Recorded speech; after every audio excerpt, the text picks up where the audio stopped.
Meet Kim Min-jun. He survived years in another world just to become the absolute strongest. But right when he was about to use a gorgeous mage's magic to go home, she dropped a bomb. He had to leave his powers behind. Why?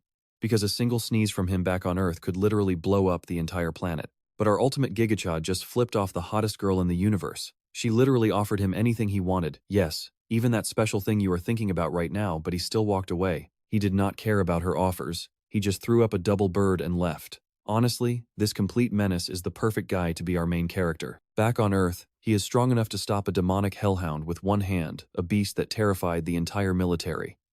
Now, the army is terrified of Kim Min-jun instead. Naturally, he decides to go sign up for their draft. The pay is great, but all the cowardly recruits are too scared to step up. Only one guy volunteers, our overpowered idiot of a main character. He shatters the testing stone with a single casual punch. The gorgeous military lady watching actually starts blushing at the sheer raw power. While the rest of the recruits crawl because of the heavy ankle weights, Kim Min-jun sprints past them grinning like a psychopath. He flies up those stairs faster than A-Train in the first episode of The Boys. He is such an absolute beast that the top brass is already tracking him. But before we watch him climb the military ranks, we need to rewind. Because let me tell you, this guy is no hero. He prefers working in the shadows.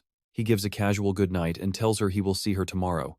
Then, she leads him to his summoning room. It has been ages since he arrived, and Kim Min-jun admits he absolutely loathes this room. She instructs him to stand in the summoning circle, and then she starts the ritual. First, she announces she is removing the saint's protection.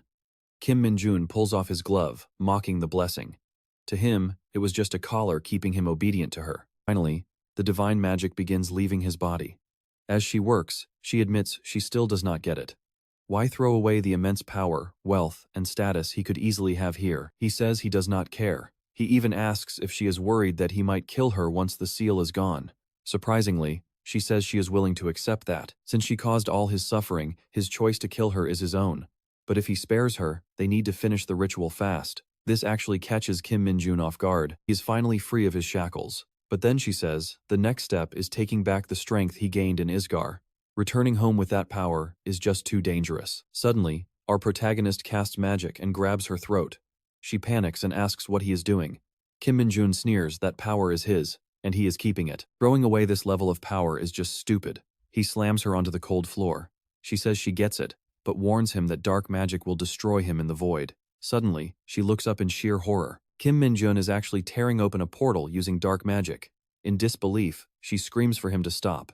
Dimensional travel is not some casual walk in the park. He smirks, saying he knows that is why he practiced this hundreds of times. To him, separating dark magic from light magic never made sense anyway. Deep down, they are basically the same thing. Before stepping through, he has one final gift for her, a massive middle finger. He yells that he hopes to never see her annoying face again. She screams, but he dives straight into the portal anyway. Left all alone, she slams the floor in pure rage, calling him an absolute lunatic. Meanwhile, Kim Min-jun lands right back in his old room, his powers still completely intact. He can barely believe his luck. The crazy dimensional jump actually worked. He is finally back home. Snatching up his old phone, he happily mutters how much he missed it. Staring at the game he desperately wanted to play, he celebrates his return. But then, tragedy strikes. There is no internet. Outside, a squad of armed soldiers suddenly arrives, confirming they have reached the coordinates. The coordinates match their radio orders perfectly. One soldier asks Lieutenant Choi In-ho to explain what on earth is happening. Sending regular troops on a high-risk mission feels completely off. But even the lieutenant is clueless, telling him to stop asking. They brace themselves and move in, only to find Kim Min-jun strolling down the street. He grumbles that spending 2 whole years in that magical dump still makes him incredibly angry. Thanks to modern technology, his phone turns on, but he cannot connect to anything at all. He wonders if the internet changed, why there is no Wi-Fi around, and why every shop is closed. Meanwhile, the soldiers watch him, totally baffled to find a random civilian here. Our hero keeps thinking that while he was stuck in Isgar for what felt like ages, did Earth really change this much in just 2 years? Watching him wander around, the soldiers wonder how a civilian bypassed the quarantine guards. They shout at him, and Kim Min-jun finally looks up, highly surprised to see people in this empty neighborhood. Kim Min-jun figures they are just running military drills and assumes this is normal now. Apologizing, he says he will head out, suggesting they should practice somewhere else next time. But a soldier screams at him to run immediately. A massive beast is lunging right at his back. As he turns, the creature is inches away. Kim Min-jun just wonders why a worthless stray dog is here. He suddenly realizes his demonic energy is totally depleted. Even without it, he catches the beast with a single bare hand and brutally slams its face into the pavement. The squad stands there completely paralyzed. Kim Min-jun does not stop. Having caught the beast barehanded, he simply tears it apart, leaving the soldiers absolutely horrified. He mockingly asks the dying beast if it thought he was helpless without dark magic. Even in this weakened state, low-tier trash cannot touch him. It reminds him of the pure training hell he survived in Isgar. Yes, literal physical training from the depths of hell. He looks at the corpse, wondering why monsters are even on Earth. When he approaches the soldiers, they raise their guns, trembling and screaming for him to stay back. Right on cue, another vicious beast crashes onto their military vehicle. Kim Min-jun sighs, having absolutely no clue how things got this messy. The soldiers warn that his unauthorized action is technically illegal, but since their orders are to avoid chaos, they let him walk. One soldier asks if he genuinely does not know what is going on. Our protagonist lies, claiming he was just living abroad. In his head, he adjusts that more like living in another dimension. It is clear this is not his old Korea. What happened during these 2 years? He remembers dungeons first bursting open when he was about 7 years old. Monsters flooded the streets, and regular soldiers had to fight them off back then, too. Back then, superhumans known as the Awakened also emerged. Armed with powers far beyond normal humans, they joined the Hunter Corporation at the military base to eliminate monsters the instant they spawned. So, before that annoying saint forcefully summoned him to her world, Korea was never supposed to be in this kind of danger. Scribbling some notes, he suddenly worries if the servers for his favorite game are completely offline, but he shakes it off. Surviving Isgar has to mean he gets some gaming time. Desperation kicks in because he just wants to play his game, and he is extremely pissed about the lack of internet. Beside him, the soldier thinks the guy is either totally clueless or incredibly suspicious. Still, the soldier decides not to pry. Anyone capable of ripping a monster apart with bare hands definitely has some serious secrets. Min-jun starts badgering the guy about whether game developers in the safe zones got evacuated and if game companies are still hiring. He's seriously asking about servers and what kind of apocalypse ruins a man's gaming life. The soldier is happy to share what he knows. Turns out he's a massive dungeon geek. When Min-jun asks if people actually study dungeons in college, the guy laughs and says basically every university teaches it now. He explains that things went completely downhill because of a bizarre phenomenon that started spreading through the dungeons 2 years ago. Dungeons suddenly started popping up everywhere and growing to massive sizes. But the real nightmare was the sheer amount of giant monsters pouring out of those mutated portals. With the army completely overwhelmed, whole cities had to be sealed off, forcing them to find ways to defend borders with minimal manpower. Meanwhile, our hero only cares about whether his favorite game servers survived. The soldier asks how old he is, and since he's around 21, that means draft season is calling. The guy casually mentions that half his 20s are about to disappear. Min-jun freezes, utterly shocked. Didn't regular soldiers only have to serve 3 years while hunters did 5? The soldier breaks the bad news. Things got so bad that now everyone serves 5 long years. At 21, he's basically prime real estate for the draft. 5 whole years? Min-jun absolutely refuses to believe this. He literally survived another world just to play Dungeon Power Fighter. And now he's getting dragged into the army for 5 years? He's absolutely seething when a sudden national alert buzzes on his phone. He opens the message only to find his official enlistment notice for Division X, ordering him to report tomorrow morning. He stares at the screen, wondering if the government just spams draft notices like junk mail now. Talk about terrible timing. The soldier adds he'll probably end up in Gangwon province. Min-jun is still reeling from the shock. How can they draft someone without a physical exam? And who gives a 24-hour notice? The soldier shrugs, reminding him they are desperately short on bodies. The physical exam is done right at the boot camp anyway, and he probably just missed the earlier warnings. He suggests finding a PC bang near the evacuation shelter to double-check everything. Hearing that magic word completely derails Min-jun's train of thought. Back when his parents were still around, his entire life was just locking himself away and gaming. He got pulled into Isgard in the 12th grade, before he could even make a real friend. Now he starts dramatically praising PC bangs as humanity's lost paradise, nearly tearing up at the glorious memory. He genuinely wants to thank the owner for keeping this holy sanctuary open during an apocalypse. Once he logs in, the hype takes over, and he orders so many hot dogs the clerk starts questioning his stomach capacity. After gaming until his soul is satisfied, he finally browses the news and realizes the soldier wasn't exaggerating at all. His draft date is indeed set for tomorrow morning, exactly as the text claimed. Min-jun sighs, knowing that if he still had his old cheat-level Isgard powers, he could easily clear these dungeons alone. For some frustrating reason, his body has 0 demonic energy left, which is the lifeblood of his dark magic. But even running on empty, he is confident he can still handle any dungeon by himself. Talk about a sudden stroke of genius. The next day, he casually strolls up to the enlistment base while munching on delicious street skewers. The entrance is packed with tearful families and terrified recruits looking like they're marching to their doom. But Minjun just wonders if this modern army is really going to be any worse than the hell he survived in Isgard. Once inside, a drill instructor immediately begins screaming at them to stand straight, asking if they think this is some picnic. He berates them for crawling like snails and demands they keep their eyes strictly forward. The ridiculous rules keep piling up, making absolutely zero sense to anyone.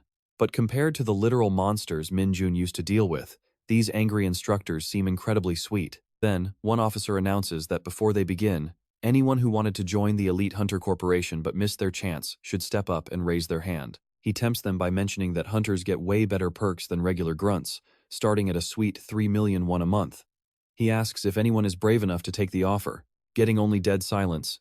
He is about to move on when another officer points out they actually have a volunteer. Spotting the raised hand, the officer commands the volunteer to step forward immediately. Minjun, who has absolutely zero interest in keeping a low profile, leaps insanely high and lands right next to them, leaving the officers speechless. He proudly salutes, introducing himself as recruit Kim Minjun, ready for the Hunter Corporation. This sudden shift triggers a flashback to his days in Isgard's Forgotten Canyon. Back then, he constantly complained that being a dark mage was the absolute worst, most miserable class in existence. Didn't matter how overpowered his spells were, because if he ran out of demonic energy, he was useless. Unlike basic mages, his mana doesn't auto-regenerate, he has to siphon it directly from defeated monsters. Keeping up with his high-cost spells is a constant struggle, and because dark mages have a terrible reputation, nobody wants to group up with him either. Running out of fuel inside a dangerous zone is an automatic death sentence. He dramatically asks aloud what the best way to recharge is, but receives nothing but dead silence. Well, of course there is no answer, because everyone around him is already a corpse. Right on cue, the dungeon's hidden boss Arachne crawls out of the darkness, and Minjun decides to ask her instead. He asks if she was waiting around for him to die of boredom. Spotting her slaughtered children, the giant spider screeches in pure rage, but Minjun just casually asks if that is her final answer. As she lunges to attack, he slaps her massive face hard, declaring her answer completely wrong. The real secret, he says, is to simply beat down monsters with everything you've got. That brutal lesson took place 645 days before his return to Earth. Back in the present, the officer confirms his name, telling him to wait aside because a dedicated Hunter Corporation unit is coming. Minjun offers a polite nod. The officer admits he is surprised by the kid's enthusiasm, especially now when even high-tier awakened are fleeing back to the safety of the regular army. Minjun simply replies that he has unfinished business waiting inside the dungeons. A tense silence fills the room before the officer nervously laughs it off, assuming the recruit is just joking around. He jokes that he won't charge him for cracking the concrete floor, but Minjun silently tells the old man to put a sock in it. He goes on to explain that the military strictly controls every portal, meaning the Hunter Corps gets first dibs on entering dungeons and slaughtering the beasts inside. Since the Corps values raw power over seniority, anyone strong enough can rise straight to the top, with absolutely no ceiling holding them back. Hearing this, Minjun's eyes light up, realizing this is his golden ticket back into the dungeons. He can easily clear most of these zones solo, harvesting all the demonic energy he needs. With his rank skyrocketing, it won't be long before he restores his lost dark magic to its full glory. Of course, that beautiful daydream is just his own wild imagination. Reality tends to be a bit more complicated. As he rides in the transport truck, he calculates that he'll easily hit 10 stars within his 5-year enlistment. He envisions himself clearing every single zone, making millions, and living the ultimate comfortable life. He'll achieve his 4th awakening, become a celebrated global hero, and rake in endless cash. The plan is absolutely foolproof, but his daydream is interrupted when an elite sergeant arrives, saluting him with surprising respect. This sends shockwaves through the room, as even the high-ranking battalion commander addresses this mere sergeant with extreme formality. The mysterious officer turns to Minjun, demanding to know if he truly possesses hunter abilities. If he is a genuine awakened, he must have a status window, so the sergeant sternly orders him to read out his current stats. Kim seriously wonders if everyone in the Hunter Corps is this unhinged, but whatever. If the military tells him to jump, he has no choice. He will follow their orders. He remembers having a status screen back in Isengard. He barely used it. It was just boring numbers anyway. Now he wonders how things work here, but the second he pulls it up, he freezes. The sergeant notices and demands to know what he is looking at. Kim turns to him. There is an error. The sergeant is stunned. He asks if this kid is just playing a joke, Meanwhile, at Gyeong Training Center, an officer greets his subordinate. He tells her it has been a long time. He asks Lee to take a seat so they can talk. He called her a hunter. She is quick to correct him. She is not one yet. Just like all the other greenhorns, she is only a recruit. He boldly adds that if he called her in because of her father, she wants zero special treatment. But the officer laughs. She has got it all wrong. This has nothing to do with General Song. Besides, favoritism is out of the question in the Hunter Corps. That finally calms her down. She even gets a little flustered, asking why she was actually summoned. He explains that a highly famous rookie just joined up, catching his eye as training commander. Since things will get busy, he wanted to offer some quick motivation. He acknowledges that skipping an executive track to become a regular soldier is a tough choice, but active duty desperately needs people like her. He thanks her both as a patriot and a fellow soldier. She thanks him while secretly dying of embarrassment. Just then, the commander glances down. He notices a new recruit arriving. He mentions receiving a bizarre report and suggests she might be getting an interesting fellow recruit. He asks if she wants to go take a look, leaving her hesitating. Meanwhile, Kim is checking out the facility, wondering how many millions went into building it. He is pretty impressed, immediately wondering if there is an internet cafe on site. But the lieutenant snaps at him. Calm down. His enlistment is far from approved. Since Kim is a highly special case, the lieutenant plans to test him personally. Honestly, if headquarters had not forced his hand, he would never have dragged him here. He would have thrown him straight into a cell instead. And if this test proves he is a total fraud, he had better get ready to enlist with the military police right away. Kim thinks this officer is being incredibly petty. He asks what the test actually is. The lieutenant points behind him. If Kim can move that heavy boulder even 1 centimeter, he passes. He gives him 10 minutes. In his head, if this kid actually possesses real talent, now is his chance. He explains the mineral is redstone, a dungeon byproduct. It is unbelievably dense and hard as diamond. For a normal recruit, making it even budge should be impossible. But Kim just asks if that is all. He is relieved it is so incredibly simple. The lieutenant gets absolutely furious at his arrogance. Since you cannot inspect another person's status screen, plenty of fakes have always tried to exploit the Hunter Corps with pathetic abilities. He keeps dwelling on the report that Kim leaped 5 meters in the air, and that his status screen glitched out. To a logical soldier, it all sounds like a massive lie. Right then, the training commander arrives, pointing out the boy. He is the one who apparently showed those unbelievable physical feats at the recruitment center, even though his status screen shows a weird error. He admits that as the director of the training corps, he has never heard of anything like this. He is extremely eager to see how unusual this recruit actually is. Stepping up to the boulder, Kim realizes it is the exact same insanely heavy material he used to see, littered all over the dungeons of Isengard. At this size, he figures he can move it with zero effort. He draws his fist back, leaving the spectators highly confused. Gathering boom, the stone explodes. He unleashes a devastating punch, and the unbreakable boulder shatters into thousands of tiny pieces.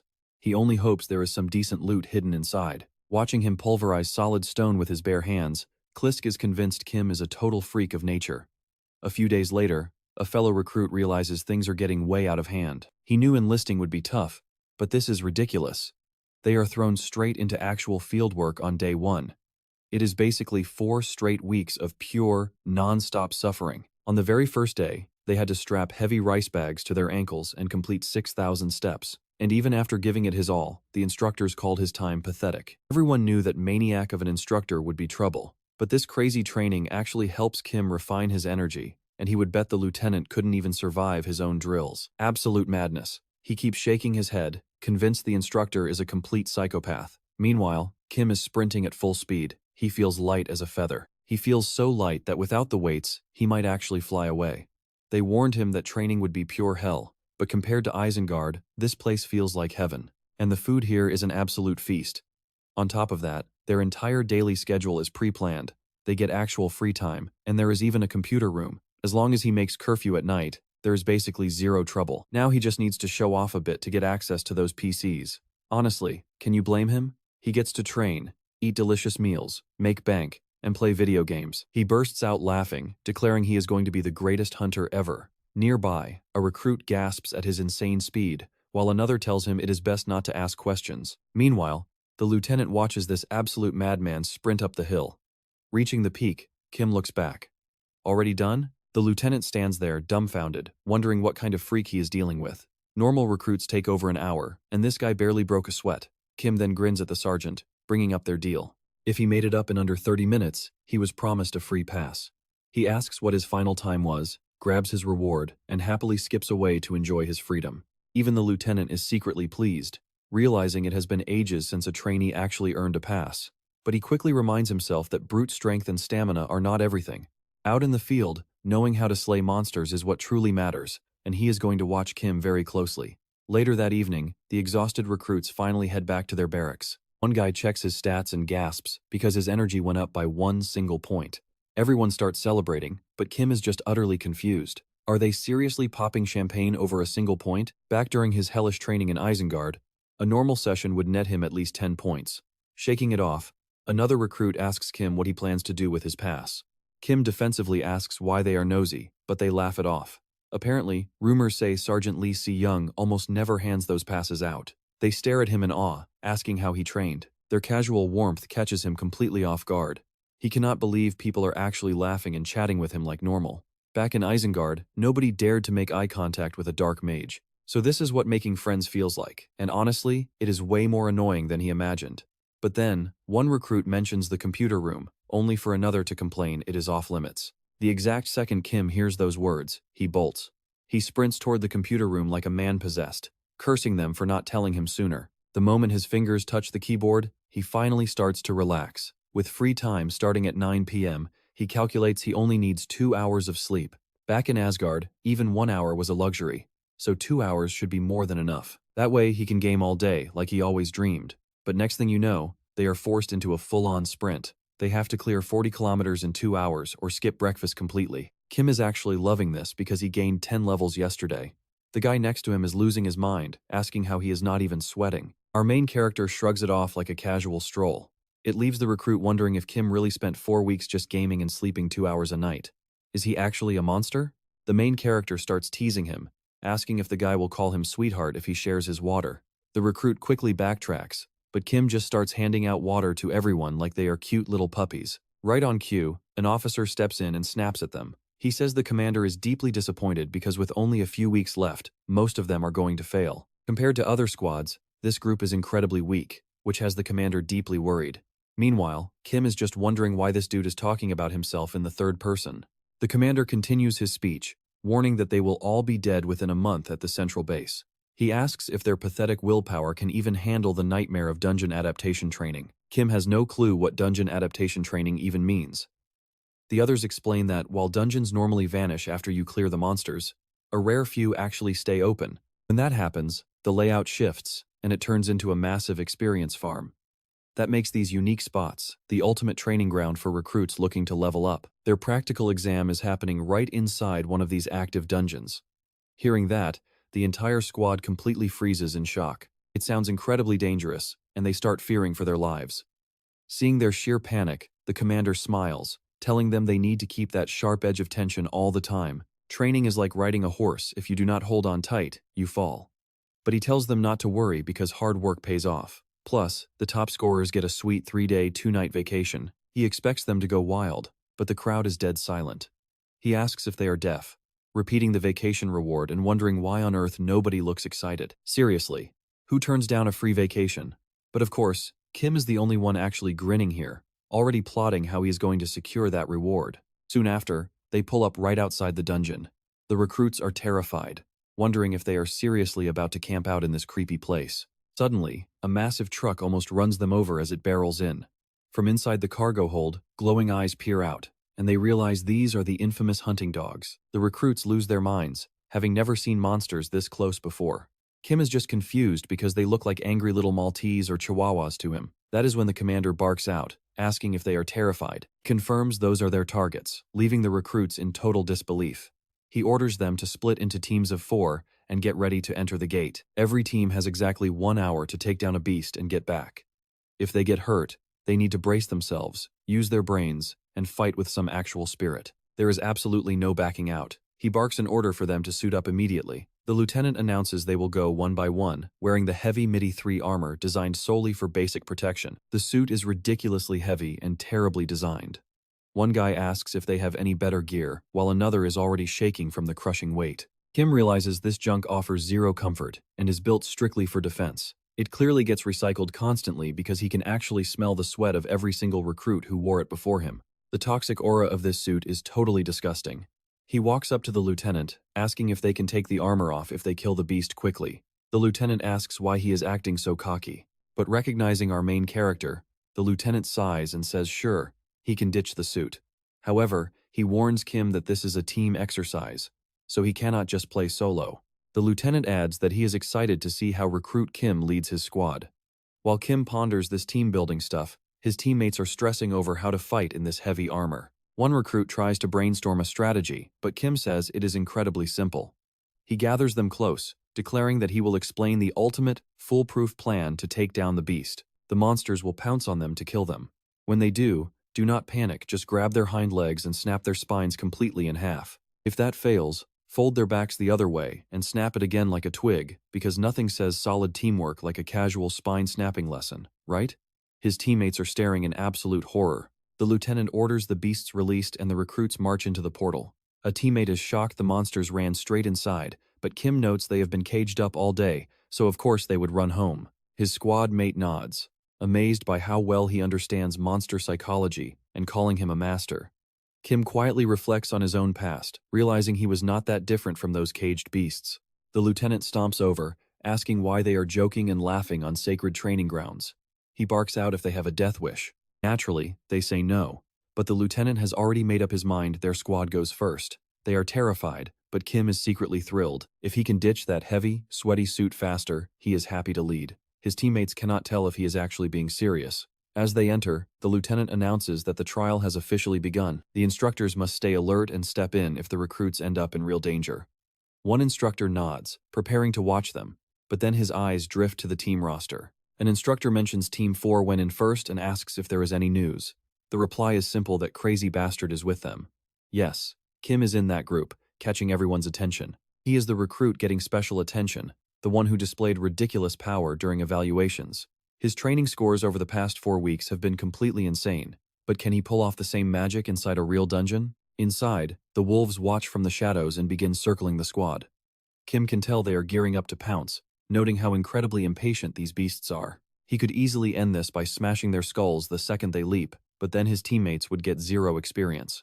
Showing some rare consideration, he warns the squad that the wolves are coming. They panic and ask what he means. Kim points out that those wild beasts are clearly the enemy, but tells them to relax, since their armor is actually built pretty tough. Seeing them terrified, he steps up to take the lead. As the wolves strike, they split into 3-1 lunges straight from the front, while 2 flank them from the sides. The beast targeting Kim is instantly dropping dead from a single, casual punch. But another wolf springs at his teammate, sinking its sharp teeth deep into his arm. The recruit screams in absolute terror. The wolf senses a threat approaching, but before it can even react, Kim rushes in with a devastating kick and puts it down instantly. He tells his teammate that if a beast bites, you bite back. If you show fear, they will see you as a free meal. The terrified guy agrees, calling him sir, but Kim asks why he is being so formal on the same team. The recruit quickly apologizes, but Kim points out that in a real battle, 2 of them would already be dead. He notes they outnumber these things, so they need to maintain pressure. If they push aggressively, the wolves will back down. 2 of them charge a single beast, and it actually retreats. Kim barks orders to keep the beast cornered and wait for an opening. Up in the observation room, the instructors are seriously questioning if this guy is actually a rookie. Most terrified newbies would have absolutely frozen under this kind of stress. But thanks to his stellar leadership, the squad completely shakes off their terror. The instructors can only stare in disbelief, wondering if some elite drill sergeant somehow reincarnated into a fresh recruit. Talk about main character energy. He did not just rely on mindless brute force either. He managed the team, kept them cool, and forced them to actually work together. Naturally, Kim walks away with the top score, while everyone else gets mediocre grades. The instructors stroll over to tell them they did a good job and can exit. That is when one oblivious recruit finally realizes the bosses were watching the entire time. Kim does not even care about the praise. He is already asking if this gets him a free vacation pass. The salty lieutenant snaps at him to shut up, asking if he seriously thinks they just hand those out. Our main character keeps teasing him, jokingly gushing about how sweet it is that the lieutenant cared so much. Naturally, that only pisses the officer off even more. But just as they approach the exit portal, things go sideways. The entire cavern starts violently shaking. Everyone panics, asking what is going on. while one instructor barks at the other to get on the radio immediately and order a full evacuation. A terrified recruit asks if it is just an earthquake, but Kim shuts that theory down fast. This is no natural disaster, it is a full-blown dungeon shift, and it is happening right under their feet. Before Kim can even finish his sentence, he spots the exit gate sealing shut. As the portal vanishes, absolute chaos breaks out. He realizes they are officially trapped, and even the instructors start losing their minds. Their radio is completely dead, and this dungeon layout shifted at an impossible speed. The instructor complains that they should have had over a month before any structural changes, leaving him totally baffled. Even so, the instructor forces himself to stay cool and prioritizes keeping the rookies alive. He announces to the group that they are facing a minor unexpected event, but there is absolutely no reason to panic. According to their safety manual, they just need to wait around for 1 hour to see if the gate reopens. The recruits let out a sigh of relief, thinking they might get out that easily. They actually start to relax. But the tense look on the instructor's face tells a completely different story. The instructor lies that support teams are already working from the outside, and the lieutenant will handle it. He urges everyone to stay calm, but Kim steps up and asks if that is really all there is to it. They chose this spot for training because it was supposed to be completely safe and predictable. To Kim, there is something deeply unsettling about a permanently open gate suddenly sealing itself shut. Watch this as one instructor frantically whispers to the other. Kim knows he was right. The guides definitely know things are way worse than they let on. They are trying to play it cool, but there is a high chance no standard manual covers this nightmare. If this is transformed into a closed dungeon as he suspects, clearing it will be a brutal chore. He recalls facing a similar disaster back in Isgard.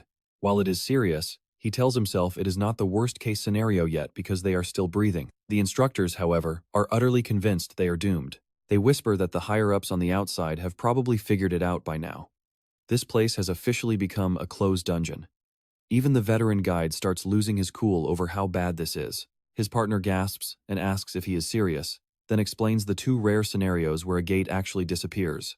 The first is the normal way, when a dungeon vanishes after being cleared. That second option is the dreaded closed dungeon, where the portal vanishes the moment intruders step inside. That is exactly what they are dealing with now. The trap sprung, and the gate is gone. This means an entire horde of monsters is about to spawn, and the only escape route is slaughtering every single creature inside. No outside rescue is coming. Kim starts doing the grim math. 4 completely green recruits with 0 combat experience, and 2 instructors have to clear this entire place alone. Looking at his trembling teammates, Kim can see the sheer panic setting in. They have no idea what kinds of beasts just spawned, and a single bad matchup could mean instant death for everyone. Still, crying about it won't help. They need to keep moving while they still can. He silently wishes their instructors had brought real gear, because in their current state, even basic goblins would slaughter them. It would take them over 10 minutes just to down a single weak mob. Their best shot? It relies entirely on those incredibly bulky, heavy protective suits the recruits are wearing. He is not thrilled about relying on those stupidly heavy, thick outfits. But if they put the rookies up front to absorb the damage, the instructors can safely kill the beasts. Still, those recruits actually trust them. These kids survived brutal training under his watch, and using them as human shields goes entirely against his veteran pride.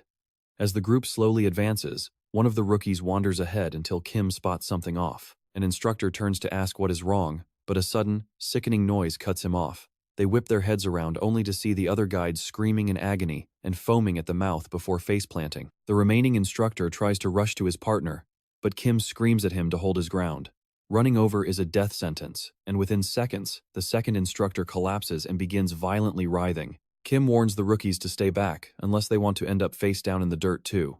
Honestly, he is not even panicked. He knows they just passed out, instantly recognizing a very familiar, toxic stench. He casually hoists both unconscious grown men and tosses them back toward the recruits, telling them to catch. He strictly orders the squad to stay put and not take a single step away from the sealed gate. The bald recruit panics and asks where he is going, screaming that even the instructors went down. Kim completely ignores his warnings of certain death and sprints straight into the dark cavern anyway. As he charges forward, our main character actually finds this entire death trap kind of exciting.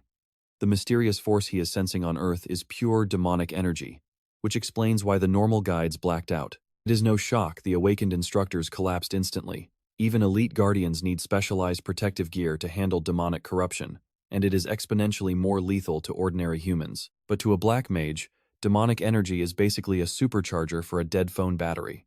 Reaching the deepest part of the cavern, he finds the source of the dense corruption. It is dead quiet, with no monster in sight. He looks up with a smirk, silently asking if this beast seriously thought it could leak that much energy and hide from a literal black mage. He never expected to stumble upon a dark hound. Kim notes that just because it has hound in its name does not mean it is a simple dog. This species is terrifyingly stronger than any normal beast. The first time he faced one was a year after arriving in Isgard. He almost died back then because he had never encountered anything like it. Since he is completely new to finding them on Earth too, trying to take it head-on is a pretty terrible idea. Still, he is almost glad to see a familiar face.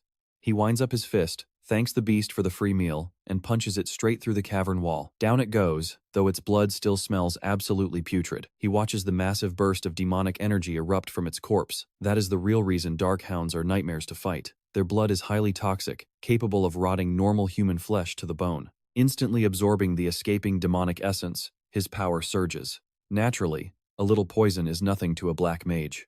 Honestly, he realizes it has been a long time since he felt this kind of thrill. With his internal battery charged, his mind drifts back to his days fighting these beasts in Isgard. But why is one here?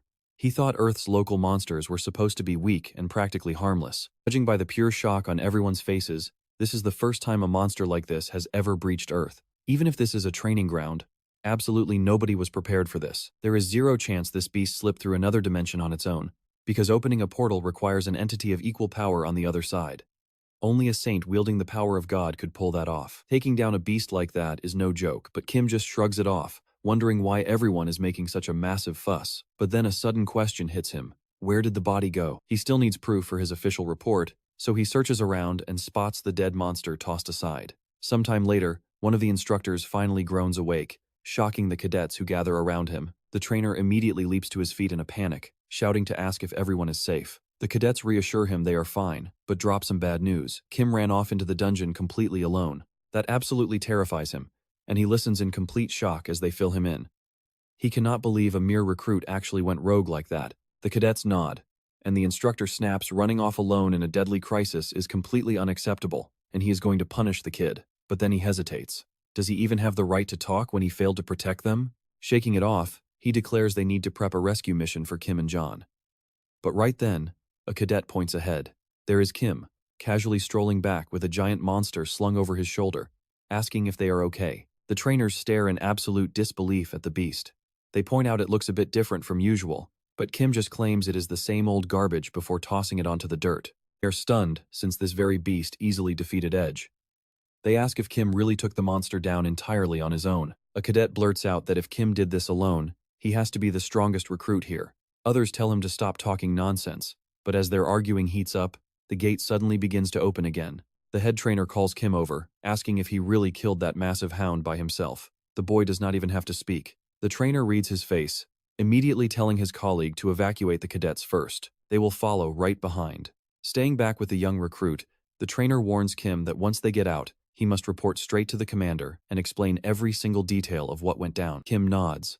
The trainer insists he must reveal everything, even their own embarrassing failure.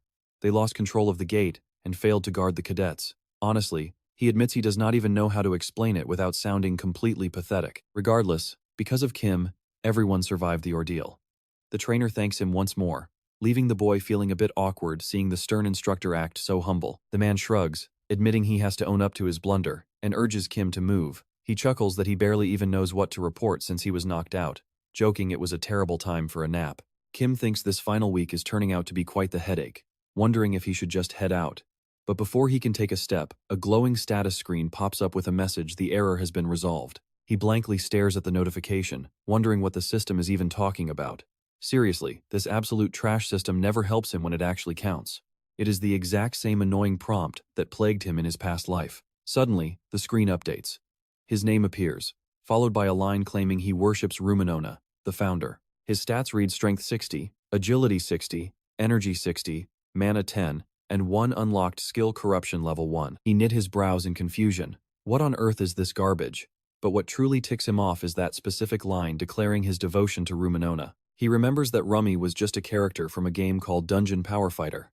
Back when Kim became the absolute peak mage in Isgard, he made up ridiculous lies just to mess with the annoying cultists chasing him. Yet the fanatics kept following him anyway, and his status screen glitched to show he worshipped Ruminona, which only triggered a massive wave of awkward questions. He grumbles that even in this world, the game system still refuses to let him live it down. Well, at least it kept those crazy cultists away back then. But looking closely, his stats have absolutely tanked. Ever since he returned, a massive chunk of his demonic energy has vanished. He expected a penalty for crossing dimensions, but seeing his skill list reduced to a single, low-level ability is a major letdown. At such a pathetic rank, his corruption skill is probably total garbage. He sighs, feeling like some nerfed protagonist in a trash novel. With stats this low, hitting his ultimate goal is going to be a massive uphill battle. Still, he reminds himself that he arrived in Isgard with absolutely nothing and still rose to become the greatest mage in history. If he conquered the peak once, he can easily do it again. For now, he needs to plan. The game studio is currently frozen due to these monster outbreaks, so his top priority is reclaiming his lost power immediately. It will work out. Honestly, compared to the brutal nightmare of his first days in Isgard, this current situation is practically a walk in the park. The game studio will just have to wait. Meanwhile, news of the incident leaves the entire training camp deeply shaken. A training gate had ruptured, and the commanding officers completely lost control of the situation. To make matters worse, a terrifying new species of monster easily overwhelmed the expert instructors, only to be completely obliterated by a single rookie trainee. With everything so chaotic, Kim normally would have been awarded a legendary medal for such a feat. Instead, the soldiers who were supposed to be enjoying their final week of freedom before deployment are totally on edge. One recruit grumbles that they are totally screwed, asking how much longer they have to wait. Another complains that with training finally wrapped up, he would rather be watching television instead of wasting his precious free time here. They turn to the bald recruit, asking if it is true that Kim single-handedly slaughtered that new monster. He nods, swearing the dungeon hound was absolutely massive, far larger than any normal beast. The entire room goes dead silent in shock. They begin whispering about whether Kim will somehow fast-track to sergeant within 2 years, but a veteran recruit shuts that down. The hunter promotion exams are notoriously brutal, usually taking at least 5 long years to pass. If you fail, the corporation simply tosses you aside. Another asks if failed hunters really end up working low-level government security, and they all agree that is a pretty sad fate. Sometime later, Kim heads to the main office, finding his commander bowing and apologizing to a higher-up. The superior dismisses the commander, who sheepishly walks out. Turning to Kim, the high-ranking officer asks if he is the rookie who resolved the dungeon crisis, demanding his name. Kim introduces himself, and the officer immediately suggests getting straight to the point. He summoned Kim because of his outstanding achievements, officially naming him the absolute top rookie in the entire training camp. He then presents an exclusive offer, asking if Kim is interested.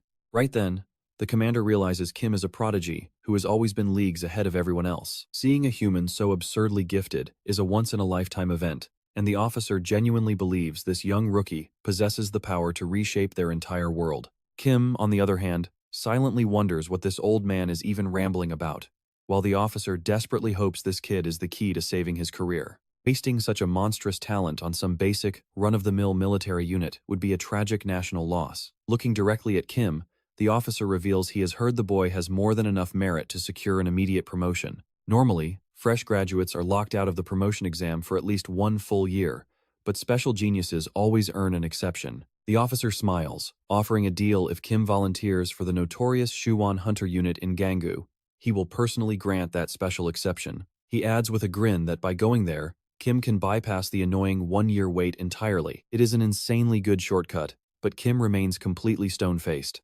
The officer, expecting excitement, suddenly worries that bringing up the dreaded Shuan unit might have pushed things too far. Perhaps a simple promotion bypass is not enough to tempt him. Meanwhile, Kim recognizes Shuan as the undefeated hunter unit of Division 104, a frozen hellscape his peers swore they would never set foot in. They warned him that the region is a freezing, snow-covered wasteland where storms rage daily. Active dungeons rupture constantly, bloodthirsty monsters spawn out of nowhere, and every soldier is permanently stuck on the dangerous front lines. And to Kim, that sounds absolutely perfect. Honestly, it does not matter where they send him, as long as he can rank up fast. This dangerous exception is a wild gamble, but a dungeon-heavy zone is exactly what he needs to farm power. Fast promotions are the golden ticket here. Higher ranks mean more open doors, and nothing levels you up quicker than clearing dungeons. So, our boy happily signs up to go. The commander is completely stunned. Kim actually agreed to go to that place. A bit later, his buddies are practically sobbing as they say their final goodbyes. They beg him to call whenever he can, and one asks why on earth he chose Shura, one of all places. But Kim just shrugs. Just because everyone else runs away doesn't mean it's trash. They just don't get his wild ambitions. When a buddy asks if he's aiming for level 100, he casually points out he's already level 30, so 100 is basically nothing. Yep, they finally realize this guy is a total, certified lunatic. Once the tears dry and everyone finally leaves, he's left all alone. That's when a massive military jeep rolls up, and out steps a giant, rough-looking officer who stares him down with some serious attitude. He grunts that Kim must have been waiting and claims the heavy snow made him late. Our guy stays cool, says no worries, but secretly thinks it's wild that winter started this early. Meanwhile, the tough officer clearly has zero time for any friendly small talk. He barks an order to move out and tells Kim to throw his gear in the back. Kim thinks the guy carries himself like a true warrior. Clinging to the cargo bed, he realizes his military life officially starts the second they arrive. It's going to be brutal, but who cares as long as there are monsters to slice. The only real headache he expects is dealing with all those annoying military mind games his buddies warned him about. Honestly, it feels like those toxic military TV dramas. He has absolutely zero patience for these petty power trips. None. But he forces himself to stay calm and take a breath. One wrong move and he's demoted. Instantly. Fortunately, before he can lose his cool, they arrive at the Invincible Hunters unit. The scenery caught him completely off guard. He honestly wonders if it ever even snows in this place. Still, he follows his guide straight into the main control battalion. The guide shoves Kim into a packed barracks room, introduces him as the fresh meat, and tells the boys to feed him and show him the ropes. Naturally, everyone gets hyped for the new guy. They immediately recognize him as the famous recruit who soloed that terrifying new boss. They tell him to unpack, casually tossing his heavy gear around, like they're sorting through garbage. Kim instantly puts his guard up. Let's be real. These guys look like total clowns trying to play nice with their new favorite toy. One soldier notes that with Kim's insane training scores, he could have picked any elite unit in the country. Why choose this dump? Kim bluntly tells them the front lines offer the fastest growth, and he's only here to rank up at lightning speed. The room goes dead silent before they call him a total psycho. But then, the interrogation takes a swift turn. Do you have a sister? A girlfriend? Got any pictures? Kim hits them with a dry, double no. Refusing to let up, they crowd around and demand he show off a talent. Thinking a quick show might get these pests off his back, he offers to do some one-finger push-ups. The squad bursts out laughing, mocking him because they claim they do that stuff in their sleep. But one senior tells everyone to shut up and watch. The second he drops down, their jaws hit the floor. Kim is literally upside down, balancing his entire body weight on a single finger. They immediately start debating if anyone in the battalion can match this, ultimately betting that only their terrifying sergeant could pull it off. Right on cue, the sergeant appears at the door and barks at them to cut the crap. The guys instantly whine about him being a total buzzkill, but Kim recognizes that voice. It's Sergeant Leon Sengo. The squad starts roasting him, complaining that he ruined their fun with his signature sour face. They tease that he's only training the recruit to secure some vacation time, asking how many days he scored. They keep badgering him for an answer. Finally, he snaps. Only 4 days. Now quit bothering me and get out of here, he yells. Complaining loudly, the squad actually files out looking genuinely irritated. The sergeant looks just as miserable, but Kim notes how fast they scrambled the moment he raised his voice. The sergeant immediately flops onto his bed and pulls out his phone. Kim realizes the personalities in this unit are far more chaotic than he expected, especially for low-ranking soldiers. Suddenly, Leon Sengo calls out for Donjin, telling him it's his duty to train the rookie immediately. Donjin quickly salutes, and Kim wonders if this is going to be his personal mentor. Donjin walks over, introduces himself, and whispers if they should talk over some food. He mentions he got special permission to visit the PX, making Kim wonder why anyone would need permission just to buy snacks. Donjin generously tells him to grab whatever he wants on his tab. Our guy asks if he's absolutely sure, warning him that he eats like a monster, but Donjin happily tells him not to worry. Kim thinks this guy is an actual angel, but when the cashier rings up a total of 300,000 won, Donjin freezes. He shakes so hard the clerk asks if the AC is too cold. As they sit down to eat, Donjin begs him to slow down. Kim, mouth full, asks if getting permission for a simple store run is actually as hard as he made it sound. Donjin explains that weekend store privileges are strictly for sergeants. He adds that while gym access is somewhat open, the computer room is strictly off-limits to anyone below a corporal. This ranking system immediately annoys Kim, and he falls into deep thought. Donjin chuckles, saying it probably sounds completely ridiculous, which it is, but they just have to live with it. He tells him to just get used to the hierarchy. Still, Kim pushes, asking if there's really no way to bypass it. Donjin sighs as a private, absolutely not, so it isn't even worth trying. Kim finds this rank-locked nonsense completely brainless, fueling his desire to rank up even faster. But Dongjin warns him that climbing the ranks in the hunter army is a massive pain. In fact, it's so tough that Dongjin fails the promotion exam every single year, leaving him stuck as a private for 3 straight years, which he finds deeply embarrassing. Kim reassures him, promising to cheer him on for the next round, but internally, he knows he'll have to bust his own tail if he wants to escape this ranking hell. Mid-conversation, another soldier struts over with a smug sneer, mocking the private and the rookie stuffing their faces. He loudly demands to know if they plan to eat all that alone. Dongjin instantly gets submissive, offering some of their food to appease the guy. Kim immediately despises this parasite, highly irritated that a bully crashed their private conversation before they could even finish. The bully snorts that he doesn't care about their chat, but warns Kim not to slack during firearms training. He knows Kim is new, but sneers, asking if he even knows how to shoot. Dongjin quickly explains he was just about to teach him how shooting drills work here, noting things are done differently. The bully just groans, demanding to know why Dongjin is wasting his time. He mocks Dongjin for acting like a motherly figure and buying snacks for a lower rank. As Dongjin mutters a weak apology, the jerk sneers that this soft attitude is exactly why he remains a private. Kim is absolutely seething. This clown just barged in and immediately started power tripping. Feeling his thin patience snap, Kim quietly channels his dark magic under the table, eager to test if the bully can handle it. The bully suddenly leaps to his feet in sheer panic. Dongjin asks what's wrong, while the trembling jerk stares at the food and asks what on earth was in it. Kim wonders if the guy thinks the food is poisoned, but the bully stammeringly tells them to eat slowly, warns them to be careful, and sprints away. Kim smirks. His E-rank skill worked like a charm. The bully runs off like he's about to soil his pants. Kim turns back, asking Dongjin what he was saying about shooting practice. Dongjin asks if he ever fired a KX-2 loaded with upgraded rounds. Dujin explains that these upgraded rounds have insane firepower compared to normal bullets.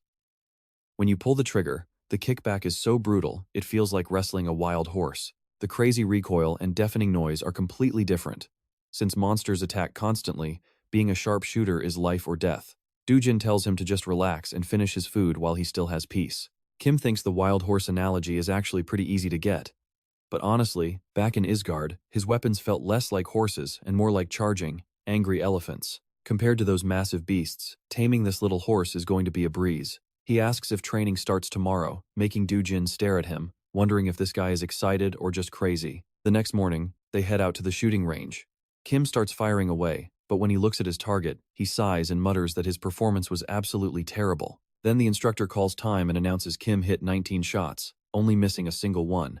Everyone is absolutely floored. Did this rookie just get insanely lucky?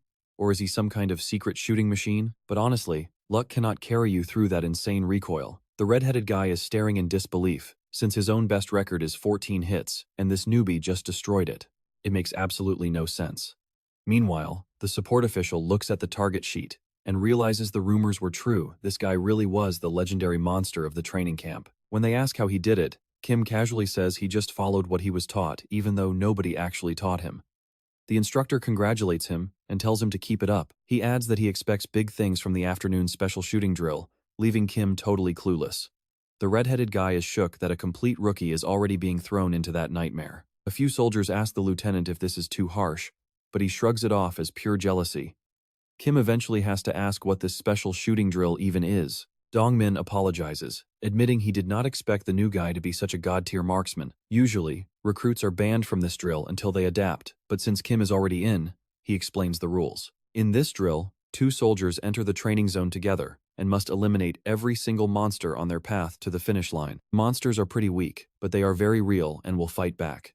Plus, there are cardboard civilians scattered around, and accidentally shooting one means instant disqualification. Dongmin tells him not to worry, since the staff monitors everything to keep it safe. But that actually makes Kim even happier. Real monsters sound way more exciting. Over lunch, Dojin keeps praising his skills, but Kim points out that Dojin did great too, hitting 13 shots. The boy just blushes and says he's being too nice. He says 13 hits is nothing in Sergeant Lee's unit, where the minimum passing score is 17. Kim silently laughs, remembering his old squad only required 10. So wait, does that make Kim the top dog already? Dongmin is confident he will crush the special drill, but Kim says if they play in pairs, he wants to team up with Dojin. Dujin explains that the bosses pick the pairs, so it probably won't happen.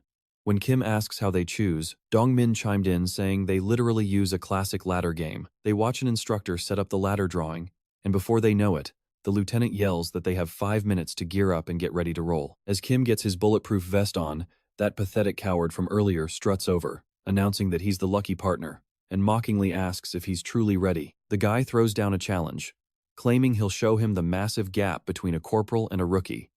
Kim can only sigh, realizing Kwang-shik is his partner. Seriously, this clown still has no idea how pathetic he looks. Kwang-shik keeps trash-talking, bragging that the average record is 3 minutes, and asks if Kim can even beat that. He dares Kim to finish in under 3 minutes, obviously doubting he can. When Kim just blankly stares at him, Kwang-shik asks if he's terrified, or if he actually thought 19 hits made him special. The guy keeps barking, trying desperately to get under Kim's skin. Kim is honestly starting to get annoyed. Did this idiot learn nothing? Kwang-shik smirks, saying they should both try hard but not too hard, since it's just training. But if Kim finishes behind him, he loses. He warns him to watch the screen and learn something. The first 2 soldiers step up. The lieutenant orders them to face their partners. Both confirm they are locked and loaded, and with a sharp command, the drill begins. The 2 soldiers go down in separate elevators, and the timer starts once they hit the underground floor.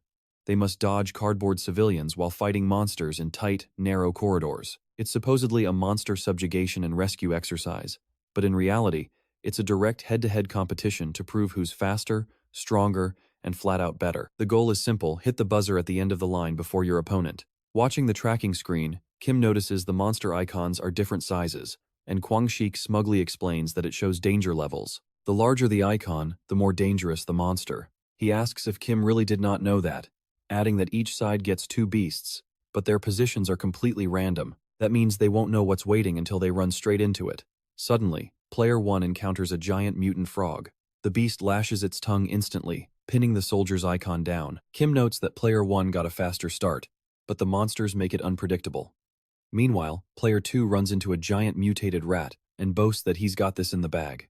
After shredding the rat, he has only 1 target left, but his final foe is a giant, nauseating worm, making him yell out in horror. Meanwhile, Player 1 easily finishes his second frog. He looks ahead, wondering if his opponent already cleared, but then he spots the buzzer right there and slams it down. He finishes in 2 minutes and 24 seconds, shocking the crowd. People whisper about the standard record changing, while the winner mocks his rival, asking if he was building a house down there. The loser blames it on bad luck, but the winner scoffs, telling him he was simply better. To rub salt in the wound, he points out that the loser also shot a cardboard civilian. He claims he would have won anyway, making the loser snap. Watching them bicker, Kwang-shik realizes they had a wager going. Intrigued, Kim turns to him and asks if they should place a bet too. Kwang-shik is stunned by the rookie's boldness. Kim calmly proposes that whoever loses must obey any command the winner wants, which sounds completely fair to him. Kwang-shik laughs at his sheer confidence. He agrees, but reminds him this was the recruit's idea, mockingly asking what kind of favor he could even want from a useless rookie anyway. Instead, if he wins, he wants a chunk of Kim's salary. Kim smiles and raises the stakes, offering 3 months of his pay if he loses. Kwang-shik is thrilled by his easy victory. The tension between them becomes thick enough to cut, while Doo-jin watches nervously from afar. Just then, the lieutenant calls out their group. They lock in the wager. The lieutenant asks if they have final words, but they both decline and get cleared to descend. Reaching the bottom, Kim quietly admits that the idiot's taunts actually got to him. But charging in angry is amateur hour. Letting cheap provocations control him is pointless, so he should just shrug it off. He's an adult, after all, even if a massive wave of demonic energy is currently exploding from him. Back outside, the other soldiers are already gossiping about the legendary bet. Everyone is convinced a rookie cannot beat a corporal, especially once those real monsters start tearing up the maze. Some think the sergeant just does not give a damn since he is allowing this madness. But right as they start gossiping, boom, the whole place begins to shake. Everyone panics, wondering what is happening. They stare at the monitors and spot the first monster creeping right toward the second one. Down below, Kim feels the heavy rumble and wonders what is causing it. He tries to make sense of the chaos. When he looks up, he spots a massive 2-horned cyclops casually eating his designated target. Now he is standing face to face with this giant thing. Kim is completely thrown off. This giant beast is just snacking on another demon, leaving him to wonder if this was part of the plan. Suddenly, the monster locks eyes with him, treats him like an afternoon snack, and pulls a rat from its mouth. The beast chucks the rat at him, but Kim moves fast and dodges. Honestly, the only thing on his mind right now is tonight's dinner. He hopes they are serving chicken and wants to end this quickly so he can eat. He reminds himself to watch his aim because firing wildly and hitting civilian targets will get him disqualified. Before he can think any further, the massive creature raises its arm and throws a heavy punch. Kim summons his demonic power, thinking about how incredibly annoying these beasts are. He meets the attack head-on, driving a massive fist straight into the Cyclops' hand, blowing it to absolute pieces. The monster screams in pain, and Kim thinks good, much quieter now. All that is left is to finish the job, but when he glances back, he watches the creature's hand rapidly heal. Instead of normal flesh, it morphs into a green blade glowing with a weird aura. Outside, the observers realize this recruit is fighting a colossal beast and panic, asking what kind of monster he is up against. They wonder if his target somehow moved, while Lieutenant Songho starts to suspect this might be the infamous bionic eye demon, the exact monster that brutally killed 2 soldiers before. Actually, Songho corrects them. It is the throat demon. The moment it consumes energy, its recovery speed and destructive power surge instantly, and the more it eats, the deadlier it becomes. Yet, something feels off. This thing is normally completely passive unless it believes its life is in danger. Even during containment and quarantine, it never caused a single bit of trouble. So why did it travel all this way? Down in the arena, Kim keeps dancing around, dodging every single strike. Before long, he gets annoyed because this thing will not sit still, making it impossible to land a clean shot. Then he suddenly remembers this is a shooting test, so he decides he should probably use his gun. He aims and fires straight into the demon's massive eye, making the creature scream out in agonizing pain. As the beast falls, Kim realizes the eye is healing pretty slowly. If it stays like that, he can easily finish it off with a few more rounds. But suddenly, the wound closes up rapidly, and the demon senses him rushing forward, swinging its deadly blade. Kim has no clue what changed, but this thing is suddenly desperate to slice him up. Did hitting the eye set it off, or is it just reacting to sound? Either way, this is getting dangerous. The blade narrowly misses him as the monster keeps pushing the offense. Even with its eye still regenerating, Kim catches its arm and realizes something is incredibly strange. He is already completely fed up with this training distraction, and now it actually tried to squash him. That completely pushes him over the edge. Enraged, he lets loose his demonic aura at absolute full power. The moment is absolutely wild. He stops the giant cold in its tracks. Then, it clicks, the beast is reacting specifically to his demonic energy. Spotting this, Lieutenant Songho heads down to investigate. Talk about terrible luck. A brand new recruit just arrived, and now they have a disaster on their hands. Songho blames himself, knowing a rookie should only face easy targets, not a mutated monster like this. Kim could literally die, so he rushes over, desperately hoping the rookie can hang in there. Meanwhile, Guanxi is running back in an absolute panic. Having cleared his own 2 monsters in just 2 minutes and 30 seconds, he is confident the rookie cannot beat his score. It was too easy, and he is already planning how to spend the idiot's salary on an upcoming vacation. But when he arrives, Kim is already standing right next to the finish button.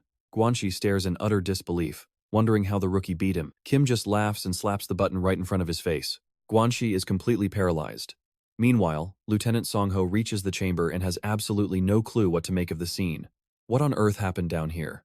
A bit later, the two return to the group, where everyone wonders if anyone has ever finished in under 2 minutes. They are completely blown away by this insane recruit. Even Liz is shocked, since nobody expected him to solo that one-eyed monster. Dongjin rushes over to see if he is injured, but Kim assures him he is perfectly fine.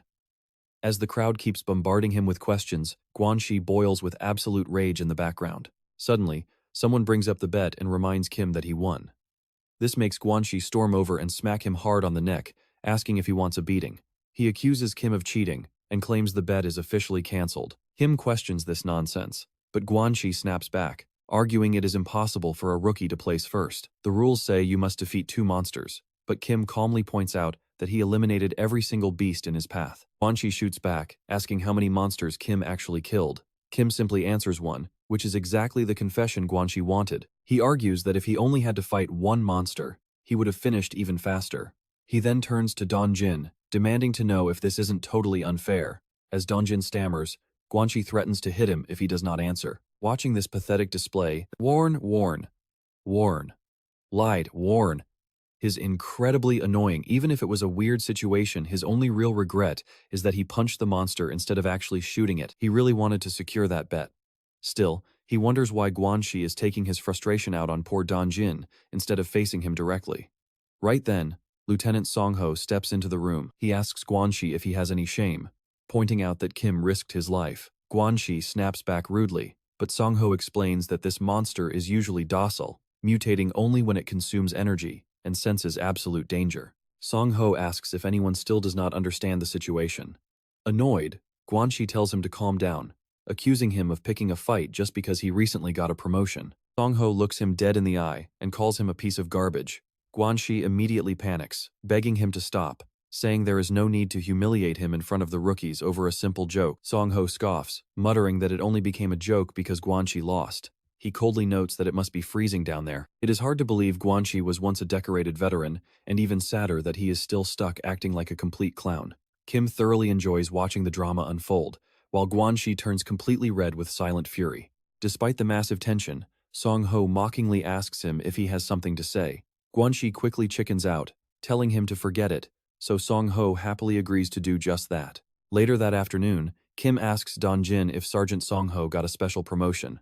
Donjin explains that he used to be a regular soldier, but after crushing a test, he jumped up 2 ranks. Unfortunately, that system is completely gone now. It was cancelled after another promoted sergeant got heavily injured inside a dungeon.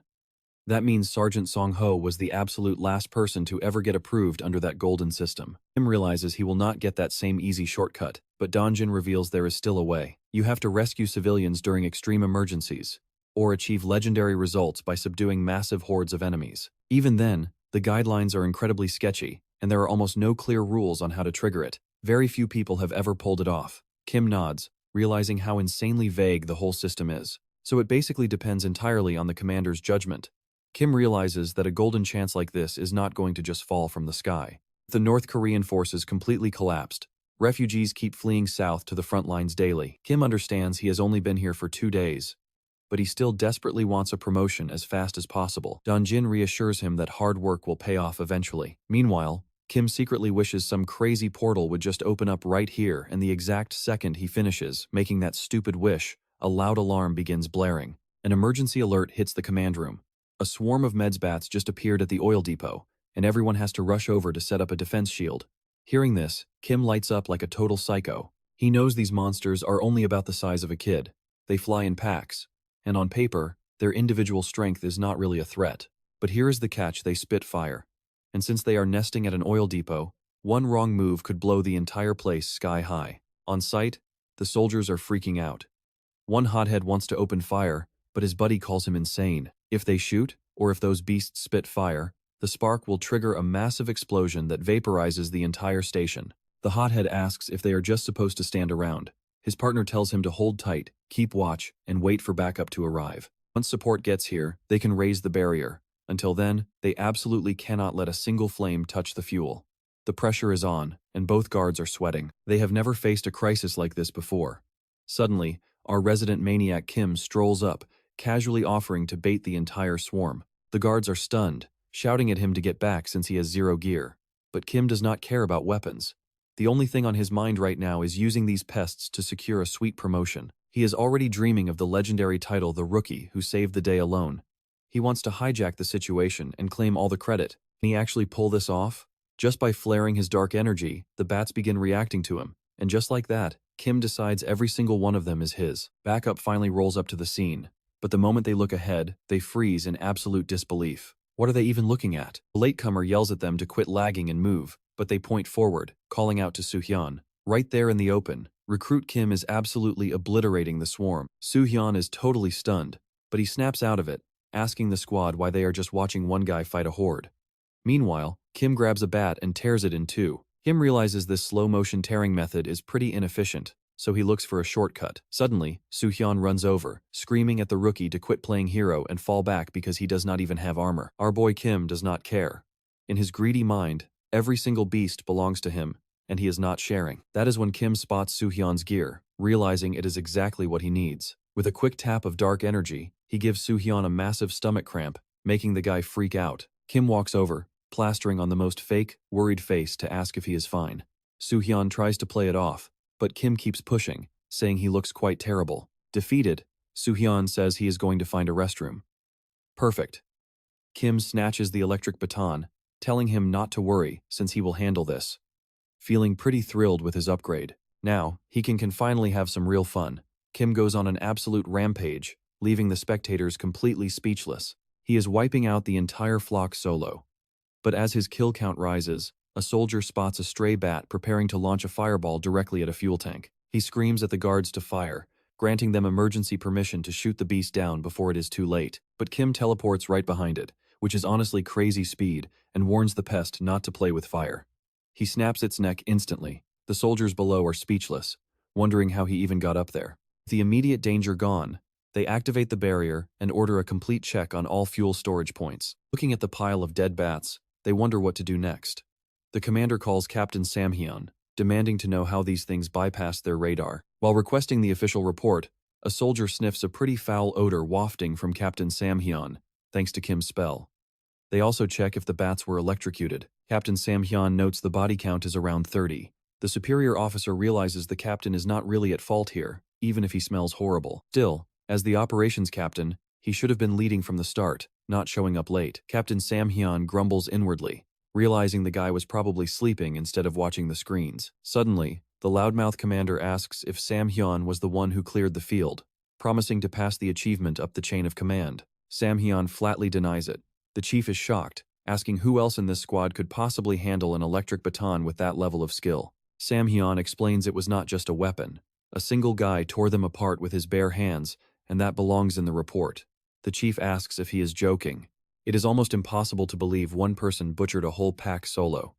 If it was not Samhyun, who was it? Right then, Kim strolls in to return the baton to Samhyun, apologizing for maybe pushing the voltage a bit too far. The next day, the commander calls Kim in for a serious talk. He demands to know if Kim had prior combat experience or some hidden issues, but Kim denies it. The boss asks what he was doing before enlisting. Again, the rookie plays dumb. Hearing this, the boss warns him never to pull a reckless stunt like that again, because in the hunter business, luck runs out fast. Kim silently notes that luck or not, he is staying put. Meanwhile, the commander explains how special this hunter division is. There are only 4 special battalions like theirs in the entire military. Kim already knows this, since becoming an elite hunter is quite rare, but he wonders why he is getting this speech. When the boss asks if he knows why, Kim shakes his head. The superior explains that unlike regular soldiers, every hunter here has a unique role. Some handle paperwork, some focus on specific beast encounters, and others specialize in strategy. They are not all simple frontline meat shields. This reminds Kim of their chief, who seems pretty useless at everything. The commander continues, explaining that in their unit, promotions are based strictly on combat merit. Kim figured he was getting called in for a gold star and some heavy praise, but this is turning into a pretty boring lecture. The officer tells him to listen up, because today, the highest-ranking killer in the 104th Hunter Division is arriving at their base. A pretty intimidating warrior steps out of a military vehicle, here to inspect their squad. Instantly, the entire battalion falls into a neat line to welcome him. After scanning the recruits, the visitor looks at Samhyun, asking if he was the leader of yesterday's operation and praising his good work. A nervous Samhyun stammers out his thanks, while onlookers whisper about the guest's terrifying gaze. Kim wonders just how powerful a 2-star hunter actually is. Suddenly, the man approaches and grips Kim's hand. Kim instantly registers the bone-crushing strength of the handshake. To ease the tension, the massive hunter slaps his back with a booming laugh, telling everyone they can finally relax. Then he asks the colonel if they know where those medium bats came from last night. The colonel nods, confirming they traced them to a hill about 1.2 kilometers north of the unit. He says they handled the situation well but promises to keep investigating and send a full report to the general. Then, he asks if there was any issue with the radar. A commander explains that the radar only picked up the bats once they got dangerously close, though the equipment itself is fine. Now they are checking if the base has a blind spot. The superior says coverage is the real issue and orders logistics to install another radar. The commander agrees instantly, but Kim can tell he is totally lying through his teeth. Next, the superior turns to Kim, praising his quick thinking and bravery during the emergency, but he asks if he was just being reckless and acting entirely for his own selfish reasons. Thinking he is in trouble, Kim quickly apologizes, but the superior stands up and asks if he really killed all 30 by himself, and the boy nods.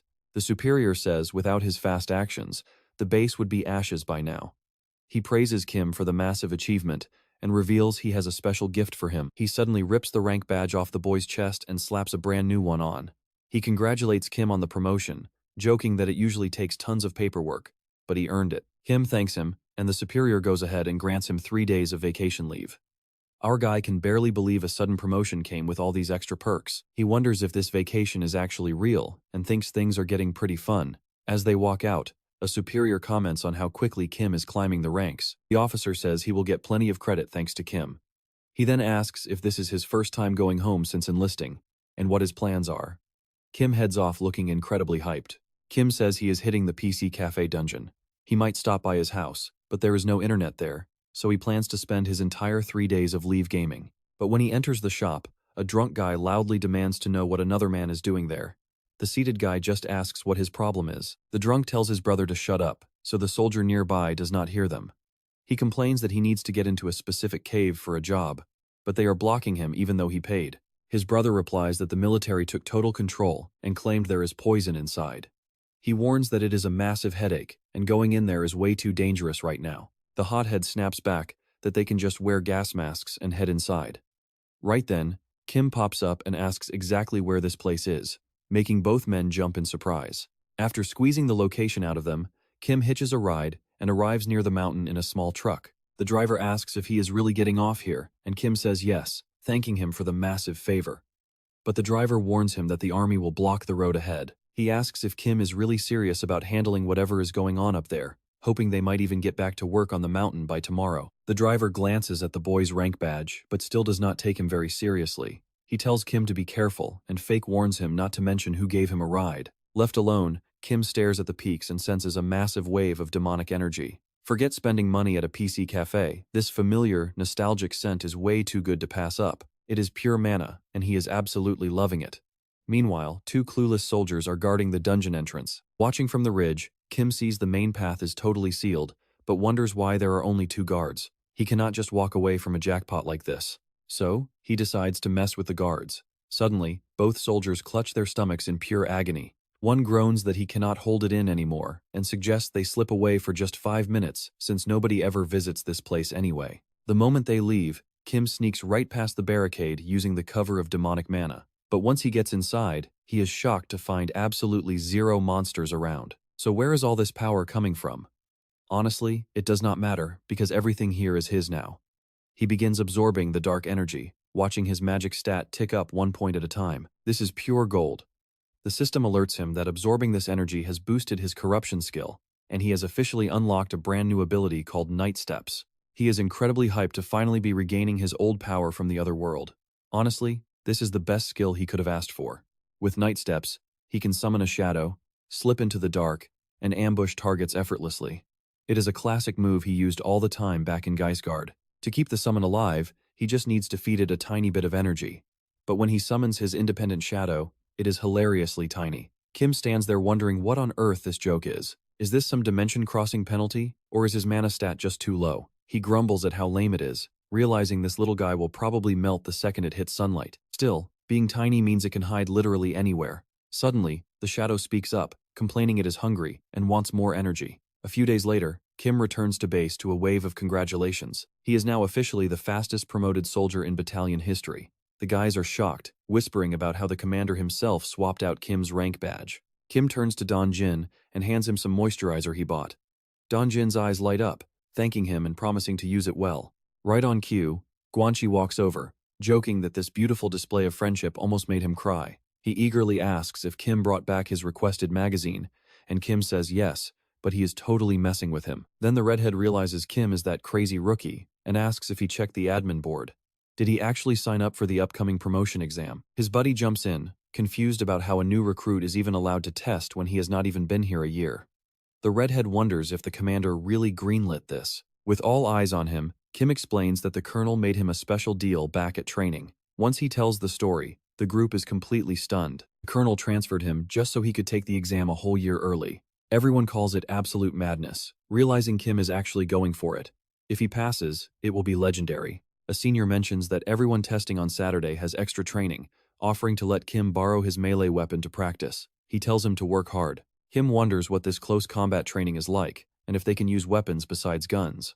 Later in class, the instructor begins explaining how the exam works. He warns repeat test takers not to treat this as a joke, while first-timers need to pay close attention.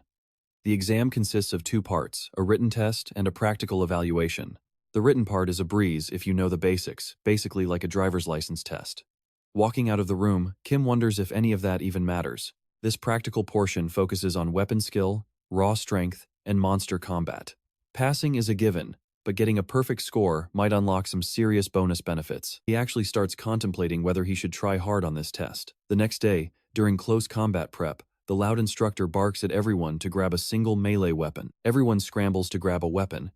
The instructor yells to just grab whatever is right in front of them and stop wasting time. No fooling around allowed, because today they are diving into basic melee combat from the Hunter Manual. But let's be real, he openly admits that the manual doesn't cover everything. What they are learning today is strictly the bare-bones foundation. Eventually, they'll have to develop their own unique style, but basics are everything. He orders them to watch closely and mimic his exact moves as he begins showing off some pretty clean sword strikes, slashes, and footwork. Our boy Kim finally gets why the test actually requires melee weapons. Remembering that nasty one-eyed monster he fought, he realizes relying purely on guns against beasts is just a terrible idea. The recruits start hacking away, but Kim is the only one looking half decent. He casually thinks to himself that the sword arts back in Escorto were way superior, making this modern level a total breeze. Finally, the instructor calls a halt and barks for him to step forward. Kim introduces himself, wondering if he is somehow in trouble already. He steps up, and the instructor admits he's been watching Kim's swordplay, calling his style incredibly unusual but effective. In fact, he wants the entire class to study exactly how Kim moves. Caught completely off guard, our main character has no choice but to start demonstrating right in front of everyone. By the time he finishes, he's totally drained and low-key annoyed at being hijacked as an unpaid training assistant. The instructor walks over, thanking him and praising the impressive progress Kim is making. He hands Kim some food, telling him to eat up alone, which catches him off guard since the guy was just casually carrying it around. Right then, Dong-jin strolls over to tell our hero how insane his demonstration was. He politely asks if Kim can spare a few pointers during their upcoming break. Kim asks why he's being singled out, and Dong-jin admits this is his very first time seriously training. He's trying to use a sword as well, but he's really struggling with his form. He begs Kim for some brutal, honest feedback later, and Kim shrugged, saying he doesn't mind helping out if he can. Kim observes Dong-jin swing his sword and notes that the guy has clearly put in some serious hours. The movements are textbook military drills, but our main character realizes the real issue isn't form. Dong-jin just completely lacks any self-confidence. Kim knows there's an incredibly easy shortcut to fix this, but the time isn't right yet. Instead, he promises to guide Dong-jin and turn him into a true elite soldier. Let's be real, seeing our cynical protagonist offer to help someone is the ultimate plot twist, but let's see how this plays out. Since Dong-jin is practically drowning in self-doubt, what kind of brutal mental training or tough love is Kim going to pull out of his sleeve? Finally, Saturday arrives, the big promotion exam day.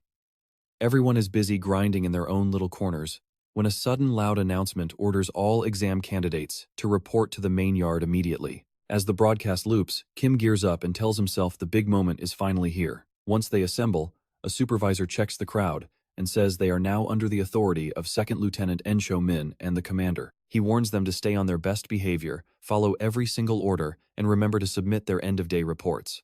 With that final warning, everyone boards the bus. Once they're seated, they find out the exam is going down at the 105th Division in Gapyeong, where the main battalion is based.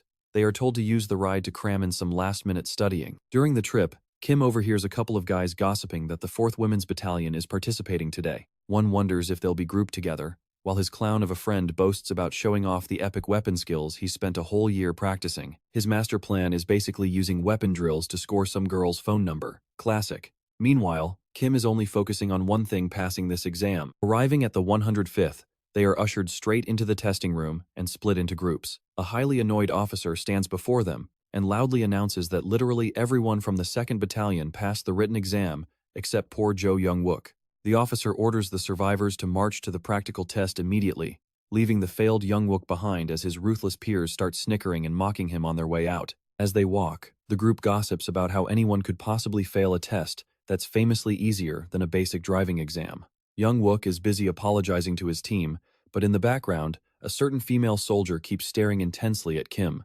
Once outside, they are forced to stand perfectly straight through a dreadfully boring speech, desperately fighting the urge to doze off. Finally, the speaker wraps up by mentioning a few special candidates taking the test under unique conditions. He names Corporal Kim and Song Hyun-soo from the 104th Division. The speaker explains that despite neither of them reaching a full year of service, they've been fast-tracked to sit for this exam. This makes our hero wonder if there is another reincarnator or genius in his exact situation. Before he can dwell on it, the speaker warns these fast-trackers not to play around and embarrass themselves in front of the recruits. Instantly, the crowd starts whispering about Kim.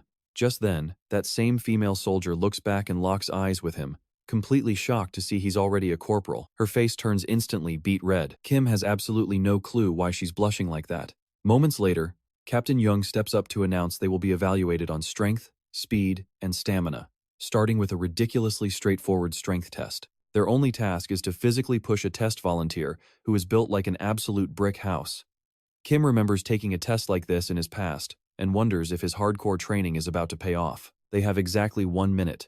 To bag a perfect score, they must push this giant back a full 10 meters. The test kicks off immediately as names are called, and first up is the first-class cook, Jin Hyuk. The guy rips off his shirt and starts shoving with all his might, but the giant doesn't even budge. With a single, effortless shoulder nudge, the giant sends the cook flying backwards. Jin Hyuk gets 0 points and fails instantly. The captain then drops a bomb. Anyone scoring under 40 points is eliminated right on the spot. This instantly turns the tension up to 11 as recruit after recruit fails to move the human tank. People are scraping together 10 or 20 points, with many getting flat-out zeros as frustration grows. Even the captain is getting bored since nobody has passed. But then, it is Ansu's turn, and she grabs 50 points. She actually pushes the massive tank back 5 meters, leaving the entire crowd utterly speechless. She is the first to pass today, and people are reeling that someone so gorgeous possesses that kind of raw power. Some even joke that the giant must be her dad. Eventually, they just chalk it up to some seriously blessed genetics. Right after, the girl looks straight at Kim, making him wonder if she is keeping tabs on him because she is also one of those special exceptions. When Kim is finally called up, he steps right in front of the human wall, wondering if he should unleash the same force he used on that red stone. A perfect score only requires 10 meters, but Kim decides to launch the giant straight into the far wall instead. The entire room goes dead silent as that massive human tank crashes way past the 10-meter limit. Captain Young awards Kim a perfect 100 points, leaving Sarah absolutely speechless. Our hero quietly admits to himself that he might have gone a tiny bit overboard. The strength test wraps up with an absolute parade of failures.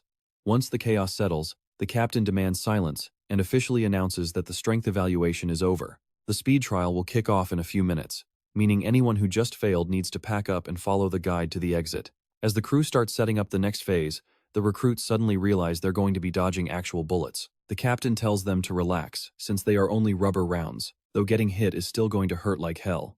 Their job is simply to avoid as many as they can. Kim finds this concept pretty amusing, and the captain explains that securing a perfect score requires staying inside the netted zone for 1 full minute. Although it is labeled a speed test, anyone confident in their own durability can just tank the hits to stay inside. The absolute minimum cutoff is 30 seconds, meaning if they get pushed out or knocked unconscious before that, they fail. With those terms set, he barks for the test to begin. Right as Kim's name is called, he spots Dongjin walking up behind him. Kim looks visibly surprised, prompting Dongjin to ask why he's making that face, demanding to know if Kim expected him to fail the strength test. Kim absolutely did, but he keeps his mouth shut. Instead, Kim smooths things over, saying most recruits have done this before, so failing is actually harder than passing. Dongjin sighs, admitting this is his ultimate shot at a promotion, even if it took him forever and endless attempts to get here. He then gives Kim a crucial heads up: those rubber rounds fly nearly as fast as live ammunition, so looking away for even a split second is a terrible idea. To survive, he needs to watch the gun barrel and predict the exact trajectory. Mid-conversation, the first participant takes a direct hit. The round splits his head wide open, forcing them to drag him off for medical treatment. Watching this brutal exit, Kim notes that the pass rate here must be insanely low, but then he remembers the monsters. Those terrifying beasts he slaughtered in the other world make this look like child's play, yet people keep failing. The captain snaps at them, demanding to know why they are performing so terribly. He barks that the promotion exam is way harder than this little game, and if they want to advance, they need to step it up. Even so, more keep failing. Finally, the female soldier gets called up. She stretches. When the first shot flies in, she easily dodges before slipping past several more rounds. In the end, she pulls off a perfect score without taking a single hit. Walking back to the group, she locks eyes with Kim. He is completely baffled, wondering why on earth she keeps staring at him. Now it is the protagonist's turn. Stepping up, he notices she is still glaring at him and wonders if he messed up. Should he have congratulated her on that flawless run? Honestly, her intense gaze is just making him uncomfortable. Distracted, he barely reacts as the first round flies in. A quick tilt, and he dodges it. The girl is shocked, Kim decides it is time to show her the massive gap in their skills. He begins dodging every shot with micro-movements, barely shifting his head and torso to let the bullets graze past. To the spectators, it looks like he is just taking a casual stroll while every single bullet somehow misses. Not a single shot connects. He even glances over and flashes the girl a smug grin. The timer ticks past 1 minute and 10 seconds, and the test just keeps going until the captain finally calls a halt. Since Kim already secured a perfect score, they head to the final exam, with the captain noting everything is right on track. Next up is the energy and physical endurance trial. The captain explains that the rules are incredibly simple. Just step into an empty dungeon and make it back out within 40 minutes. The instructor stays at the entrance. That means all they have to do is run to the end, get stamped, and sprint back. The real issue is the sheer distance. They basically have to sprint the entire time. But as Kim watches everyone dash off right from the starting line looking incredibly anxious, he wonders why they are all panicking so early. Honestly, it seems a bit ridiculous. Wouldn't sending them in one by one make a lot more sense? Just then, Answer bumps right past his shoulder, staring intensely into his eyes. Kim, sighing at her weird behavior, wonders what her deal is this time.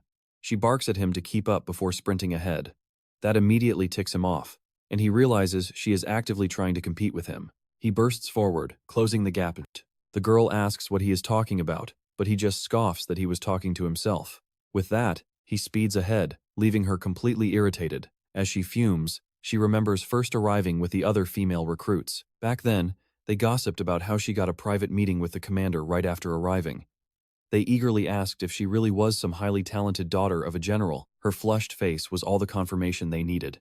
Later in the locker room, the girls admitted they expected her to be a snob, but were surprised by how down-to-earth she actually was.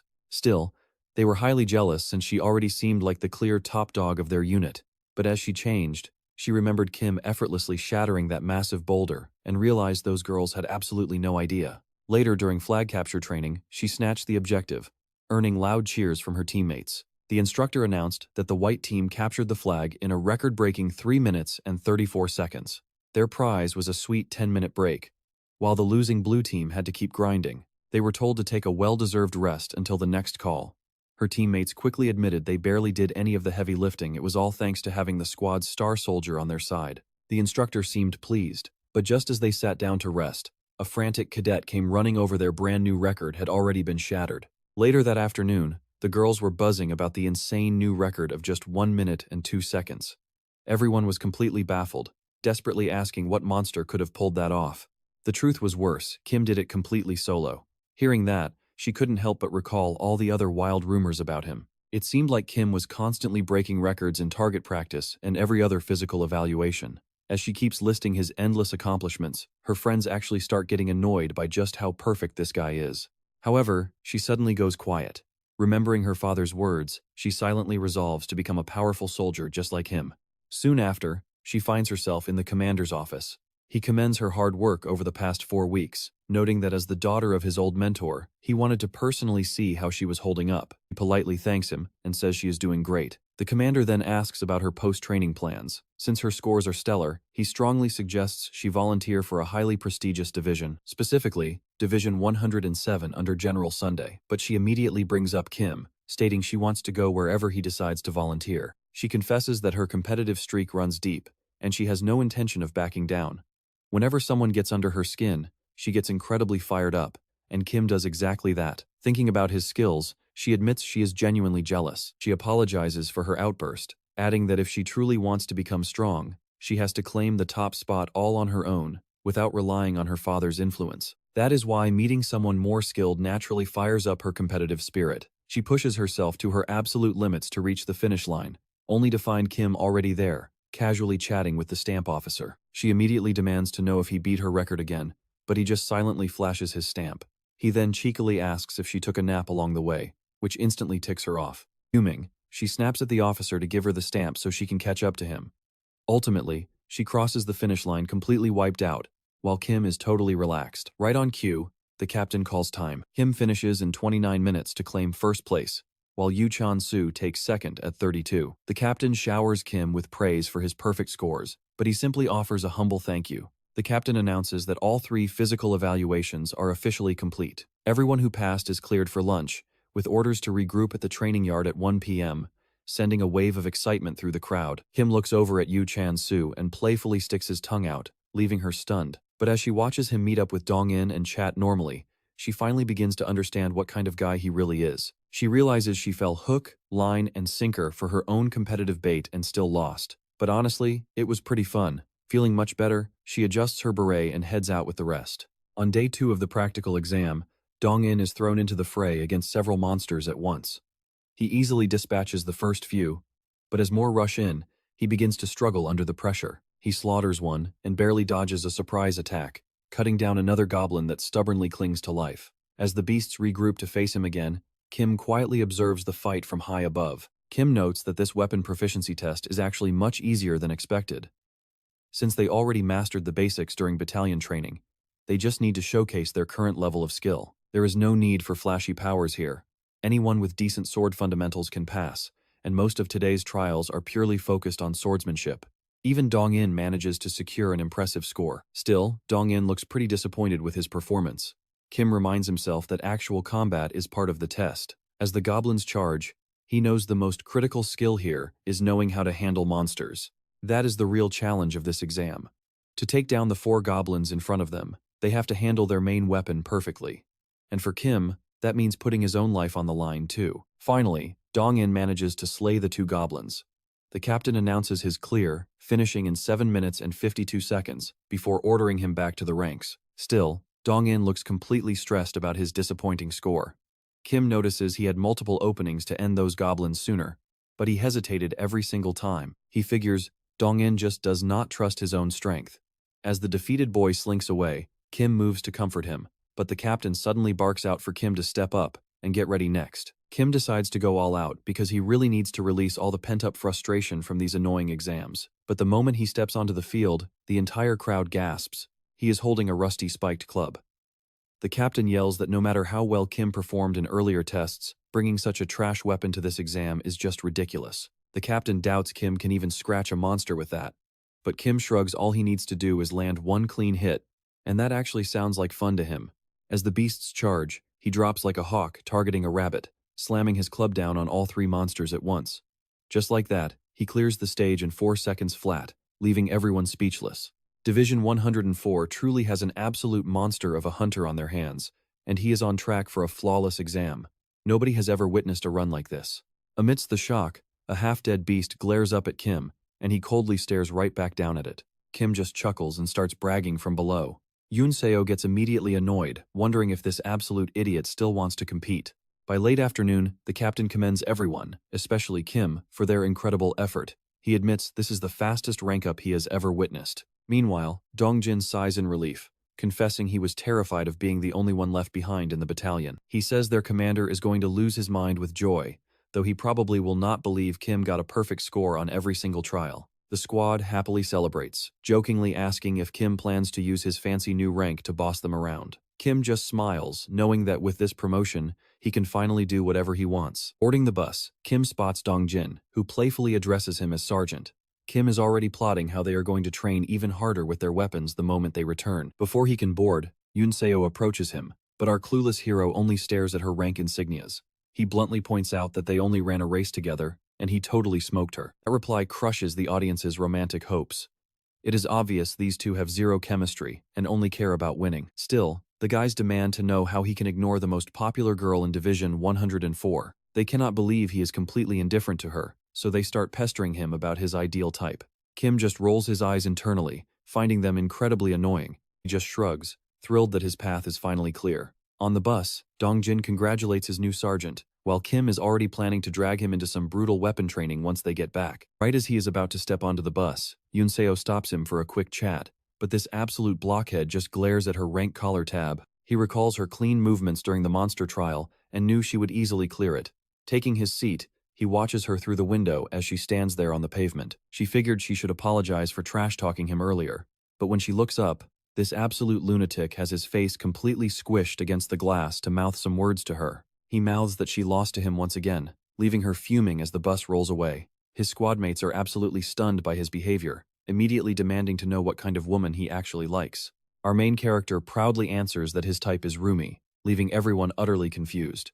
He insists that Rumi is the most beautiful girl in the universe, asking if they have been living under a rock. Once they realize she is just a fictional character from his favorite video game, the disappointment in the bus is palpable. Later that night, the squad happily devours a feast of fried chicken, shocked that the commander actually bought this for them. They pile food on Kim Min-jun's plate, thanking him for the free feast. They note that he already has 3 stripes on his shoulder, and at this rate, he will surpass them in no time. Suddenly, Yoon Seo bursts into the room carrying a crate of bottles, asking for 2 volunteers to follow her to the lounge. Dong Jin agrees immediately. While others wonder what is going on, Seo Galihu explains he was just wrapping up some paperwork when the administrative team decided they needed to celebrate a certain squad member getting a perfect score on his promotion test. As he talks, they spot the stash of beer he brought along. It is clear he did not plan to drink alone, claiming it is a special gift from the general for Kim Min-jun, even if they technically should not have it. The redhead sighs, admitting he knew things would get chaotic the second the protagonist joined that idiot squad. Later that night, Kim Min-jun slips away to a quiet spot, ensures the coast is clear, and summons his energetic shadow companion. Kim asks how she is holding up. He had dismissed her instantly the first time because she was totally different from his expectations, but now he has devised a much smarter plan for her. The guy does not need a killer right now. Instead, he needs a stealthy scout who can operate in the shadows. Since he cannot wander around the base freely, she will be his perfect spy. He tells her to cut the nonsense. She must remain completely invisible and shadow the highest-ranking officers from now on. The moment she uncovers any valuable intel, she must rush back and report. But just as he starts listing his demands, the little shadow demands cursed energy as payment, making him realize he almost forgot. After feeding her the dark energy, the shadow zips off in high spirits. He quickly warns her to stay low, because if anyone spots her sneaking around, this entire military base will go into lockdown. Just then, footsteps approach from behind, and a voice asks if this is where he has been hiding. Startled, Kim quickly covers, claiming he just needed to clear his head after drinking way too much alcohol. Sung-ho teases him about being a lightweight, but Kim secretly scoffs. Black mages are completely immune to toxins. Whether it is poison or heavy alcohol, his body naturally purges it instantly. The senior officer offers his congratulations on the new rank, warning him not to slack off just because of one success. He tells Kim that if he really can hold his liquor, he should get back inside before the guys finish off every single bottle. Kim sighs in relief. Luckily, Sung-ho did not notice a thing. He truly needs to be more careful. He also realizes that the longer he remains in this world, the more attached he is becoming to this lifestyle, which honestly bothers him. The next morning, 2 high-ranking officers discuss how they hit the jackpot. Scanning the recent exam results, one officer notes that while most soldiers barely scraped by, one single name achieved a flawless score. His colleague smiles, already knowing the name is Kim. He explains that the recruit shattered records by clearing the monster trial in just 4 seconds flat. The superior recalls that Choi Sung from the training center had highly praised this kid, but he is performing even better than expected. The boy was also the key player in resolving the eye storage incident.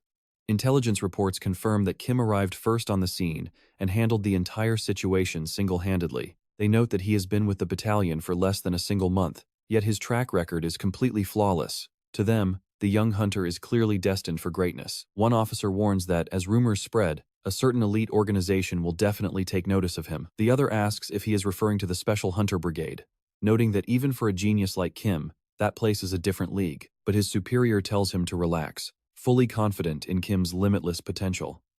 After all, he has seen countless hunters throughout his career, and this kid is different. They are true monsters, legendary figures of the hunter army, and a new beast is about to join their ranks. Meanwhile, Kim gets dumped right in the desert, surrounded by lizardmen, golems, and tribal warriors. Armed with only a nailed club, he seriously considers starting a complete massacre. The next morning, though, everyone is totally wrecked in Kim's room with a brutal hangover. But Kim walks in humming, completely fine, making his friends wonder how he is even standing after drinking so much. They literally call him a monster, while Kim just looks back and asks Soo Hyun-poo if he is feeling okay. Sung-ho says he is fine, explaining that sweating it out actually helped. Kim realizes this guy is a true soldier through and through. Then Sung-ho suddenly remembers to ask if Kim has checked out the gym yet. Kim says not yet. Sung-ho points out he was locked out of it before, so he should definitely take advantage of it now, and the main character agrees. Sung-ho also mentions that the battalion simulation machine is top tier and worth a try. That immediately grabs Kim's attention. Is this the famous virtual reality room everyone keeps hyping up? Intrigued, he heads straight to the second training room. It looks completely different from what he expected, but as he wonders how it works, a holographic monster list pops up in front of him. He chooses ogres, and when the machine asks for a count, He happily demands a massive horde. But wait, the system immediately flags him for going way over the limit. The cap is set to only 30 monsters. Kim grumbles that it sucks since he wanted an absolute bloodbath, but he reluctantly agrees to play by the machine's rules. Next, he has to choose a weapon and is pleasantly surprised by the massive selection. Once he picks, he starts the simulation, gears up, and gets instantly teleported right into the desert. Monsters immediately spawn in every direction. Grinning, he calls it awesome and starts slicing them apart. Everything feels incredibly lifelike, and he realizes this training program is actually way too much fun. Within moments, every single monster is dead. Kim feels 30 was way too easy and wonders what would happen if he cranked up the settings. He decides to summon 30 of every single type. Wave after wave of kobolds, orcs, stone golems, and lizardmen charge right at him. Kim just smiles wider. Now this is a real challenge. Now he can finally enjoy himself. As the countdown hits 0, the entire swarm rushes him. Kim gladly welcomes the fight, launching into a brutal, one-sided slaughter using absolutely nothing but his trusty nailed club. He crushes them with terrifying ease, shattering bones one by one. Eventually, he takes down the very last beast and surveys the digital carnage. The system computer announces that the simulation is officially complete. Kim pulls off his headset, absolutely thrilled by how incredibly fun the experience was. Right then, a system notification pops up to inform him that he has unlocked a new basic skill, bladed weapon. Confused, he checks the details, and the system confirms it boosts his overall proficiency with blades. It catches him off guard, but he is certainly not going to complain about a free power-up. He hoped to get a weapon skill, and this is perfect. Plus, it means he doesn't even have to hunt for dungeons to level up anymore when he can just gain skills by training. He can just come here and have fun whenever he has free time. But as soon as he steps outside, he bumps right into Don Jin, who demands to know what just happened. Kim plays dumb, so Don Jin points straight at the scoreboard, displaying the training room's insane new record. Staring at the high scores, Don Jin asks if his friend seriously slaughtered all those virtual beasts alone. Kim briefly considers making up a quick excuse, but then just smiles and asks Don Jin if he wants to give it a shot. Don Jin hesitates, mentioning that he is not even authorized to be in here. Kim dismisses the rule completely, pushes him inside, wishes him luck, while Don Jin desperately asks what he is hiding. Kim insists he is hiding nothing. When Don Jin complains about his lingering hangover, Kim cheerfully tells him that a hard workout will cure it right up, before firmly locking the door from the outside. As they fool around, Guanxik walks by, catches a glimpse of the training scores, and is left utterly speechless. Soon after, he marches into the barracks to find out where Kim went. A soldier reports in. Everyone else is grabbing snow shovels, but the sergeant is currently training at the gym. The reporting soldier instantly panics, realizing he accidentally emphasized Kim's rank right in front of Guanxik. However, Guanxik ignores it, merely stating that the battalion commander is looking for Kim. The soldier rushes off to deliver the message before the commander loses patience. Once he is gone, Guanxik turns to the remaining men and asks what they are up to. The two guys play coy, asking if he actually wants to know. They reveal they started a betting pool on when Kim will get promoted again, ranging from 6 months to 2 years, with a whole month's salary on the line. Guanxik sighs at their usual nonsense, but one of them excitedly points out that someone actually bet on a 6-month promotion window. You just know this betting pool is going to get absolutely out of hand. Guanxik looks at the sheet and writes down a prediction that shocks everyone. Stunned, they ask if he is actually serious about his choice. Guanxik smiles, claiming that since a month's pay is on the line, he might as well go big, betting that Kim gets promoted even faster than 6 months. Meanwhile, Kim is at the gym looking absolutely shredded. He transitions from intense squats straight into heavy bicep curls, tossing the massive plates around like they are nothing. But after days of hardcore lifting, his stats still refuse to budge. He remembers his old game, Ix the Guardian, where he had a passive skill that constantly boosted his attributes. He wishes he had some cheat-like hero power in this world, because raising his raw physical power manually is proving to be a massive grind. And just like that, the system rings. It grants him an E-rank strength skill, instantly boosting his power by 5 points. It is a basic passive, but it is exactly what he needs to fast-track his growth. Right then, the nervous messenger from earlier runs in, frantically apologizing and saying the commander is requesting his presence. Riding high on his new skill, Kim cheerfully agrees and heads out, leaving the bewildered soldier wondering if this absolute madman really spent the entire day working out. Kim reports straight to the commander's office, saluting and stating he was told he was needed. The commander nods, assuring him it is nothing bad, but they need to walk over to the council room. On the walk, the commander asks how his first week as a sergeant went. Kim says it has been pretty fun, and happily congratulates his superior on his own promotion. The commander expresses deep gratitude for Kim saving him during the bat outbreak. Kim shrugs it off as no big deal, but the commander smiles, saying that incident is exactly why he called him in. Since Kim handled the bats and aced his exams, the military is offering a reward. The commander hopes he won't mind the lack of a grand ceremony, as hunters rarely get formal decorations anyway. He hands Kim a formal citation for outstanding military service, fully approved by high command. Kim, slightly clueless, asks what this actually does for him. The commander explains that earning more of these awards makes a future promotion highly likely, though they are notoriously difficult to secure and rarely given to active hunters. Accumulating multiple citations is unheard of, but Kim instantly asks if getting 10 of them guarantees a promotion. The commander sighs, thinking this is not a retail punch card. A few days later, they stand before another glowing portal, weapons drawn, waiting for the green light to clear their next dungeon. The recruits get a classic pep talk: stay calm, remember your training, and don't die. Meanwhile, the commander runs them through the dungeon blueprint while some poor guy drags over a heavy box of tactical gear. But looking inside, the squad immediately regrets every choice that led them here. The commander drops the bad news they're heading into a literal sewer, so they better strap those gas masks on tight. It is just as gross as it sounds. Hunters affectionately call this dungeon the Rat Nest, and even if it's technically a low-tier zone, about 200 giant vermin are waiting down there. The pathways inside are so incredibly tight that firing guns is practically a hazard, which pushes the difficulty rating way up. One soldier logically suggests that since they entered through a single bottleneck, they should probably lure the beasts back here. The commander actually agrees and tells them to prep the trap. Kim points out that the toxic air means keeping those bulky gas masks on is non-negotiable, so they gear up, though Han Yong immediately starts whining about how bad the place smells. He complains that no self-respecting hunter can fight at full capacity in a literal toilet. But then, the boss pulls out a secret weapon from the supply box, a seriously sketchy-looking banana. Even through their heavy air filters, Kim and Han Yong gag just looking at the rotten yellow mess. The boss starts chucking those nasty fruits everywhere, but suddenly stops, completely freezing in his tracks. He spots piles of chewed-up monster bones scattered across the floor. Before they can process this, a shout echoes they're coming. The boss orders the front line to lock down immediately. The soldiers scramble to form a wall. They tell each other to hold the line until the horde hits, brace themselves, and wait. In the middle of the absolute panic, Han Yong casually tries to start a kill count bet with a cash bonus on the line. He even invites the quiet rookie to join, but the kid ignores him because the giant rats are already flooding in. The commander bellows to draw weapons and stand firm.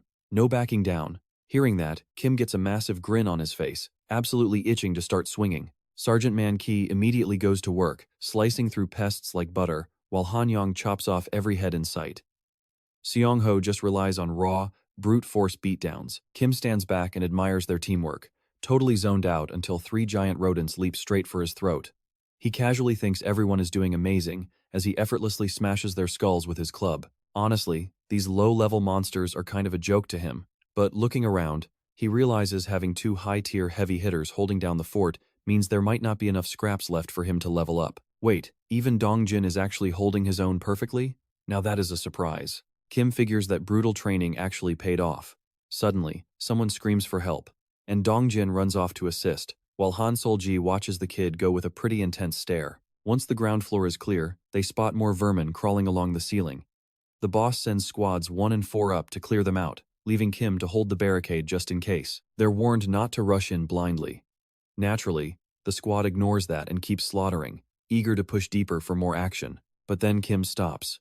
He feels a weird, heavy pressure nearby, a dark, demonic energy he completely missed earlier because of the thick gas mask. Suddenly, the concrete floor starts cracking wide open. He yells for everyone to watch out.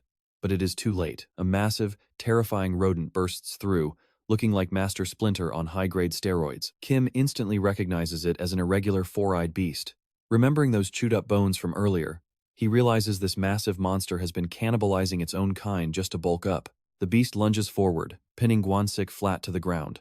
The soldier next to him completely freezes in sheer terror, while the others desperately scream for Gwansik to stay calm and crawl away. Just as a massive paw swings down, Dongjin bravely leaps in to parry the strike, but his sword gets instantly slapped away, leaving the beast completely unharmed. He grabs Gwansik, yelling at him to get moving.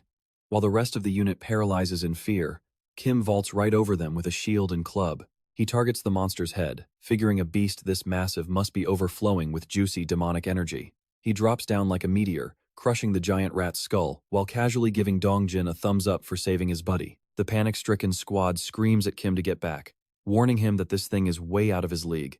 They want the elite sergeants to handle it while the rookies retreat, but Kim completely ignores them, charging the beast solo. The furious rodent slams its paws down so hard the entire tunnel starts to collapse. Heavy rocks rain down from the ceiling, completely blocking them off in a massive cave-in. Kim actually smiles. He was worried the others would see his secret powers. But now that they're blocked off, he blasts a high-voltage kick straight into the beast's leg. Next, he uses his heavy shield to smash the massive rat straight into the wall. As it flies back, Kim pounces, unleashing a brutal barrage of energy-infused punches. But just as he's gearing up for the big finisher, he realizes the poor thing is already dead. Well, no point letting good demonic energy go to waste. With its essence completely drained, the beast shrivels back into a basic mutant corpse. The system cheerfully chimes in, announcing that Kim has gained a brand new level. Kim chuckles at his luck, raising his club to make sure the job's done. Fast forward through the chaos, they're finally outside, resting on the grass, when an officer mentions another squad already cleared the threat. But then they get the grim update: the other squad was completely wiped out. Suddenly, a sharp, terrible pain shoots through Kim's entire body. The officer assures them that medical backup is on the way. Meanwhile, Kim's buddy jogs over, calling him an absolute freak of nature for squashing that giant monster like a bug. He gives him a heartfelt thanks for saving their lives. When that massive beast charged, he confesses he was frozen stiff. Kim shrugs it off, apologizing for being too slow. His buddy tells him he's crazy to apologize. Nobody could have predicted a mutant that big. He's just incredibly grateful. Kim jumped in, because otherwise, Kwang-sok and Dongjin would have been history. They would be dead without him. His friend asks if he's hurt, but Kim says he's fine, leaving the nearby officer absolutely stunned. Kim insists he's untouched, but the officer isn't buying it for a second. He orders Kim straight to his office the moment they get back. His buddy warns that the commander is probably losing his mind with worry.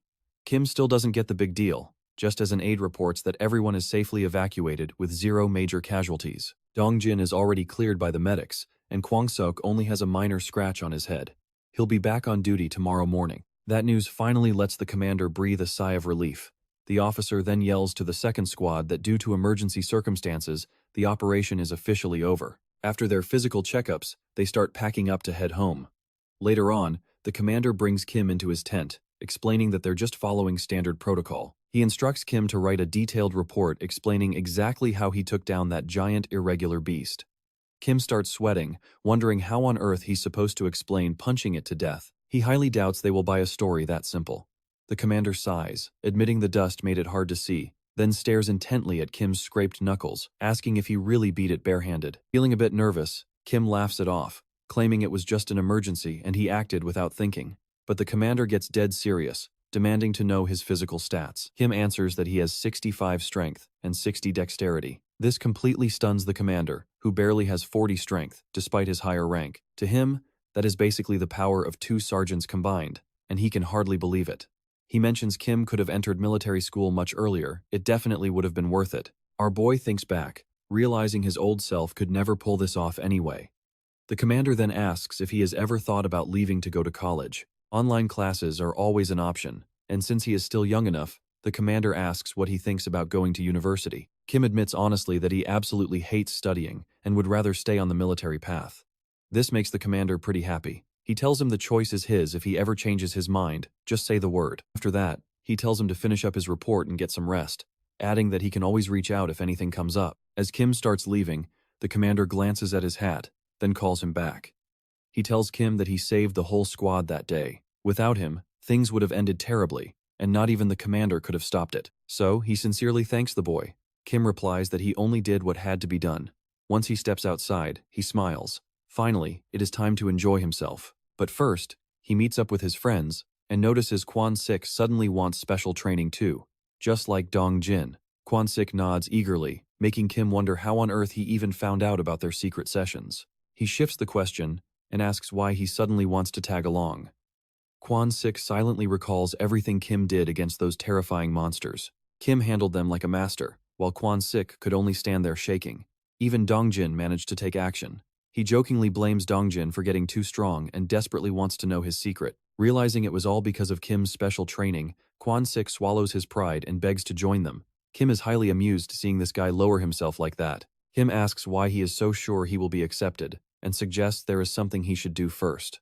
Feeling the pressure, Kwon-sik immediately bows to Dong-jin, apologizing and thanking him for the rescue. Dong-jin quickly tells him it is fine, but Kwon-sik keeps apologizing for being a total pain in the past.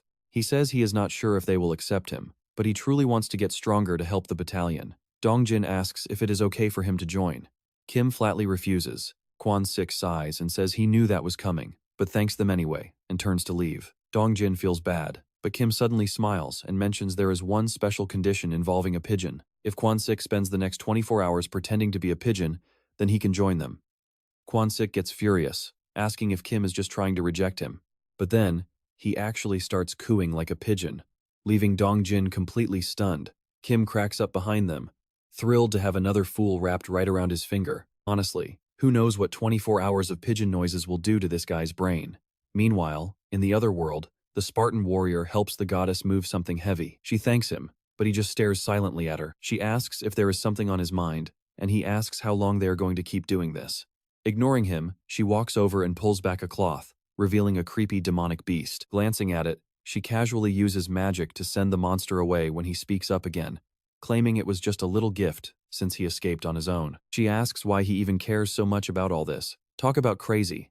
I knew there was something off about this woman. She is beautiful, sure, but completely unhinged. The next day, the soldiers are busy digging holes.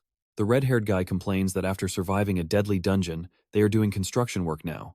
Like, why the heck are they doing this? His buddy nods, saying he has been thinking the exact same thing. Shouldn't their main job be hunting and killing monsters? How does digging holes fit their duty? Suddenly, an officer shows up, and someone yells out that the thing has arrived. They all run over to grab a block, while Kwon-sik mutters that the word thing is way too vague. A rock, maybe? Or literally anything else. He grunts that it is heavier than it looks and asks what it is, prompting the officer to explain they use it for building. It is made from dungeon minerals, but before the officer can finish, Kim asks if he was talking to him. Kwon-sik notices Kim carrying those massive blocks like they are light as a feather and is speechless. Kwon-sik stammers that he was just talking to himself, thinking someone might be curious. While everyone else struggles to carry a single block, Kim casually walks by with 4 stacked on his shoulders. Soon, the officer announces a 10-minute break and heads over to the commander, mentioning some gossip he overheard while picking up supplies at headquarters. Word is, something went down in the jurisdiction of Division 104, and they suspect a new dungeon appeared. The commander asks if it is serious, while the soldiers start to panic. The thought of going inside has everyone terrified of what might happen. One soldier asks if this is some kind of sick joke, but the officer snaps that it is under investigation and tells them to shut it. While Kim wonders about it, Kwon-sik notices his confusion. He has no clue. So he explains that a new dungeon is typically way larger inside than normal, meaning the monsters are stronger. Basically, when a fresh portal appears and has not been fully identified yet, hunters label it a new dungeon. He adds that it is the perfect spot for racking up combat experience. Once they join the hunter division, they can take part in what Kwon-sik calls hunter training and planning. Kim asks what he is even babbling about, leaving Kwon-sik to awkwardly mutter that he just thought someone would want to know. Kim silently ponders this training program. He decides he really does not need any training right now.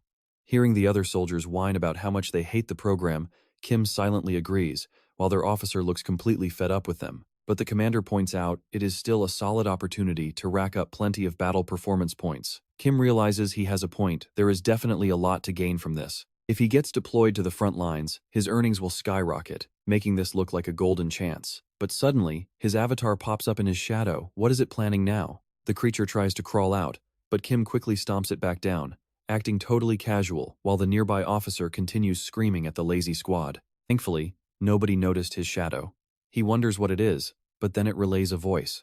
A woman. She is begging for help with some kind of irregular monster. The distress call came directly from the team investigating the portal. A man asks if she is talking about the dungeon in his sector, and she confirms it, adding that civilians are safe for now. However, 2 members of the investigation team have already lost their lives. The urgent report just arrived, meaning they have to clear the portal immediately. The commander says they will seal it off as usual. Right now, his main focus is the dungeon over in Hong Kong's residential district, so he tells the woman to prioritize that area first. After hearing the news, Kim is glad his shadow brought him this intel. He wonders if he should request some leave to handle it himself, and soon, he is back home packing up his gear for the trip. Then his eyes land on a photo of the commander's family. He remembers the boss asking him just a day ago if he was already planning to head out. According to the work reports, Kim had been busting his tail, so a vacation was well deserved. The commander gladly signed off on it as a huge thank you, which honestly made our boy pretty happy. But then the chief pointed out that Kim's actual house was deep inside a restricted quarantine zone. When asked where he slept during his last break, Kim casually admitted he just crashed at an internet cafe. The commander's side totally saw that coming and offered him his old family apartment instead. They had moved out a while ago for work, so the place was completely empty, though they kept it spotless for holidays. Kim tried to politely decline, but the boss was having none of it. He insisted it was his choice to offer, and even if it was a bit far, sleeping in a real bed beat a noisy internet cafe any day. Realizing it really was not that much of a detour, Kim stopped fighting it. The commander told him to use it even if just for a quick nap, wishing him an amazing vacation. So yeah, Kim takes the keys. While the commander is left worrying about him, our main character takes one last look at that family photo and gets ready to head out into the wild. Time to move. Right on cue, a totally not suspicious guy in a dark hoodie starts lurking through the streets like a textbook anime villain. Kim remembers the lady saying the gate was near a school in Ohyunggong. She had ordered her crew to keep their distance, at least 1 kilometer away, to lock down the area while the army guarded the front. He parkours across the rooftops and leaps right inside, spotting the glowing portal. Wondering what kind of absolute mess he is stepping into this time, he calmly walks on in. He wanted some intel on the local monsters, but his summon only gave him a half-baked description. Guess he is doing this the old-fashioned way. Without a second thought, he steps through the portal. The vibe inside is instantly garbage, just a creepy, dead forest that screams bad news. He spots a shattered sword on the ground, making him realize he might not be the only guest today. Sensing a presence, Kim yells out for them to stop hiding and show themselves. But instead of a survivor, a beast leaps out. It looks like a nasty demonic goblin overflowing with dark energy, but as it gets closer, he realizes it is something else entirely. It is a kobold, and a massive one at that. But judging by the clues, the original scouting team somehow survived this big guy, so Kim casually readies himself for a beatdown. The beast lunges. Kim effortlessly ducks and winds up a nasty counterpunch. It hits dead on but does absolutely nothing, no reaction. The monster just roars. Thinking fast, Kim swings his leg up, delivering a brutal kick straight under its chin that launches the beast skyward.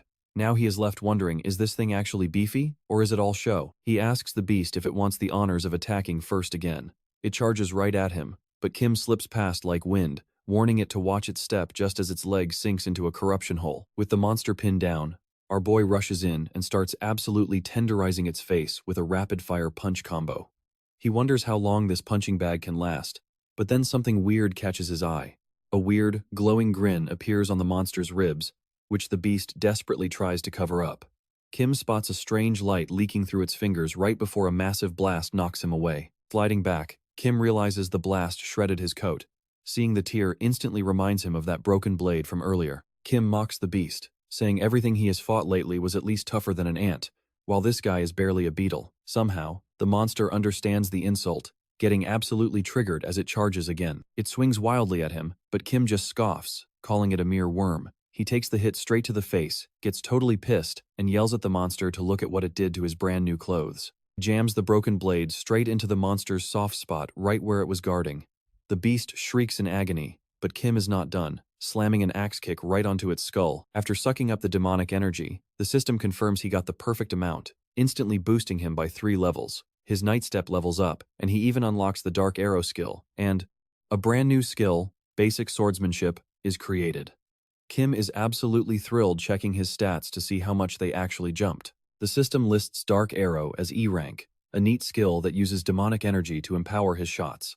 Basic Swordsmanship is also E rank, boosting his sword fighting. He is stoked to finally have a ranged attack, but wonders why a sword skill popped up at all. A second later, he remembers stabbing the beast and figures that final blow must have triggered it. Honestly, he thinks that is pretty cool. But wait, did someone attack this thing before he got here? He remembers a shining object lodged in its wound. So, he slices right into the beast to investigate and gets a massive shock at what is hidden inside. He stares at the metal piece, wondering if it is a broken knife or an arrow tip. Maybe an investigation team stabbed it earlier, but then he suddenly realizes he has actually seen this exact fragment somewhere before. He does not get much time to think though because more monsters suddenly crash the party. Kim decides this is the perfect chance to test his brand new skills. As the beasts growl, he gets ready to start casting. Eager to see what E-rank powers can do, he fires at the approaching mob. The arrows drop them instantly. Once he is done testing his skills, he decides to just clear out the remaining monsters while he is here. The single surviving monster is absolutely terrified of him. Kim wonders where the rest of the pack hid. Later, he steps out of the portal, highly satisfied with himself. He finally cleared the dungeon. Now he can finally relax. Though, let us be honest, he is starting to look more like a terrifying villain than the actual bad guys. Sometime later, he returns to his military base, enjoying normal life after a pretty great vacation.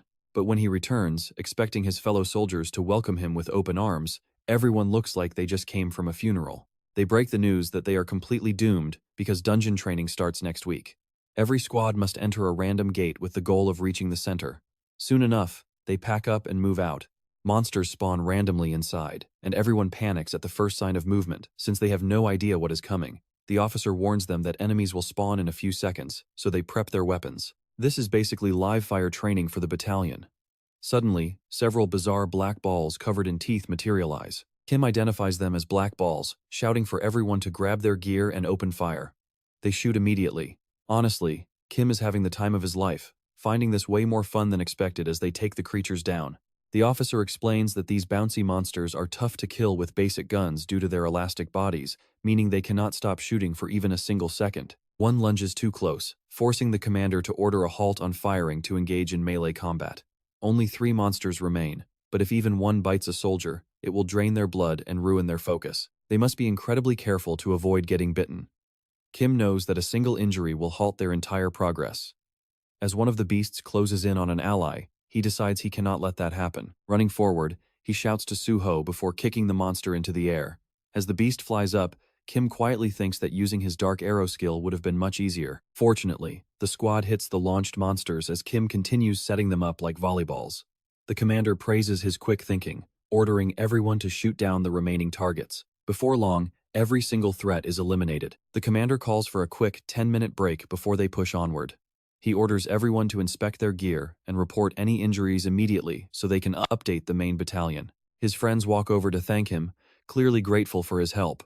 Even the stubborn Guan-sik looks pleased. However, Su-muk merely glances at him before quietly backing away. Meanwhile, Su-muk and his buddy are completely exhausted. They start wondering if this training area is somehow worse than the actual dungeon they cleared, questioning how long they have even been trapped inside. His friend admits he has no clue, but suspects it will end up like last time. When the red-haired guy asks what he means, the boy explains that a boss monster waits in this dungeon too, prompting him to ask where it is. His friend remembers a crazy rumor about how a group of high-ranking officers once entered this zone, and one of them apparently killed a giant elephant using nothing but his bare hands. After that, the officer told the troops it was time to start training. Remembering this, the boy fears the boss is being kept alive just for them to fight, which instantly terrifies him. Suddenly, an officer sneaks up, throws his arms around them, calls them whiners, and announces that break time is officially over. Kim gets excited, wondering what the legendary major is actually like as they march forward. Marching onward, the commander spots something ahead that freezes everyone in their tracks. Kim realizes the boss they expected to fight is not a monster, but the major himself, waiting to personally beat them down. Meanwhile, an old man is smoking near his shack when he spots that giant barbarian from the other world, the goddess's ally, walking straight toward him. The elder notes it has been quite a while since their last meeting. He asks if the weapon broke, leaving the barbarian totally embarrassed. The old man chuckles, guessing he simply did not use it properly. The barbarian reluctantly hands over his sword. Inspecting the heavy damage, the old man asks if he was out hunting monsters. Hilariously, the sword fragment Kim found earlier belongs to this very barbarian's broken blade. Back at the camp, some officers discuss the training situation. However, the 1st Battalion commander complains that the current setup makes the soldiers in his division look incredibly weak. Gojong replies that he simply wants to prevent them from pushing too hard and getting hurt. Just then, Colonel Lee enters the tent, demanding to know if anyone has seen the division commander. Gojong awkwardly hesitates, which instantly raises Colonel Lee's alarms. Sung-gyun sighs that it sounds just like their commander. Once that man decides something, nobody can stop him. Still, why did he suddenly join the training? The rookies have not even met him yet, so what on earth is supposed to happen now? Gojong reveals the commander only muttered one thing before running off. He wanted to see a certain soldier with his own eyes. And right there, in the middle of the training field, Du Young is grinning directly at Kim. Everyone knew the drill included a rescue objective, but the colonel expected a random volunteer from headquarters to play the victim. The local commander is completely shocked. He never expected the actual division commander to play the part. Do-young walks up and points to his mock injury tag, insisting that he is severely wounded. The commander starts shaking, hurriedly introducing himself as Kim Chul-min and stammering that it is an honor to assist him. Another officer offers to carry him on an emergency stretcher, but the massive commander looks at him like he is a total idiot before casually crushing the wooden stretcher to pieces. There is no way a giant like him would fit on that tiny thing anyway. When the officer insists on official protocol, the commander ignores him completely, refuses to lie down, and orders the squad to keep moving. The giant commander then looks straight at Kim, and the two lock eyes. As Do-young smiles, our main character gets fired up, realizing this training session is about to be a blast. And for him, the excitement does not stop. While escorting the massive commander, Kim easily slices through every single monster that crosses their path, though plenty of them show up. Despite the complete chaos, the training feels incredibly exciting to him, and the division commander seems to get along beautifully with our crazy protagonist. Meanwhile, over with the second squad, Chiho is having a terribly rough time. He is up against a slimy, soaking wet frog monster. He tries to fight back, but when a massive swarm of them suddenly surrounds him, he collapses from pure exhaustion. A frog lashes out with its tongue, but Kim slices it in half instantly. He notes that even though swordsmanship is a basic skill, its striking power has grown immensely. He then rushes over to help Chiho up. Chiho offers his thanks, but Kim can see he is completely out of gas. Taking charge, he leaps back into the fray, slicing down the frogs one by one to save his struggling comrades. The division commander is completely blown away, thinking these are the best combat results he has ever witnessed in a drill. Just then, a sneaky frog monster lunges at Kim from behind, only to get blasted away with one casual punch. Following the chaos, the commander orders a quick sweep and a brief rest before they push forward. He checks if Kim is doing all right, and our main guy just nods with a calm yes. The commander can only marvel at how incredible soldier Kim Min-jun really is. Meanwhile, over in the northern zone of the dungeon, the girls are struggling hard against a swarm of creepy black spheres. Suddenly, the blue-haired warrior steps up, slicing through them one by one in single, clean sweeps. Her friend stares in awe, telling Woon-seo that she is amazing and wishing she had that kind of strength. But the final black sphere suddenly charges, nearly catching her friend off guard. Woon-seo leaps right in front of the attack, blocking the blow with her sword, but the force sends her tumbling right off a cliff. Back with Kim's squad, the guys chatter away while Kim just zones out. The overall commander points out that everyone made it this far without a single scratch, proving their platoon leader is highly capable. This praise leaves the platoon leader completely shaken, wondering if he is being set up. But looking over, he sees Kim guiding his teammates with their swords, realizing the squad's strength is carrying them. The Major General assures him that coordinating such talent is still great leadership. He tells him to maintain this standard until training ends, making the leader beam with pride. Then he glares at another soldier, asking why his balance is so terrible and if his left hand is just for decoration. The poor guy immediately panics and starts apologizing. Amidst the chaos, a soldier nudges Sung-woo, asking if this is his second live maneuver. Sung-woo shrugs and says yes. When the guy tries to ask another question, Sung-woo shuts him down, telling him to not even start. Naturally, the guy asks anyway, curious about the strange marker near the off-limit zone. The veteran patrolman casually mutters that it is just the hole, offering no further explanation. The commander shouts for everyone to fall in and prepare to move out. Since the patrolman keeps mentioning the hole, his friend presses him, asking if he actually means a literal dungeon hole. The patrolman sighs, joking that the kid must have slept through basic training. He explains that while dungeons are still mostly a mystery, the leading theory is they link to another dimension via portals. But there is no guarantee that this dimensional bridge remains perfectly stable across vast distances. And that is where things get weird. Dungeons do not just end at the borders. There are spots where the dimensional connection simply tears open, creating dungeon holes. His friend immediately asks what happens if someone falls into one. The patrolman admits he is skeptical, but rumors claim anyone falling in gets randomly teleported somewhere else inside the dungeon. As they gossip, they suddenly spot something strange up ahead. Kim and the commander rush over, only to freeze in shock. Lying unconscious on the cold ground is none other than Woon-seo. They quickly patch her up, offering water and splinting her injured leg. Under the Major General's silent gaze, the platoon leader reassures her that he has already alerted headquarters, so she can just rest easy. She weakly asks if the rest of her unit is safe. The leader nods, confirming they are all completely fine, and have been incredibly worried about her. They actually halted the drill to look for her, though they will resume now that she is safe. She sighs in relief and offers her thanks, but when she attempts to stand, her injured ankle gives out. The officer warns her that continuing the drill with a wrecked foot is impossible, reminding her that self-preservation is just as vital as combat prowess. He tells her an evacuation squad is on the way, meaning her training is officially over. As she looks down in disappointment, the Major General steps up to ask about her condition, leaving her utterly speechless. She cannot believe Major General Seo-kyung is actually here, especially since his elite squad is supposed to be running their own exercise. Leader reports she is stable with no major wounds, though a severe ankle sprain makes it impossible for her to continue the exercise. Seo-kyung comments that it is a shame with the finish line so close, asking what happened. Standing at attention, she introduces herself as Private First Class Song Woon Seo. She explains she fell from a cliff while battling a beast, blacking out before waking up here. Seo-kyung wonders if she slipped past the boundary or fell into a hole, noting she got incredibly lucky. Suddenly, the general freezes. He asks her to repeat her name, and when she complies, his eyes widen. He immediately asks if she is the daughter of the legendary commander, Song Tae-ho. A bit flustered, she quietly confirms it. Nodding, the general declares her an official casualty and scans the crowd until his eyes land on someone. It is Kim, and Seo-kyung barks for him to step forward. Kim salutes, while Woon Seo turns completely red, internally screaming about why it had to be this guy. Then, Seo-kyung orders Kim to carry the wounded soldier. Woon Seo is absolutely horrified, and Kim stands frozen as the general firmly repeats the direct command. Seeing her face flushing bright red, Kim realizes this is getting pretty awkward. Still, since the command is official and the area is clear, he gladly obeys. He walks up and tells her to hop on his back, leaving her completely stunned. He points out that while she can choose to withdraw, doing so means flushing her entire score down the drain. Trapped with no other option, she shyly asks him to look after her, earning a massive smirk from Kim. His squad mates watch in utter shock, whispering that Kim is an absolute monster with limitless stamina. They are convinced he is barely human at this point. Meanwhile, Kim calmly carries her on his back, marching right alongside the commander. The leader instructs him to fall back with the rear guard and stay close.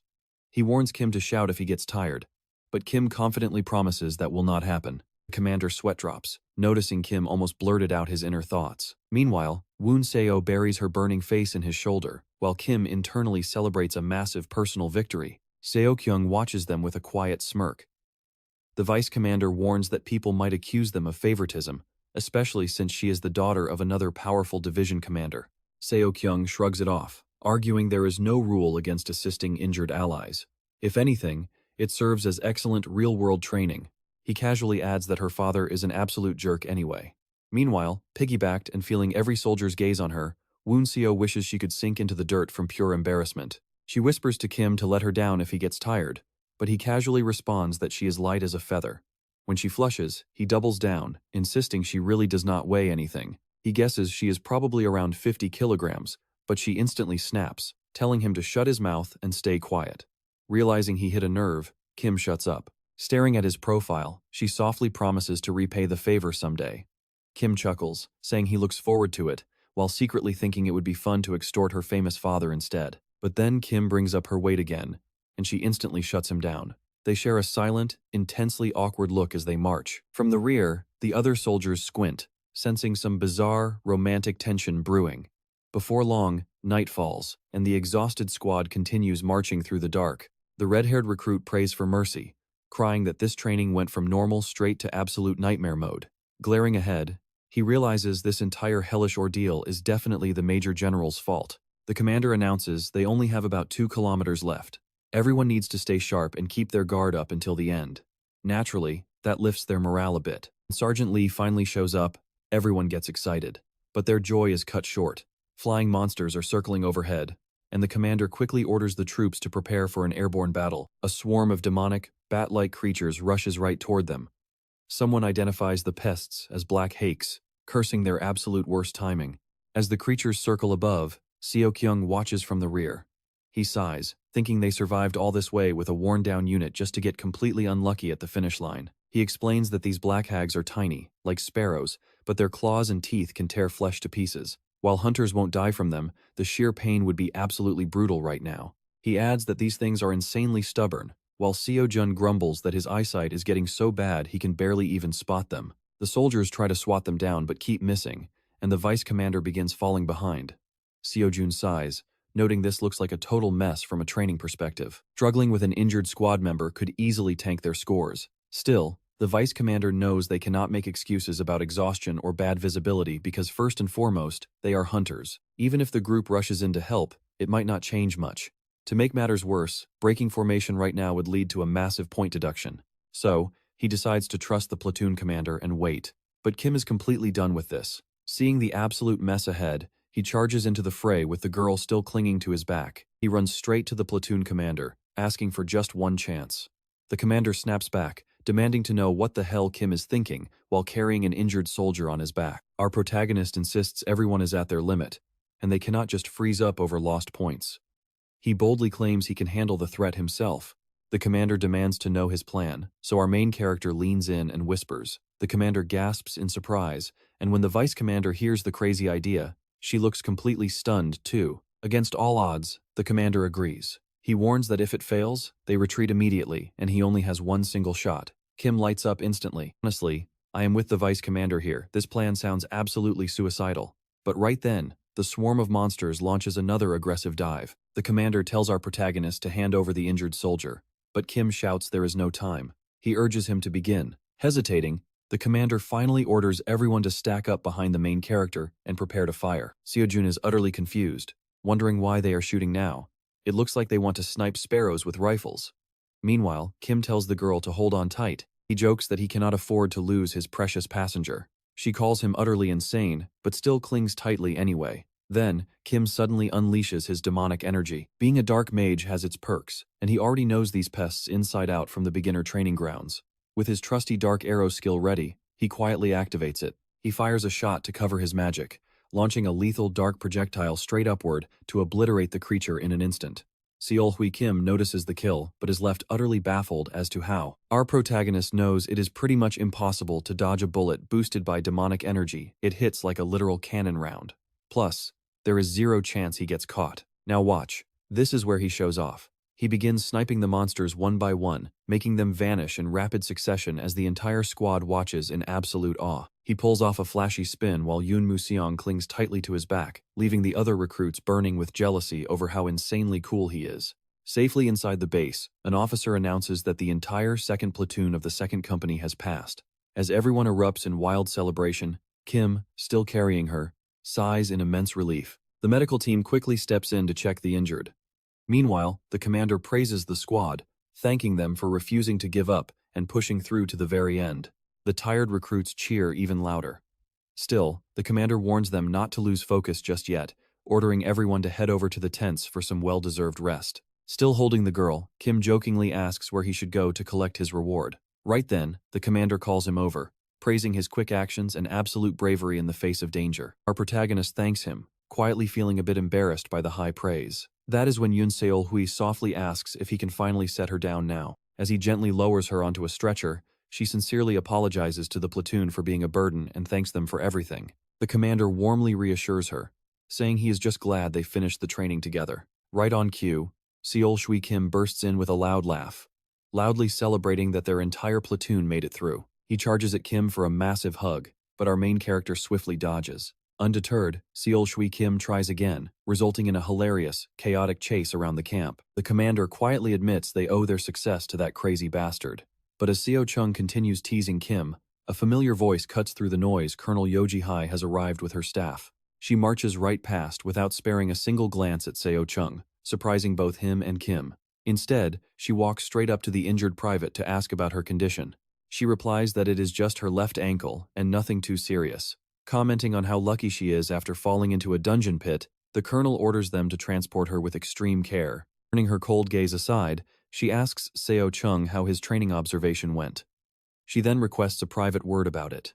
He asks if it really has to be right now, and she gives a firm nod. He pushes his luck, asking if it truly must be this exact second. With an incredibly intense, terrifying glare, she makes her answer crystal clear. Later that night, Kim is absolutely demolishing a massive feast. The friendly cook keeps piling his plate high, offering even more chicken. Our main character asks if it is really okay to eat this much, but the cook shrugs. Everyone else is fast asleep anyway. Kim happily declares he cannot let good food go to waste, eagerly grabbing the chicken. The curious cook then asks if he belongs to the legendary second platoon of the second company. He mentions hearing rumors that they topped the entire division during training.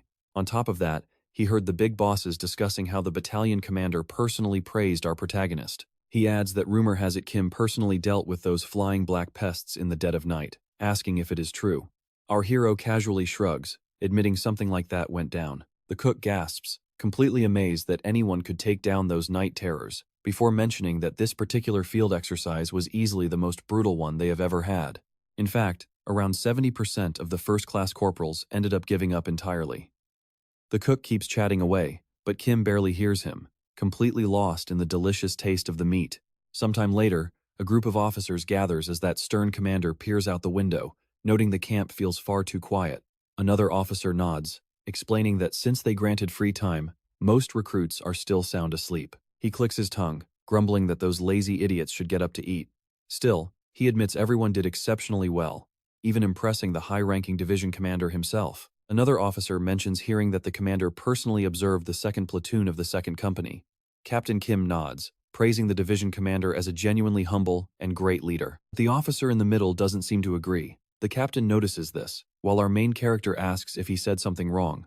The officer sighs, admitting it's not his fault. Apparently, the 4th Battalion commander was just incredibly stressed over that whole incident.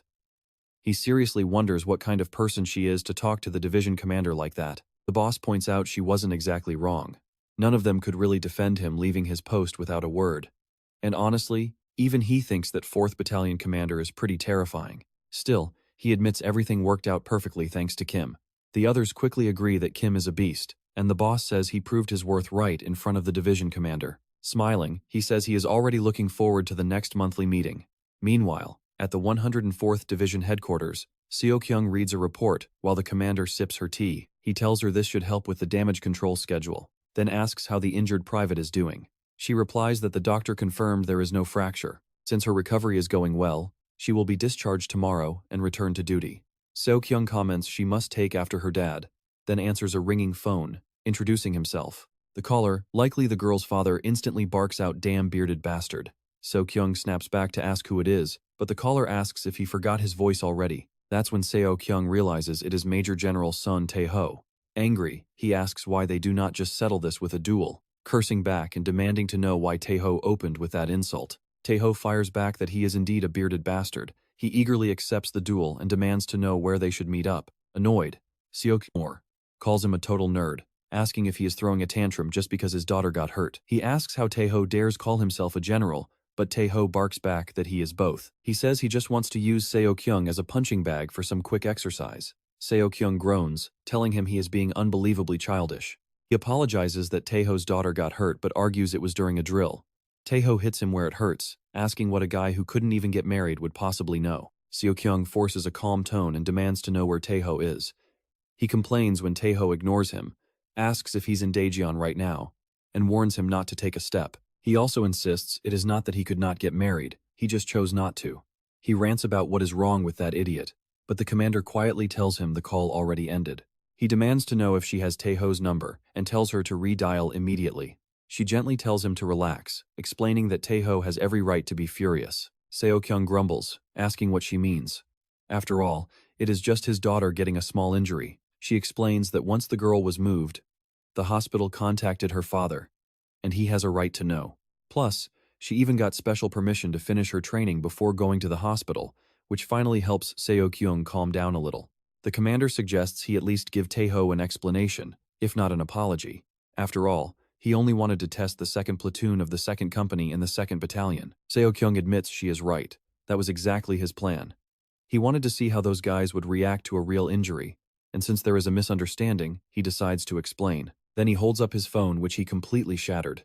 He grabs the girl's phone to call on speaker, having no intention of letting that loud brute get his personal number. Wait, is it just me? Or is he getting weirdly excited waiting for Tae-ho to answer? When the call connects, Tae-ho asks if that bearded bastard is with her, and she apologizes for not calling sooner. She explains the division commander's phone is broken, so she called instead. Seo-kyung chimes in, claiming he couldn't speak earlier because he was just too stressed out. He explains an emergency happened while he was personally watching that platoon. Swallowing his pride, he admits he was careless. Even if it weren't his daughter, he would not have stayed quiet either.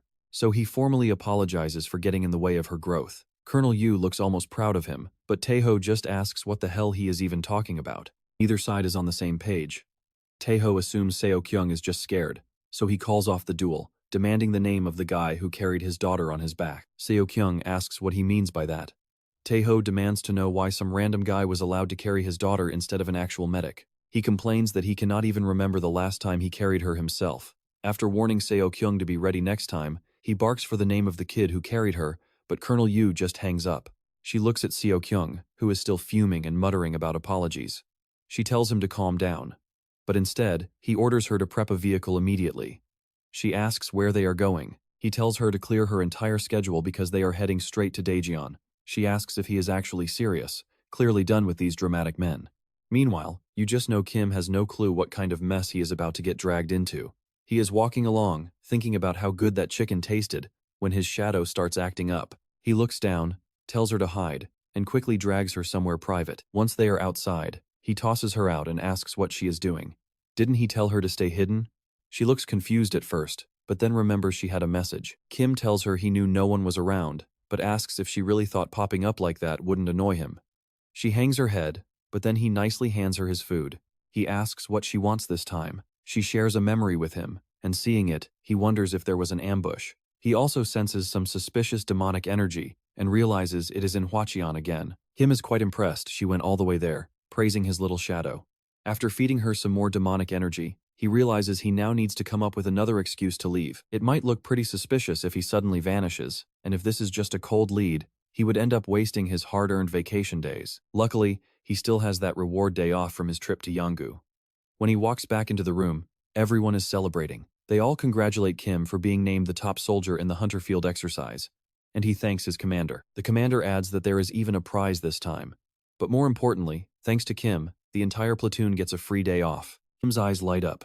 He immediately asks if he can use his day off tomorrow. The commander notices his sudden rush and asks if something is wrong, but Kim insists he just wants the day. The others realize the kid is incredibly stubborn. Still, the commander says it is fine and promises to handle it. Kim thanks him, and by the next day, he is already in Hongcheon. Everyone there is busy working, and Kim wonders what went wrong to cause this. He stands right in the middle of the crowd, baffled by why there are so many hunters around. Annoyed, he thinks his shadow better refund his energy because she totally tricked him.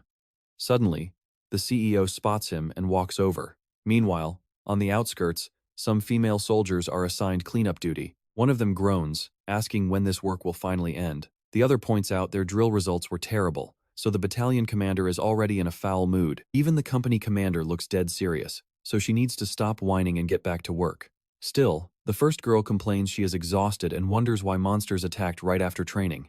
Her friend tells her to be grateful they are not on the raid team. Since some people actually lost their homes, she really needs to watch her mouth. The black-haired girl glances back at our CEO, who's still working hard. She asks if she's pushing herself too much, but the boss lady just says she's fine. She tells the CEO her recovery skill is amazing, but she still needs to rest. The CEO thanks her, but then some girls nearby start whispering. They're staring right at me, wondering who this random guy is. The CEO locks eyes with me and recognizes me instantly. The others realize I'm from their division and ask about my battalion. Man, I'm really not happy to see her here. What is she even doing around? She walks right up to me and starts questioning my presence. She asks what brought me here, claiming only her battalion was supposed to be assigned to this sector. I calmly tell her I'm on vacation, which immediately gets on her nerves. She accuses me of lying, asking who goes on leave in a full uniform. She even asks if I'm a deserter on the run. I hand her my official leave papers to prove it, asking if she has some major trust issues. She snaps back, demanding to know why I'd come to a restricted area of all places. I don't really have a solid answer for her. I can't exactly say I'm here to absorb demonic energy, so I claim I had business in Hongcheon and came to help when I heard about the emergency. Right in front of us, a gate break suddenly tears open. I immediately perk up the moment I realize it's an actual gate. The girls start screaming, and the black-haired one complains that they just cleaned this area and have to do it all over again. But she quickly snaps into action, ordering everyone to evacuate and find the platoon leader. While the others flee, she tells me I need to run too, but I'm way more interested in the gate itself. I tell her monsters could appear any second, so I'll stay behind to buy time. She calls that utter nonsense and says we have no idea what's coming through, telling me to leave. I simply point out that the actual attack team has already left the area. If monsters break loose, everyone's in danger, so I'm staying. I tell her not to worry because I'll run if it gets too bad. I just ask her to lend me some gear before she leaves. She tries to argue, but I remind her that her foot isn't fully healed and she'll only slow me down. She hesitates, then hands me a combat knife and tells me to run if things get dangerous. She says she'll bring back the platoon as fast as she can, leaving me alone. As I wait, I think about how certain monsters absolutely hate leaving their own territory. If a gate connects to a dungeon with those types, they usually stay inside. But the ones that do cross over always travel in packs, which is why everyone ran. Suddenly, I spot them. Now I get it. Demonic boars. The beasts charge straight at me. I recognize them as red boars, and they must be completely worked up from eating demonic energy as they rush my position. I activate Black Arrow, striking several at once, but my arrows aren't strong enough to pierce their thick hide. I leap high into the air, wondering what else they have besides a tough defense. I drop down and slice into the boars, but even that isn't enough to put them down. I'll admit their skin is tough, but I wonder if their insides are just as hard. I unleash my demonic energy, using my D-rank skill Corruption to start killing them from the inside out. I mock them, asking what's wrong and if they didn't like the energy I just gave them. One of the boars starts dying but still charges me in a blind frenzy. Instead, it slams right into its buddy, killing it, and I gladly harvest the demonic energy from their bodies. With the energy drained, I wonder if this knife will work better now. Slicing them up is incredibly easy.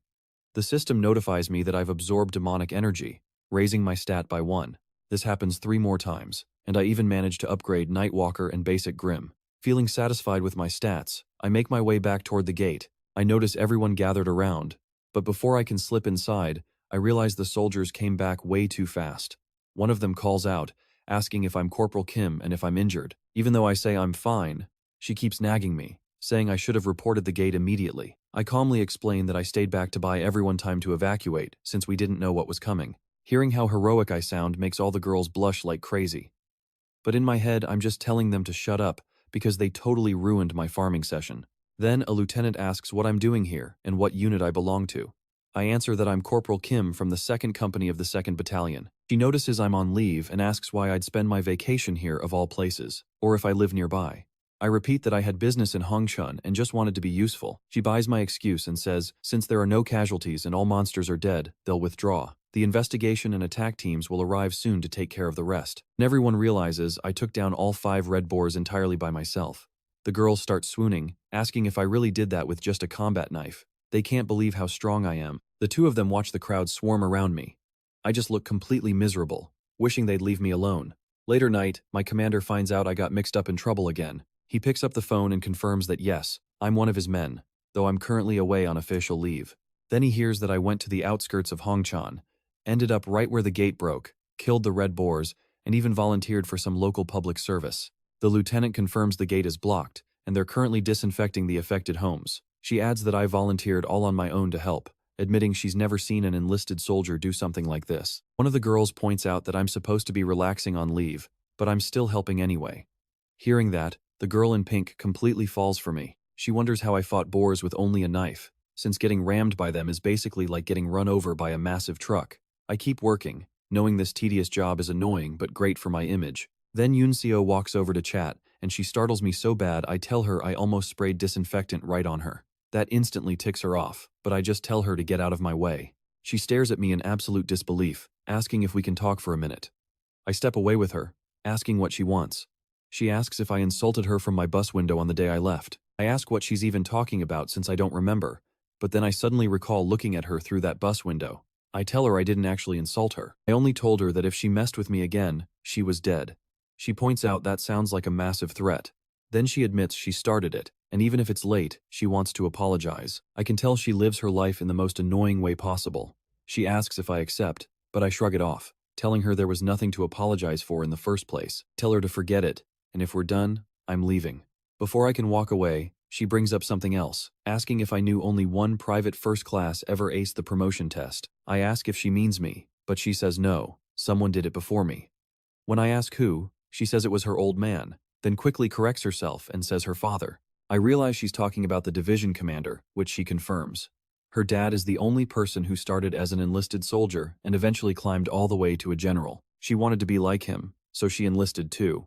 I think it's pretty interesting that her dad achieved that, but at the same time, something about all this still bothers me. The Hunter military was created right when the portals first appeared, and I was only 7 years old back then. Kim wonders if the division commander enlisted as a recruit after awakening, but she tells him no. Her father actually got a military pass back in the day for being too frail and having bad eyesight. So Kim guesses, the man enlisted on his own, once awakening, fixed up his health. Exactly. Her father always told her that gaining his powers was a massive relief, mostly because it meant he could finally keep her and her mother safe. Hearing that, Kim notes her soft expression makes him want to meet the old man.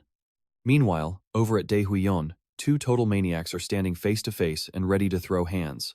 The loudmouth tells his rival he expected him earlier, so what took him so long? Did he get cold feet?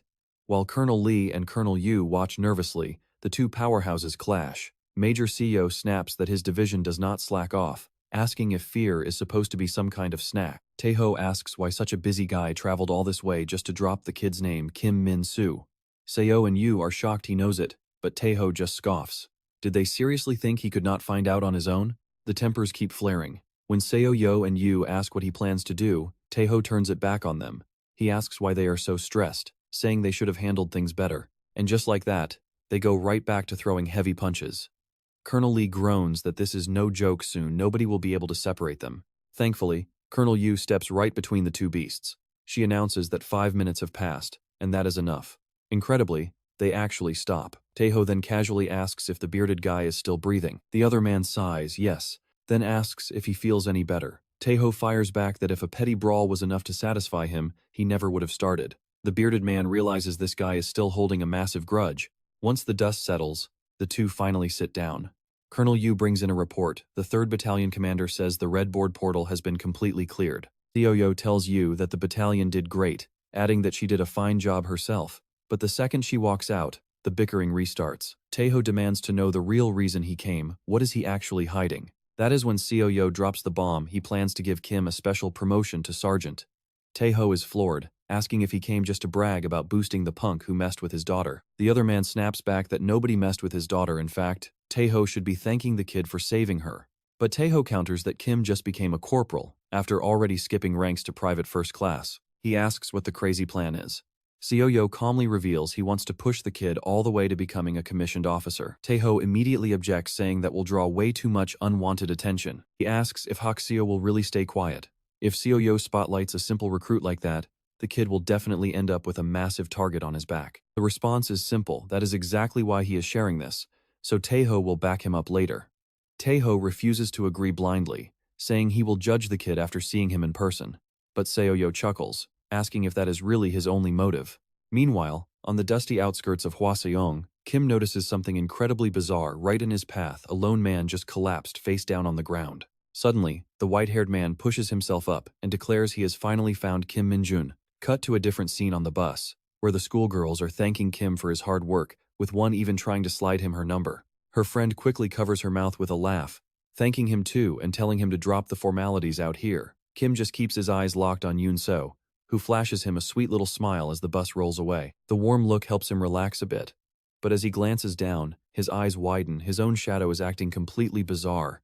It actually reaches out, begging him for just a little more energy. Kim scolds it, asking if it is serious after causing so much chaos. Talk about having some real nerve.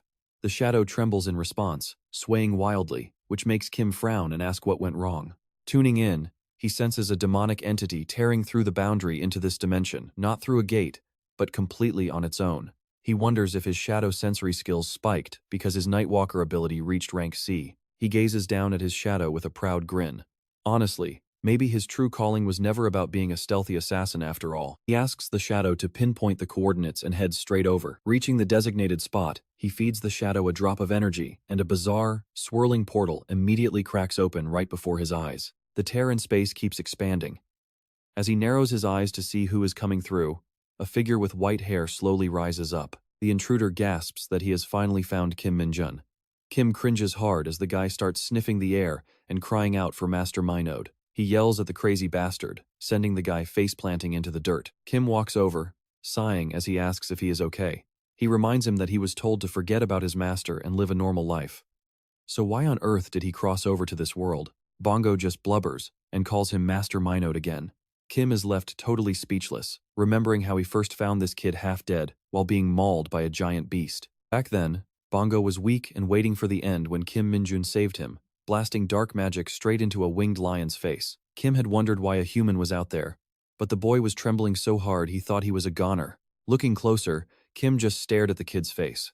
wondering how anyone could be that ridiculously handsome. He asked why he was not speaking, until the boy finally squeaked out if Minjun was the legendary Master Minode. Surprised the kid could even talk, Minjun asked how he knew that name. The boy burst into dramatic tears, sobbing that Minjun was the ultimate hope of all dark mages and begging to know if it was really him. That is when Kim realized this kid was also a dark mage. But looking at his pathetic state, he could not help but ask why he was so incredibly weak and if that was even normal for their kind. He told him to cut out the embarrassing hope of the dark mages talk, adding that weaklings have no business entering dangerous dungeons. Kim then paused, asking for his name, only for the boy to admit he did not have one. That genuinely threw him off. The kid was not just weak, he was completely nameless.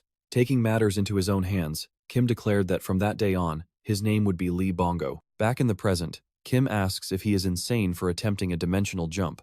Bongo tearfully fires back that Kim was the one who abandoned everyone, leaving nothing behind but a tiny goodbye note. With the cult on the absolute brink of collapse, Bongo asks how he could just vanish without a word. Kim snaps back that they were always threatening to follow him, so did they really expect a polite heads up? And yet, Bongo still went through all this trouble to follow him. The dramatic boy argues that Kim should have at least brought his right-hand man along, though Kim flatly refuses to ever call him that. Noticing how pale and sick the boy looks, Kim sighs and lifts him up with a gentle wave of energy. Bongo beams, thanking Kim for saving his life once again and promising to repay him with absolute loyalty. Kim immediately shuts down the melodrama and orders him to explain everything from the very beginning, starting with how he got here, without hiding a single detail. Bongo claims it was a pure miracle fueled by his unwavering faith, insisting his burning desire to be useful made the impossible happen. Kim tells him to cut the nonsense, but Bongo swears it is the absolute truth. Kim asks how a weakling like him could cross dimensions, wondering if the saint was the one who sent him. Bongo insists they only obey Master Minjun, but Kim laughs, telling him to speak the truth or die. The kid quickly folds. He admits that after Kim left, he began spying on the saint due to a bizarre rumor. Intrigued, Kim asks what rumor he is talking about. Apparently, things took a weird turn after Kim left. Bongo explains that sneaking inside, he spotted a gladiator hauling large, covered cages, and there were live monsters hidden beneath the sheets. The rumors claimed the temple was hoarding beasts, but none of them were ever seen leaving. He spots the goddess doing something strange to those beasts before vanishing them. Not a single trace remains. Naturally, he wonders how they eliminated that massive horde without leaving a single trace. And just as Bongo suspected, those temple folks were dumping the beasts directly onto him. Kim Minjun asks if this is really true. The boy swears he would never lie. That goddess is a piece of work. Minjun thinks, so this is how she plays. He then asks if the kid recognizes this item. The boy studies the fragment, noting it looks like a temple guard sword. He asks if Kim Minjun remembers the captain's weapon. The boy finally remembers the weapons that Captain used. Then he asks how Bongo could run all the way here like this. What if the portal sent him somewhere completely different? Besides, one wrong step in the dimensional gap could have killed him. The boy just grins, clueless. Minjun remembers none of these people were ever normal. Staring at the fragment, he wonders, what on earth are they trying to pull? Flashback to 1,224 days before his return. Under the Isgard calendar, the goddess stares into the distance. Minjun asks why she called him here. She simply replies that it is nice to feel the wind, asking if he agrees. This only annoys him. He complains about sleeping terribly for days because things are moving so slowly. So what is supposed to be good about any of this? She apologizes for overlooking his situation, explaining she cannot leave the temple grounds anyway. Playing along, he asks her once again why she called him. She mentions hearing his friends got badly hurt in the park's dungeon, bringing up his beloved Lumina cult. Kim Minjun shuts her down instantly. Those people are not his friends, and that cult does not exist. They decided to follow him and got mauled by darkhounds, what she calls parks. But they have already been treated and will live. The goddess notices he calls them darkhounds, asking if that is their name on Earth.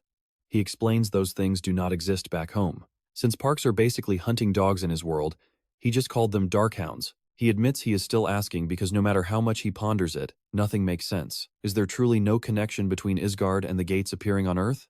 She says no. As she explained before, portals and monsters hit Isgard hundreds of years ago.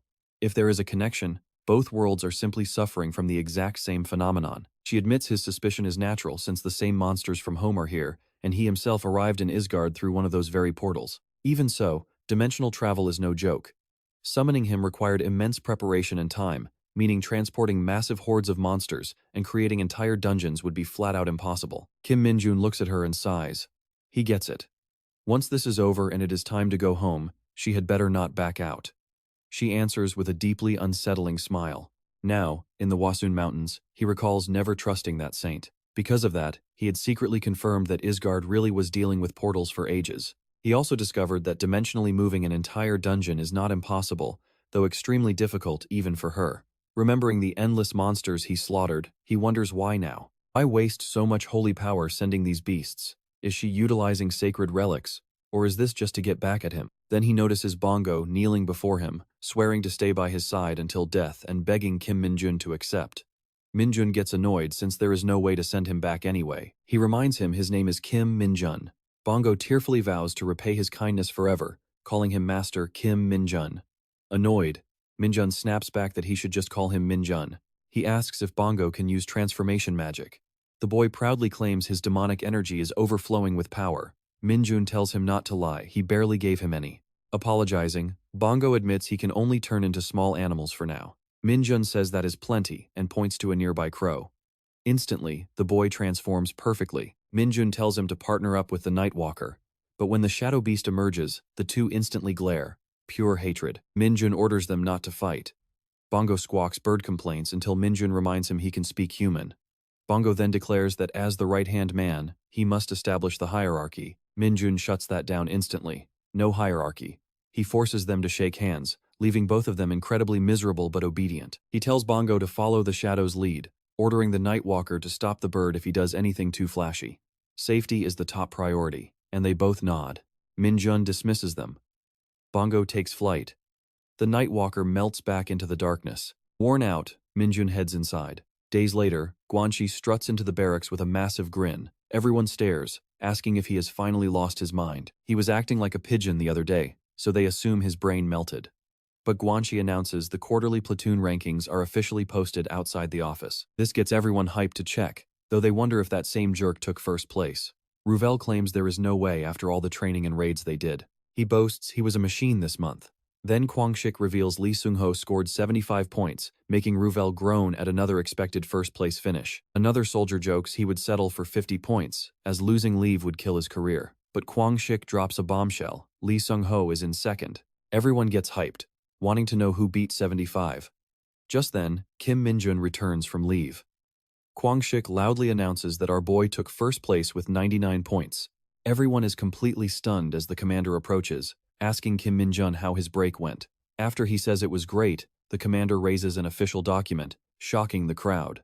Double promotion. Our main character scores 2 special rank-ups in less than a month, and the official notice arrived today. Named the division's top soldier, he also earned merit for volunteering at the Waseong dungeon during his time off. Reading the division commander's congratulatory order, Kim Min-jun thinks of Kyung and feels absolutely thrilled. They officially change his rank badge, promoting him once again. Meanwhile, the guys remember their bet. Kwang Shik had predicted Kim Min-jun would get promoted within a month. Kwang Shik brags about his winnings, but Min-jun snatches the paper.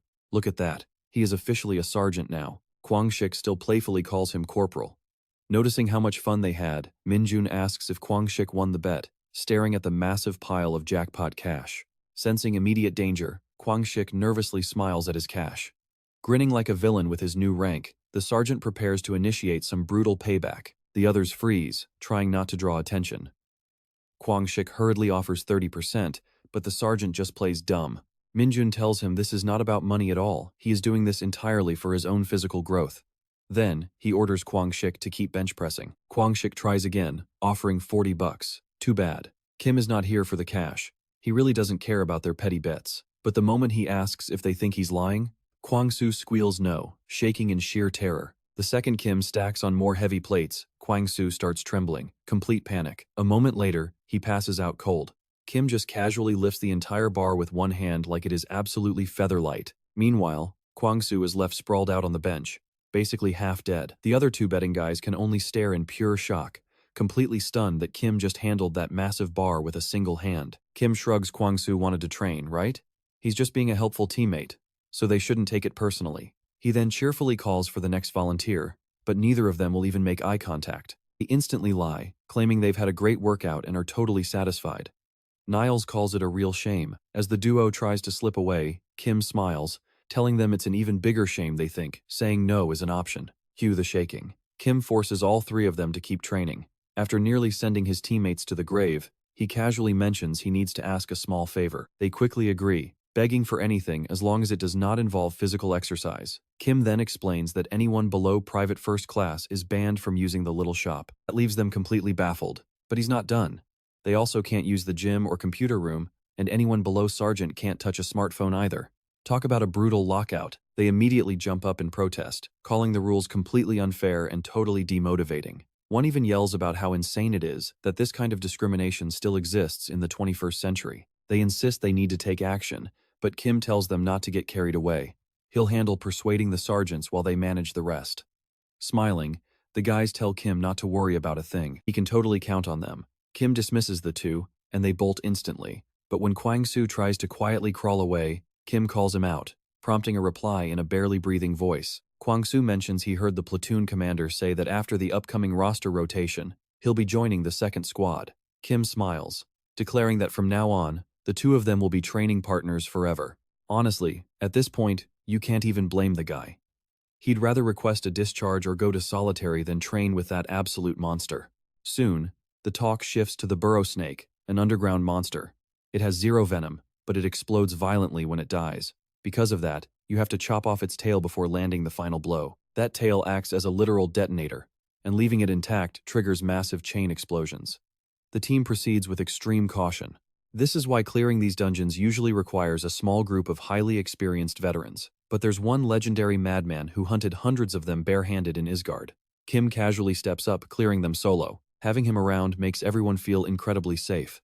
The commander calls for a 10-minute break, letting the exhausted squad finally relax. During the breather, Kim notices the system awarded him an E-rank skill called Enhance Agility, boosting his speed by 5 points. It's not a class skill, which is a pity, but he will gladly take the free stats. At this rate, this dungeon run is turning into a massive jackpot. Just then, Bungo calls out to Kim, claiming he has detected a dense wave of demonic energy nearby. Kim looks around while Bungo praises his own tracking skills. When Kim asks where he's calling from, Bungo reveals he's sitting on a utility pole in Incheon, catching Kim completely off guard. A week later, Kim heads to Incheon on his weekend off to check things out. Bungo explains he played it safe and only watched. Since he didn't spot any monsters, he suspects a hidden dungeon is involved. When Kim asks about the occupants, Bungo reports the place was vacant until yesterday, but currently there's one target inside. He adds that if Kim had just showed up earlier, this would have been a breeze. Kim snaps back, asking if Bungo thinks being a soldier is a joke when he barely gets a single night off. He then settles in to watch. Kim jokes that anyone watching them would think they're breaking and entering, even though they're technically just neutralizing a threat. Still, he warns Bungo not to get caught as they sneak in. He heads straight for the window and slips inside. Once there, he locks eyes on an ornamental stone radiating dense demonic energy. It's incredibly obvious, but strangely doesn't seem harmful to normal humans. It feels almost like refined power. But right as he reaches out, a sharp voice orders him not to touch it. Kim flinches, turning to see a young female CEO dropping into a defensive stance. Just minutes earlier, she was relaxingly lounging in bed on a phone call with her mother. Mid-conversation, she caught a weird vibe, prompting her to cautiously slip out of her room and creep downstairs. Realizing there's an intruder, she commands him to freeze. Now, having cornered Kim, she scoffs at how people are still dumb enough to rob houses, demanding to know his name and why he's here so late. But Kim completely freezes the second he gets a clear look at her face. This gorgeous CEO looks way too familiar for comfort. As she continues to interrogate him, he laments how his search for demonic energy led him straight to her house. Talk about terrible luck. He glares at his crow companion, but Bungo insists he was totally clueless too. Apparently, a different underling picked up the signal.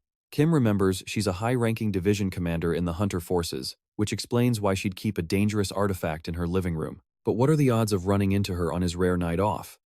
Just like back in Hwasong, he feels like the entire universe is laughing at him, making him thoroughly annoyed. She orders him to put his hands up and stand still, warning him she won't ask twice. Since Kim's already gone through all this trouble, he refuses to leave empty-handed, slowly sliding his hand into his coat. Annoyed, she throws a sharp kick, but Kim slips past it effortlessly. He calmly pulls out a pen and paper, while she continues launching a flurry of strikes at him. The fact that he's casually writing a note mid-fight absolutely enrages her, since he's clearly treating her like a joke. Kim admits to himself that she is surprisingly quick, guessing she'll make sergeant in no time, but the moment she aims for his throat, he intercepts her arm instantly. He tells her she still has a long way to go before matching his level, before slapping her hand aside and planting the note. Recognizing him as an awakened being, she lunges again, but Kim easily evades her. He keeps his focus locked on the demon stone and quickly closes the distance, looming right over her. Bracing for impact, she panics, but he doesn't even touch her. He simply snatches the stone and vanishes, leaving her screaming uselessly into the empty air. Staring at the empty space, she realizes she couldn't touch him once. But when she reads his note, which simply says, "You lose," she completely blows a fuse and starts screaming every insult imaginable. Once safely away, Kim examines the crystal, marveling at how it holds way more demonic power than typical beasts. Since a 2-star hunter kept it at home, it must be safe for humans to handle. Bungo chimed in, guessing it might be a monster crystal. Kim coldly asks who gave him permission to speak. The bird quickly apologizes, though Kim admits he already knew what it was. What confuses him is why it's radiating demonic energy, since he never saw anything like this back in Isgard. These crystals are typically just standard minerals found deep inside high-ranking beasts. Their quality depends on the host's age and danger level, but they always store immense mana proportional to their size. Out of all the loot you can gather, these are easily the most expensive. Cracking the outer shell, he admits he's never heard of crystals carrying demonic corruption. He then crushes the mineral completely, unleashing a massive wave of dark energy. Despite having no clue why this exists on Earth, Kim absorbs the energy, raising his demonic stat by 1. This repeats 3 more times, reminding him that to beat the Saints' rigged game, he can't waste time overthinking. After absorbing everything, he unlocks 2 brand new skills, Demonic Energy Singularity and Demonic Energy Grab. Kim is absolutely hyped to score 2 skills in one go. With his stats shooting up, he feels like he is finally hitting the jackpot, so he checks Demonic Energy Singularity first. This handy passive keeps his demonic energy completely colorless and odorless so it does not destroy his surroundings. Best of all, he can toggle it on or off whenever he wants. The main character knew that keeping all that raw energy under wraps was getting riskier by the day, especially since he did not want to accidentally blast any innocent bystanders. This skill really is a lifesaver. Plus, he still has that secondary skill, Demonic Energy Grab, to test out. To test it, he immediately targets poor Bungo, pulling the little guy straight into his palm. He quickly realizes the weight limit is pretty tiny. But hey, at least he will never have to stand up to grab a soda again. After tossing his feathery friend aside, he gives them a brand new mission. They need to dig up any rumors about local dungeons and hunt down weird items that might contain traces of dark energy. The duo nods in agreement, but the second they finish their meals, they start bickering. Seeing them make goofy faces at each other like actual siblings, Kim asks Bungo if he has ever tried real Korean food. Time to take the kid out for a proper meal. Dressed in total nonsense clothes, the kid takes one bite and bursts into tears over how amazing it tastes. Kim and the shop owner are totally stunned, so Kim tells him to either cry or eat. The kid quickly stuffs his face. Our main character figures he probably survived on those terrible Isgard crackers his whole life, so his dramatic reaction makes total sense. But right then, his phone starts buzzing. He instantly regrets updating the system to let lower-ranked people use smartphones, because ever since he created that group chat, Onsik has not shut up for a single second. During training, the instructors note that for awakened soldiers who have already shattered their physical limits, this basic guerrilla training is a joke. That just leaves Kim smiling as he breezily glides through the course. By the 3rd test, which is a 3-rope bridge, he is casually strolling across and climbing without breaking a sweat. Later, while standing in a thick cloud of tear gas where even the commander needs a mask, he barks out orders for everyone to sing the national anthem through the 4th verse and memorize their loyalty oath. Once they are dismissed, Kim points out that this intense training serves a completely different purpose compared to standard military drills. Even with their superhuman strength, this particular training is highly infamous among hunters. The real nightmare is the miserable conditions, forcing them to eat and sleep in tiny, uncomfortable tents out in the dirt. One soldier asks if they should eat, but another warns that if they consume anything else, they will be forced to use that place, a notoriously foul, portable toilet that nobody in their right mind wants to step inside. Right on cue, Sito Jogong, the commander of the 2nd Company of the 2nd Battalion in the 104th Division, makes his grand entrance, and a soldier whispers that the big boss has arrived. He commands everyone to pay attention, congratulates them on surviving the day, and happily announces that the instructors will cover the night watch so they can get some well-deserved rest. He tells them to give it their all tomorrow, explaining that the ultimate climax of this training is trench combat.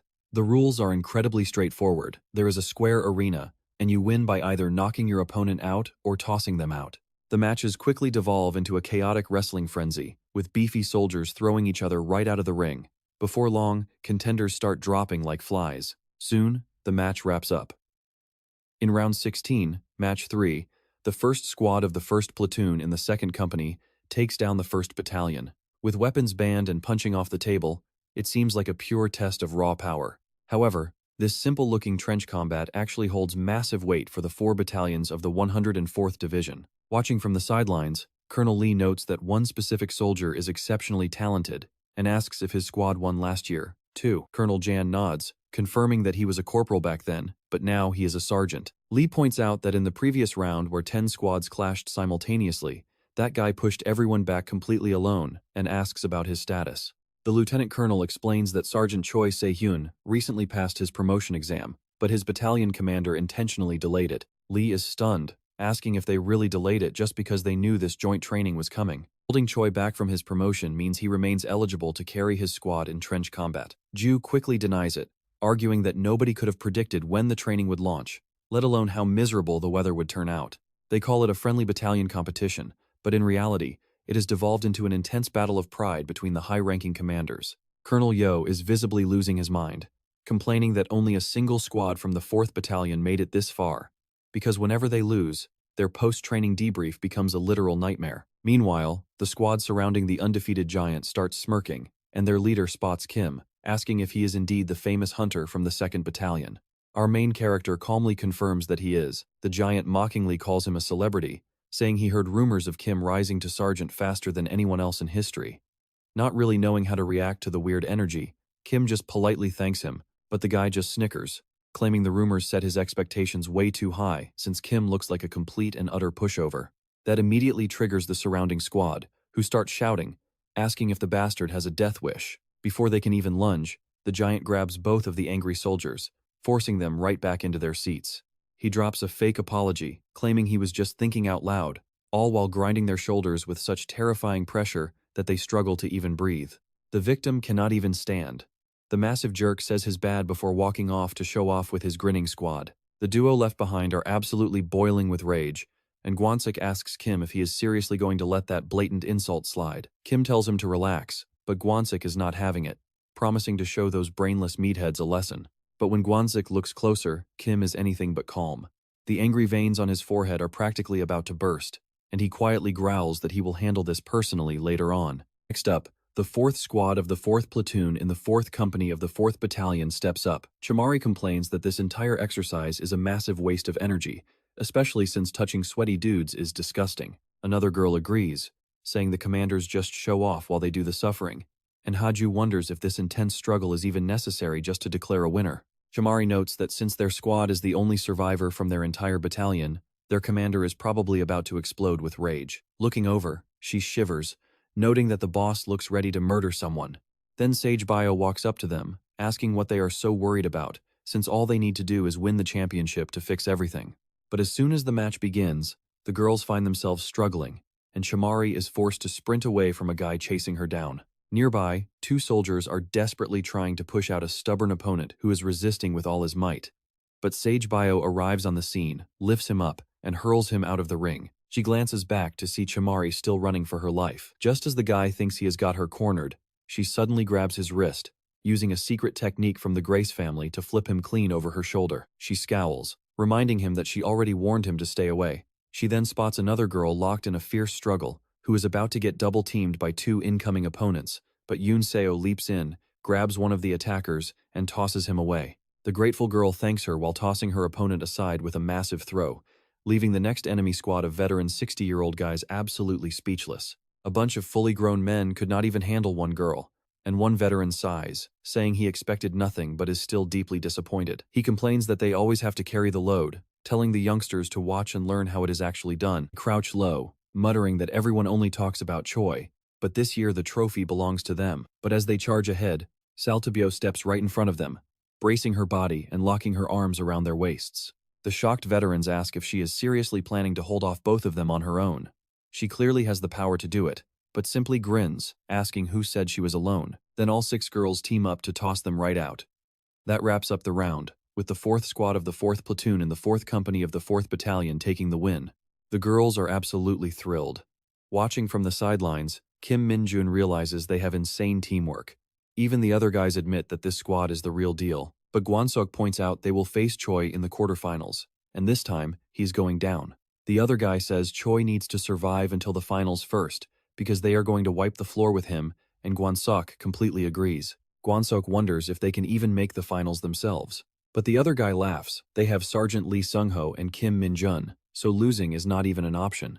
As Chamari's platoon leaves the ring, she spots Kim Min-jun and waves to him with a giant grin. The whole squad is stunned, and Gwanseok wonders if she just waved at them, but her eyes are locked onto Kim Min-jun. Meanwhile, the other guy gets all emotional and realizes that since he is not actually a janitor, he probably should not be talking about wiping the floor with anyone. Gwansok admits Choi was arrogant. But hey, forgiving people is an art. They all agree it is a shame, but they will postpone their revenge for now to cheer on the 4th Battalion. Kim Min-jun tells them they are completely down bad. Meanwhile, the commanders start mocking each other because one of them just lost to the 4th Battalion girls. Now, round 5 is announced, and Kim Min-jun steps up. Commander Yu spots him immediately and remembers exactly what went down with Suk-young. A bearded teammate asks Kim Min-jun if he heard about the grand prize of group leave for the winners. Kim Min-jun complains that he wants to stay far away from these guys on his day off, so the teammate suggests they just avoid winning first place. But Kim Min-jun's entire attitude flips, declaring they would never do something so incredibly stupid. The whistle blows, and the two squads clash face to face. The enemy rushes them, but Kim Min-jun's squad shoves everyone back with total ease, even hoisting some of them clean off the ground. Gwansok laughs that these guys are way too light. But the biggest brute on the opposing team glares at a guy holding 2 men at once. Kim Min-jun steps in front of him, thinking this giant might make a useful test subject. The big guy charges straight at him. Kim Min-jun admits his fine-tuning is still a work in progress, but he uses his demonic energy grip to catch the brute's foot, slam him down, and grab his head. He realizes he can completely throw off an opponent's balance this way. The brute topples over with absolutely no clue what just happened, then furiously rushes Kim Min-jun again. Kim Min-jun uses the demonic grip once more, catching his wrist to throw him off balance and sending him crashing face first into the dirt. The giant still has zero idea what is happening. Knowing he cannot let anyone notice this strange power, Kim Min-jun lures him in again. Once the brute gets back up, playtime is officially over. Kim Min-jun charges and easily slips to the side of the massive grab. He slips behind him and simply launches the giant straight into the air. Just as expected, they breeze through the matches to reach the finals.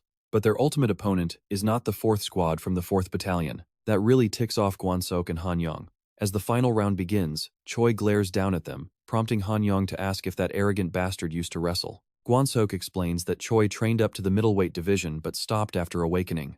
Han-young notes that, judging by the tournament, the guy is genuinely skilled, and Gwanseok confirms he was a serial champion. That surprises Han-young, especially since Choi plays so dirty despite his high skill level. It just makes both of them rage even harder. But Kim Min-jun knows their real anger stems from the quarterfinals.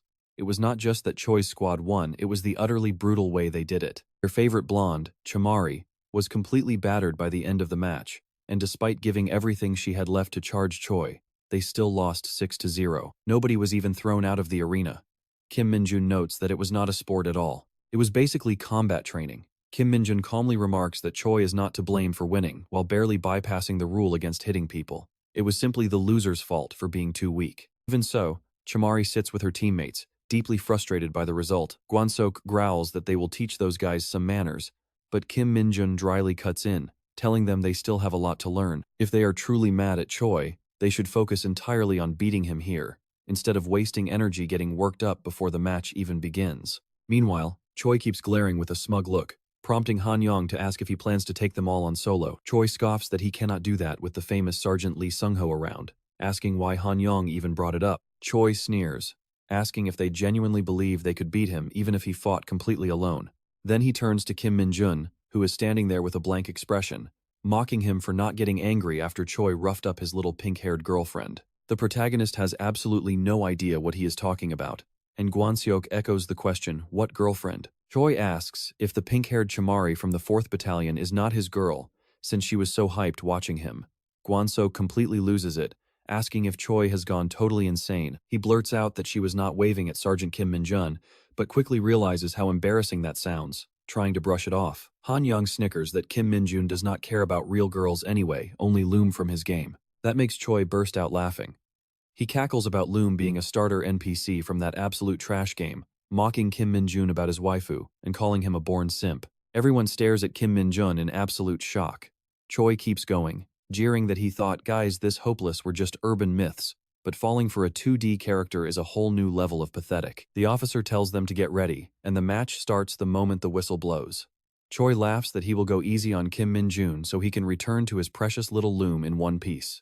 But when the whistle blows, Kim Min-jun does not budge. Choi rushes him, asking if he is still dreaming of his waifu. Once he gets close, Kim Min-jun instantly activates his demonic energy. Everyone looks shocked by what just happened.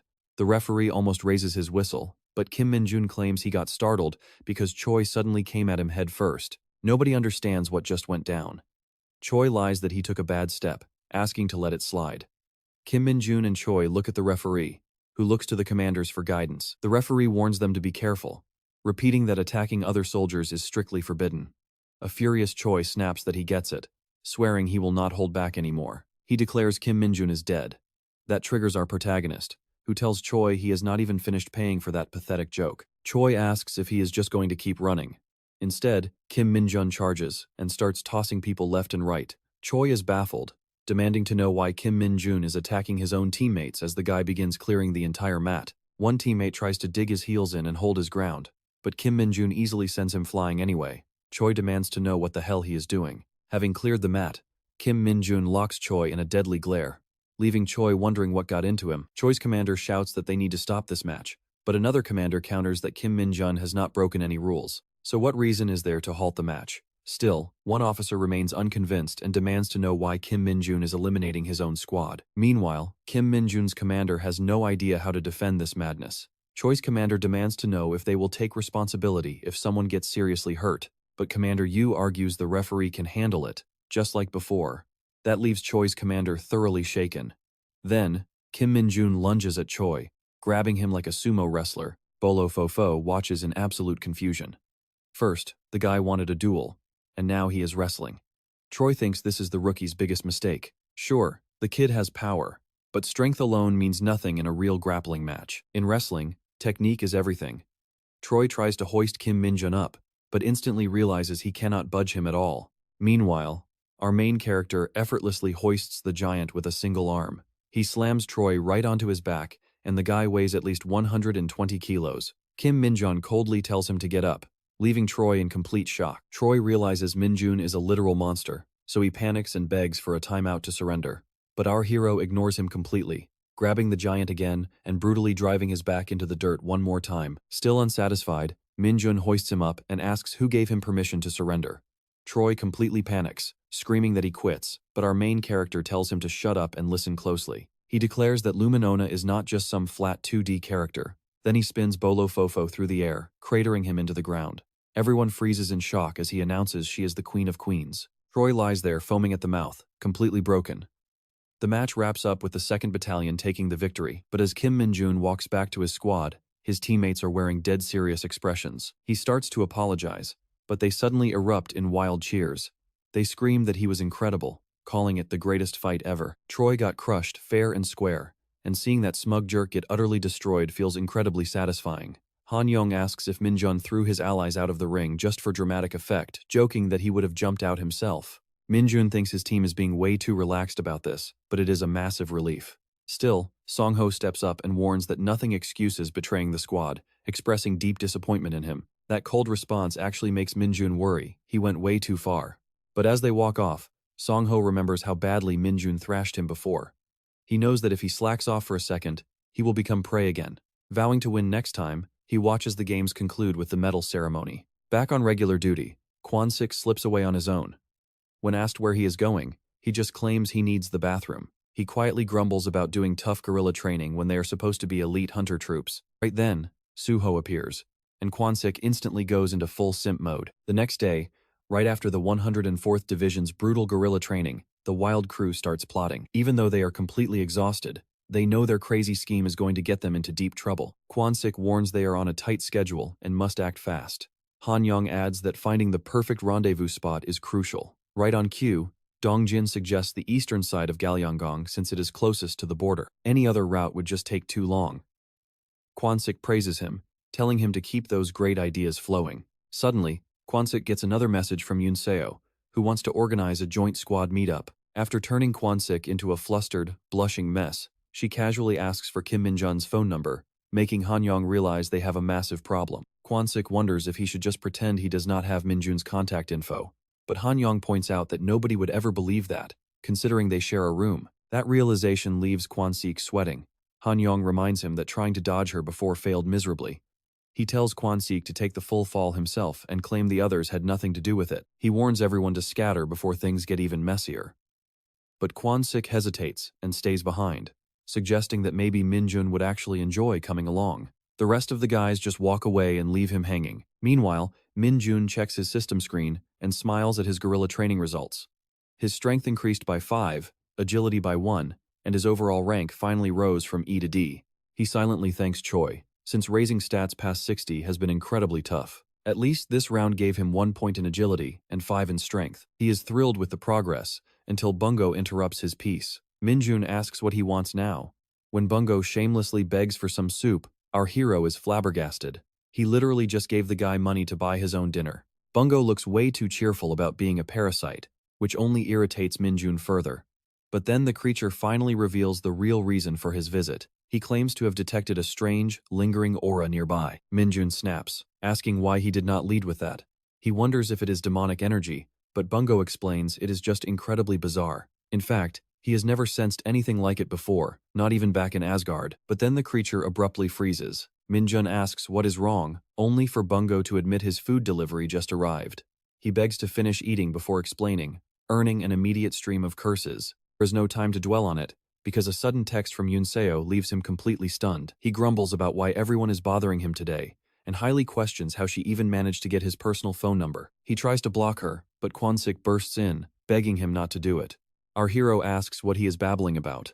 Kwon-sik gasps that this text is a golden ticket from the legendary hunter Yunseo. He begs him to think of his lonely squadmates, arguing that a future promoted superior has a duty to protect his subordinates' fragile mental health. Minjun wonders what kind of nonsense this idiot is spewing, but then the painful truth finally clicks. Kwon-sik was the traitor who leaked his number. Kwon-sik confesses immediately. He begs for some sympathy, arguing that they are all suffering in the military and need some hope to keep going. Naturally, this ridiculous excuse only makes Minjun's blood boil even hotter. He growls, asking if Kwon-sik organized some secret scheme. Kwon-sik is surprised, asking if Yunseo did not explain it already. It turns out our hero is completely in the dark about the whole situation. Minjun points out they are in the training room and demands a clear explanation. 1 week later on Sunday, the entire group heads out for the big meetup. Han-yong thanks him, admitting he never expected him to show up. Kwon-sik snaps, shouting that a backstabber like Han-yong has zero right to thank anyone. He asks if Han-yong realizes how much effort went into organizing this. Minjun looks at him blankly, asking if he honestly believes they came for his sake. He explains that Seo was the one who actually agreed to join, so all credit goes to him. The guy is clearly completely love-struck. Han-yong adds that either way, he never expected Sergeant Leon Seo to grant permission so easily. He thought the sergeant had a heart after all, though in reality, she probably just wanted to prevent them from causing trouble alone. A moment later, he looks around for the girls from the 4th Battalion. He spots them, but a massive, terrifying figure towers behind them.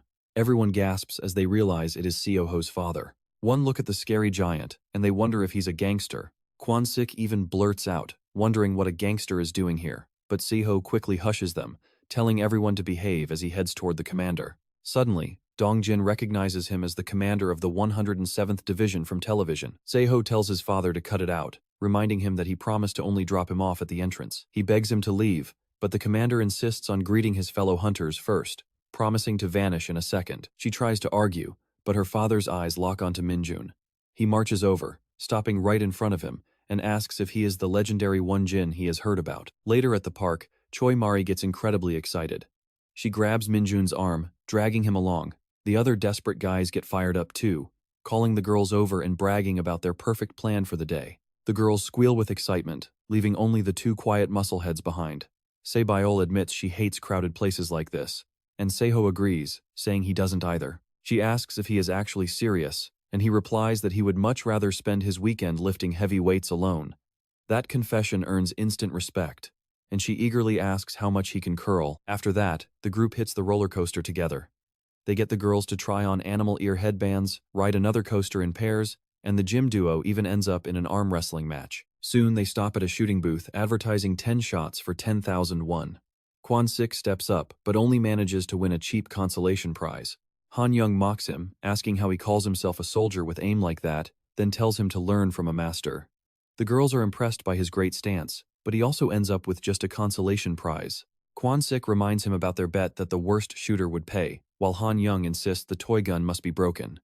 While looking over the prizes, Kim notices a loom keychain. He says it is a limited first anniversary game item, a legendary collectible just sitting there. Naturally, he takes his turn at the booth and scores incredibly high. The booth owner says he still has one shot left, but Kim says he does not need it. The girls are shocked because he hit every shot, and Choi Mari looks completely smitten. The owner hands him the second place prize, and our main character is absurdly happy over the little keychain. The girls ask what that thing even is, but he beams and says coming here was the best choice ever. Wait, only his military buddies know how truly pathetic he is being right now. As they walk to the next ride, Yoon Seo calls out to Kim, asking what he talked about with her father earlier. He remembers when her father took him aside and apologized for ruining his precious day off.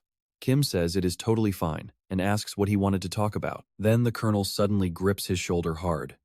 Kim immediately gets the hint and feels a bit annoyed, while Yoon Seo's father admits that Kim was trained remarkably well. He adds that since the boy did his daughter a favor, he deserves something in return. When Kim asks what, the colonel reveals a dungeon item normally reserved for generals, making an exception. He explains that the army's appraisal skills are not perfectly accurate yet, but it should boost his stats by a random amount. Kim sees it as a bracelet and is thrilled, thanking the general. The man says he expects him to keep training and use it wisely, warning him not to tell anyone where he got it. He adds that if he ever comes to Daejeon, he should call so they can grab lunch. Finally, he warns Kim that if he tries anything with his daughter, he will end him. So, maybe the future father-in-law is not so calm after all, and Kim should stay away from his daughter. At least he survived and scored an awesome artifact. He tells her to keep dreaming, then quickly covers by saying he did not mean anything weird. She asks if he is serious, wondering if her father was rude or did something, but Kim says no, explaining her dad only offered to buy him lunch if he ever goes to Daejeon. She asks why, and Kim says maybe he felt awkward since she still owed him one. That makes her remember when he carried her on his back. She apologizes for making him meet her father, but Kim shows off the card, saying a very expensive free lunch is plenty. While they are talking, Kwon-sik walks over to Choi Mari, asking if she wants to hang out today. She smiles politely and asks if he remembers how their squad got crushed in that trench match, and how Hunter Kim got revenge. She says they wanted to pay him back. The other girls agree, announcing they are buying lunch so the guys can eat as much as they want, but the squad had clearly been expecting a double date, and Kwon-sik points out they did nothing. Han Young finally realizes the girls only invited them to see Hunter the 1000th, or rather, the 100th. That makes Kwon-sik even more depressed, realizing he only did this to defend Loon, not them. Meanwhile, in Daejeon, Bongo heads toward a newly opened gate. A female soldier says the dungeon is estimated to hold 100 kilos of mana stones. Looking toward it, Colonel Sanjian gets seriously fired up by the news. Back at the amusement park, the two squads say goodbye, and the girls tell them to get back safe. Kwon-sik says they had fun, and Han Young promises that next time they will pay for the meal. Yoon Seo also says goodbye to Kim. As he heads home, Bongo calls saying there is a major problem, prompting Kim to warn him that if this is about food again, he is dead. But Bongo says the dungeon he is watching feels off. Kim asks what he means, since Bongo said it was under investigation and Kim already planned to rest in Daejeon tomorrow. Bongo agrees, explaining that while there were only a few warning signs and soldiers before, the entire area suddenly became incredibly busy. That instantly pisses him off, and he tells Bongo to keep reporting everything until he gets there. By noon the next day in Daejeon, Kim arrives and finds a total mess, as mana crystals are being hauled out non-stop. So he pulls the card from his pocket, figuring that even if he asks for a quick dungeon tour, there is no way it will work. Then he looks over and spots Bongo. Bongo has bloated up so huge he looks like a literal balloon.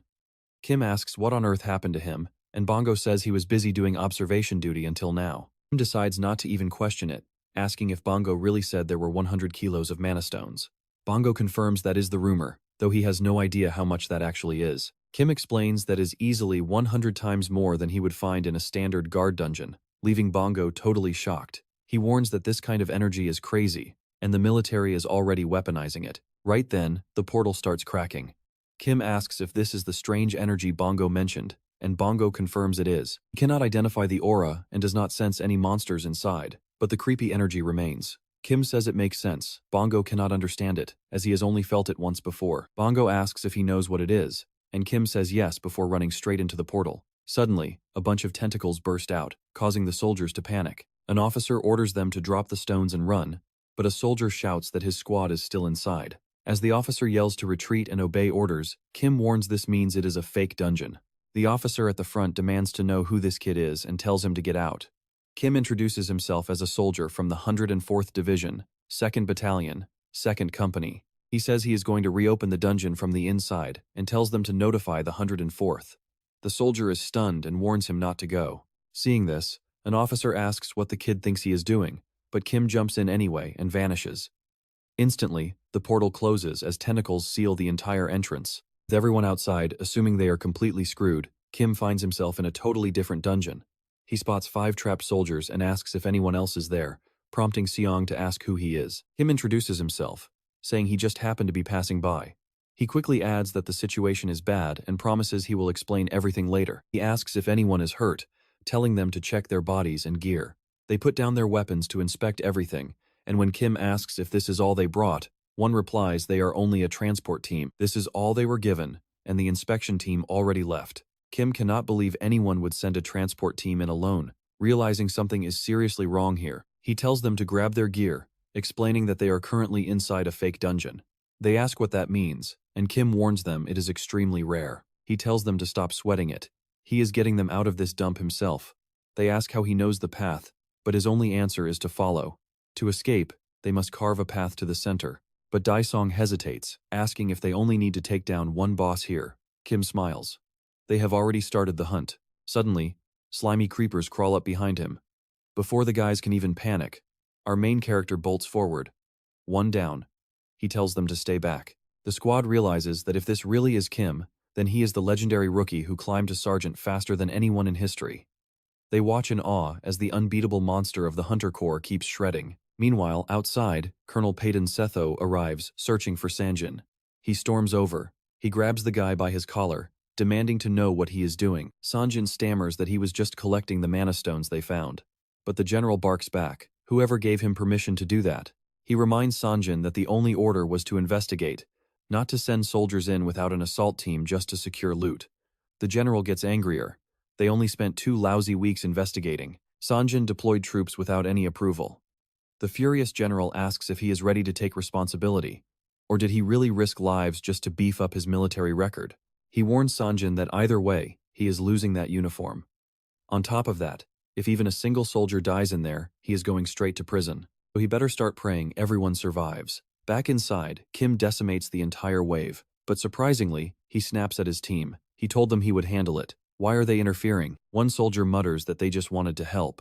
Kim snaps back. Did they already forget his warning about slipping past the parasites to reach the center? He explains that these creatures are made by the fake dungeon to digest anyone who enters.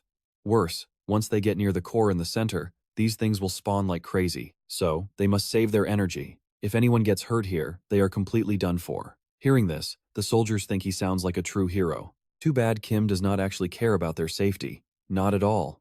Honestly, it is pretty funny he just wants to hoard every single drop of experience points for himself. He tells them to keep moving. Fired up, the soldiers march right behind him. But soon, the monsters return. A massive, slimy blob hovers directly above their heads. The squad panics, but Kim knows that with their low stats, just standing in here drains stamina. If he let them fight, half of them would already be dead, so he tells them they are almost there. They just need to break that orb and escape. Now, it is their turn. They absolutely cannot die, mostly because a death would ruin his perfect record. He quickly corrects himself, claiming it is for their safety. They must play defense while he finishes the boss fast. Once he sees they are holding the line, he charges. He reminds himself not to use his flashy, signature skills, since there are witnesses watching. He slips past their defenses, leaps high, and slams down to crush multiple beasts at once. He keeps doing it so effortlessly that even the monsters start looking terrified. Like a total madman, he laughs and demands they hand over their sweet experience points. Suddenly, the central sphere starts glowing. Kim senses a wave of poison. He yells at the soldiers to back off. Immediately, the orb unleashes bright purple rays, but Kim knows his poison immunity will protect him. Sadly, the others will not survive. He begins channeling dark magic, knowing they have to wrap this up fast. But as his demonic energy flares, the bracelet given to him by Patty and the CEO suddenly begins to react, unlocking a hidden power. Kim remembers the advice from Patty and Theo. He wanted to save this item for a rainy day when leveling got harder, but the system is flashing about a secret force. A system alert pops up, explaining that this imitation bracelet allows him to copy any skill he knows, even ones he has not unlocked. After a single use, the item will crumble. Talk about perfect timing, this kid is ridiculously lucky. He instantly remembers the best skill for the job, and a massive black energy sword materializes right in his hand. He notes that this is the unique skill of the Black Knight. It is a frustrating boss he will never forget defeating. Kim raises the colossal blade, activates banishment, and summons a demonic sword that rips through space to cast his foes into the void. He challenges the dungeon to try and survive. With one mighty swing, he obliterates everything. Core shattered, the fake dungeon collapses. Kim sighs in relief, but Bongu quickly buzzes in to warn him of a massive crisis. Right now, the military outside is setting up a mana bomb at the portal. The officer reports that the device is armed. All non-essential personnel are evacuating immediately. Bongu screams that they are planting an explosive. He asks if Kim is listening, but our hero tells him to relax. Having smashed the core, they are heading out.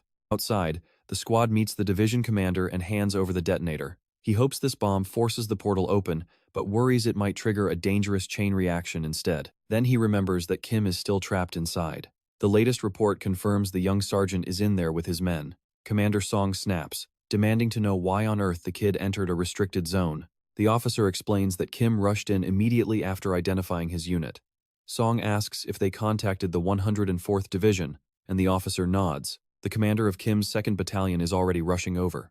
That gives Commander Song a bit of relief, but the bomb remains locked and loaded, ready to detonate. An officer reports that everyone is pulled back. Song sighs. They have been inside for 4 hours without any real raid gear. He wants to trust Kim, but they are out of time. Suddenly, the gate begins to crack and crumble. Realizing the portal is collapsing, Commander Song orders the medics to prepare for casualties. Then he charges toward the fading rift. He claws at the air, trying to physically pull it open. A medical officer tells his squad to stand by. Right on cue, figures begin stepping out of the portal. The relieved commander asks if everyone is all right, and they nod. Against all odds, the mission is a complete success. Kim walks out carrying the final survivor. Commander Song stares at him, making the kid freeze, but the commander actually smiles in approval. Later that afternoon at the 107th Division headquarters, Kim stands before the commander, making up a clumsy excuse about being on vacation. Song asks how he ended up there. The kid nervously claims he only visited because the commander promised him a hot meal. Song is baffled that the kid wasted his vacation for a meal, only to dive into a collapsing portal. Even Kim knows his excuse sounds incredibly stupid, but he has no other choice. So he doubles down, insisting his body just moved on instinct when he saw the gate acting up. Amazingly, Commander Song totally buys this heroic nonsense. He chuckles, saying the kid gets weirder every time they meet, and now he understands why Doju Kyung hypes him up. Song praises him for clearing a fake dungeon with 0 casualties. Our main character is feeling pretty good about himself, but the commander warns he is attracting too much attention. With such a ridiculously fast promotion, headquarters definitely has eyes on him now. Kim wonders if that is actually bad, but Song tells him to speak up immediately if all this unwanted spotlight starts causing any real trouble. No matter what, Song and the commander of the 54th Division have his back. Our guy thanks them, promising to reach out if things get messy. Song admits he cannot buy that promised meal due to a massive mountain of endless paperwork. Still, he offers to grant almost any favor right now as real thanks for saving his squad. Kim cheekily asks for another promotion, but Song immediately shuts that down. That is when our guy glances sideways and spots another suspicious stone pulsing with dark, demonic energy. It feels weak yet surprisingly pure, making him wonder how he missed it. Song notices him staring and asks if he wants it, though he doubts Kim even knows what it is. Our guy claims he has never seen one before and just wants it for his personal collection.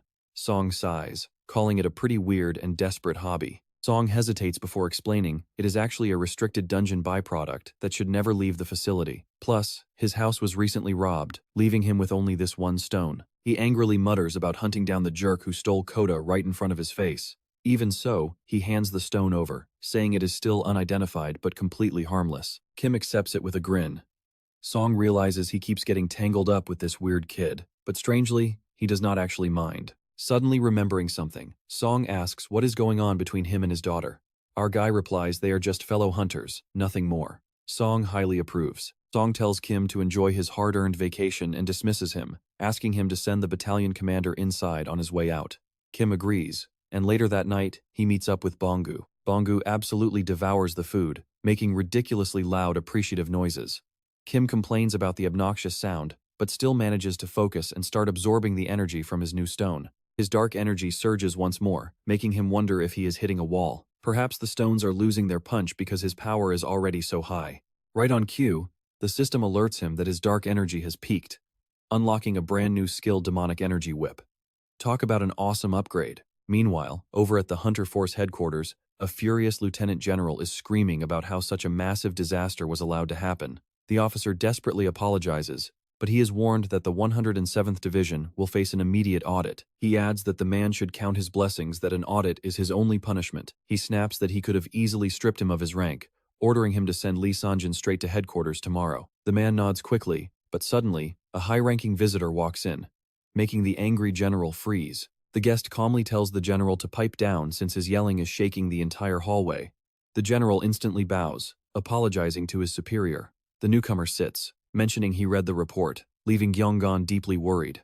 Commander General Gu Hak-yeol asks if Kim is the one behind all this madness. Nearby, another officer demands to know what is going on and where they are located. Choi asks if his suspicion is correct, confirming if our protagonist is their actual target. His subordinate nods. Those jerks intentionally waited until he was gone to strike. An hour earlier, Taewon and Jang arrived at the 104th Division. The commander understands their request, but points out that Kim just returned from leave this morning, so demanding an immediate meeting is pretty unreasonable. Taewon coldly asks if the officer realizes whose authority they represent, urging him to just do them this one favor. Still, the officer hesitates because the higher-ups are currently out. Taewon cuts in, asking if they need an official warrant, because he can get one drawn up in seconds. He promises a quick, peaceful chat and demands they bring Kim in immediately. Soon after, our guy walks into the room, saluting and stating he heard someone was looking for him. Sizing up the two strangers, Kim spots their elite insignia, realizing they must belong to some top-tier unit under headquarters. The officer tries to introduce them, but Taewon cuts him off, declaring they are from the Elite Special Task Force. He mentions how Kim recently leaped into a dangerous fake dungeon portal to save his fellow soldiers, admitting it was highly impressive. Our hero gives a polite nod, but Taewon immediately adds that their elite unit needs highly capable guys, just like him. Kim wonders if he is getting recruited right now. Taewon explains they handle extreme scenarios like high-risk gates, VIP protection, and Black Ops overseas missions. Kim honestly does not care about the glory, but a massive promotion would certainly sweeten the deal. Since they hunt down rogue civilian awakeners who are not bound by military rules, having absolute monstrous strength is non-negotiable. Our protagonist's crazy record did not escape the higher-ups, so Taewon wants to reward him with a massive, special rank jump that leaves him completely stunned. Taewon points out that his unit only takes the absolute best, so if Kim signs up today, they will bump him to Staff Sergeant on the spot. Besides that, the Special Task Force offers way more opportunities to climb the military ranks, since their high-stakes missions let them rack up legendary achievements super fast. He honestly sees no logical reason for Kim to refuse. Right then, Taewon gets a secure call, placing a high-tech phone on the table. Kim stares, and Jang explains it is custom military gear, not some cheap smartphone. Hearing this, our guy immediately asks if he will still have unlimited access to the internet and his computer. Taewon warns him that information security is critical in the Special Task Force, meaning personal devices and web access are strictly banned even during vacations. Taewon brushes it off as a tiny sacrifice for a massive chance to serve the country, adding he will be treated amazingly. But wait, this absolutely ruins our guy's mood on the spot. The local officer whispers that these elite guys do not offer this to just anybody, advising Kim to think wisely. But our guy casually declines, saying he prefers staying put, completely shocking both visitors. Taewon demands to know why, and when Kim explains, Jang completely loses his mind. Our hero literally rejected an elite career path just so he could keep playing Dungeon Power Fighter. Top generals held special meetings just for him, and he is throwing it away over a video game. To Jang, this is pure insanity, but Kim calmly says he is dead serious. To Kim, that game is his vital life source, and absolutely nothing can replace it. Taewon clearly hates the answer but nods, acknowledging that the protagonist's choice is final, so they will leave. The commander, suddenly in a much better mood, happily points them toward the exit. But as they walk out, a bitter Jang mutters that Kim's achievements are probably total lies anyway. He sneers that the kid is just making excuses because he knows he would crash and burn. He adds that without special favors, our guy could never pass their brutal entrance test. That gets our guy to stop in his tracks, asking how Jang can be so absolutely sure. The commander tries to diffuse the tension, but a glaring Jang demands Kim repeat himself. Kim admits he does not know how their test works, but demands to know why Jang is so certain he would fail. Jang marches right up to his face, offering to give him immediate proof. The commander tries to step in, asking Taewon what on earth they are doing. Taewon steps in and asks if they can borrow the training center for a quick sparring match. Soon, both of them face off inside, discarding their uniform jackets. Taewon and the officer stand on the sidelines to watch. Jang explains that the entrance test is just a free spar against a veteran Special Forces officer. He smugly tells Kim that if the pressure is too much, he should drop out right now. But Kim calmly replies that he never actually wanted to join their elite squad. He adds that if he wins, Jang must apologize for his rude behavior, which instantly makes the veteran boil with rage. Jang snaps, asking how the kid dares to talk so big with such a tiny weapon, promising to fix his attitude. Taewon calls for a 3-minute round, and with both fighters ready, the match officially begins. Jang lunges with a blindingly fast strike. Kim barely ducks under it, but the veteran follows up with a heavy thrust that sends him flying across the room. He slams hard against the wall, but somehow gets up smiling. Seeing that grin, the observing officer is struck by how calm the young recruit looks, reminding him of their brief conversation right before the spar began. He had asked what the kid planned to do, and Kim simply answered that he was going to win, obviously. Back then, the officer thought he might actually pull it off, but he dreaded the consequences of that victory. Kim had asked if winning would cause any real trouble. The officer warned him that the Special Forces squad was incredibly proud, and crushing their ego would only bring a wave of unwanted drama. So, Kim decided to throw them a bone and let Jang land a single hit. Back in the present, a satisfied Jang turns away, while Taewon declares the match over and calls for a medic to check on Kim. He mentions that dodging the first attack was impressive, but from the elite squad's perspective, the kid is just too weak. But then, Kim easily pushes himself off the floor, telling them the fight is far from over. Jang is completely stunned, knowing his heavy strike connected perfectly. He cannot comprehend how this kid is even standing. Taewon steps forward, asking Kim if he seriously wants to continue. He warns that while this is just practice, pushing too far and getting severely injured helps nobody. But Kim brushes it off, urging Jang to bring it on. Infuriated by his arrogance, Jang promises to make him regret getting back up. Kim quietly asks if he really wants to go there, secretly channeling dark, demonic energy right into his simple rope. Jang screams in fury, launching a relentless assault, but Kim effortlessly blocks every single strike. Panicking, Jang attempts another desperate thrust. But Kim deftly wraps his whip around the sword, ripping it clean out of the veteran's grip and tossing it away, leaving his opponent completely defenseless. Then, Kim begins repeatedly lashing his whip against the elite soldier. At first, Jang laughs it off, claiming a toy whip cannot hurt him, but as the strikes set in, the pain becomes unbearable and he screams. Watching from the side, Taewon is utterly baffled to see First Sergeant Jang falling to his knees from a mere training whip. As Jang trembles in agony, Kim delivers another brutal strike.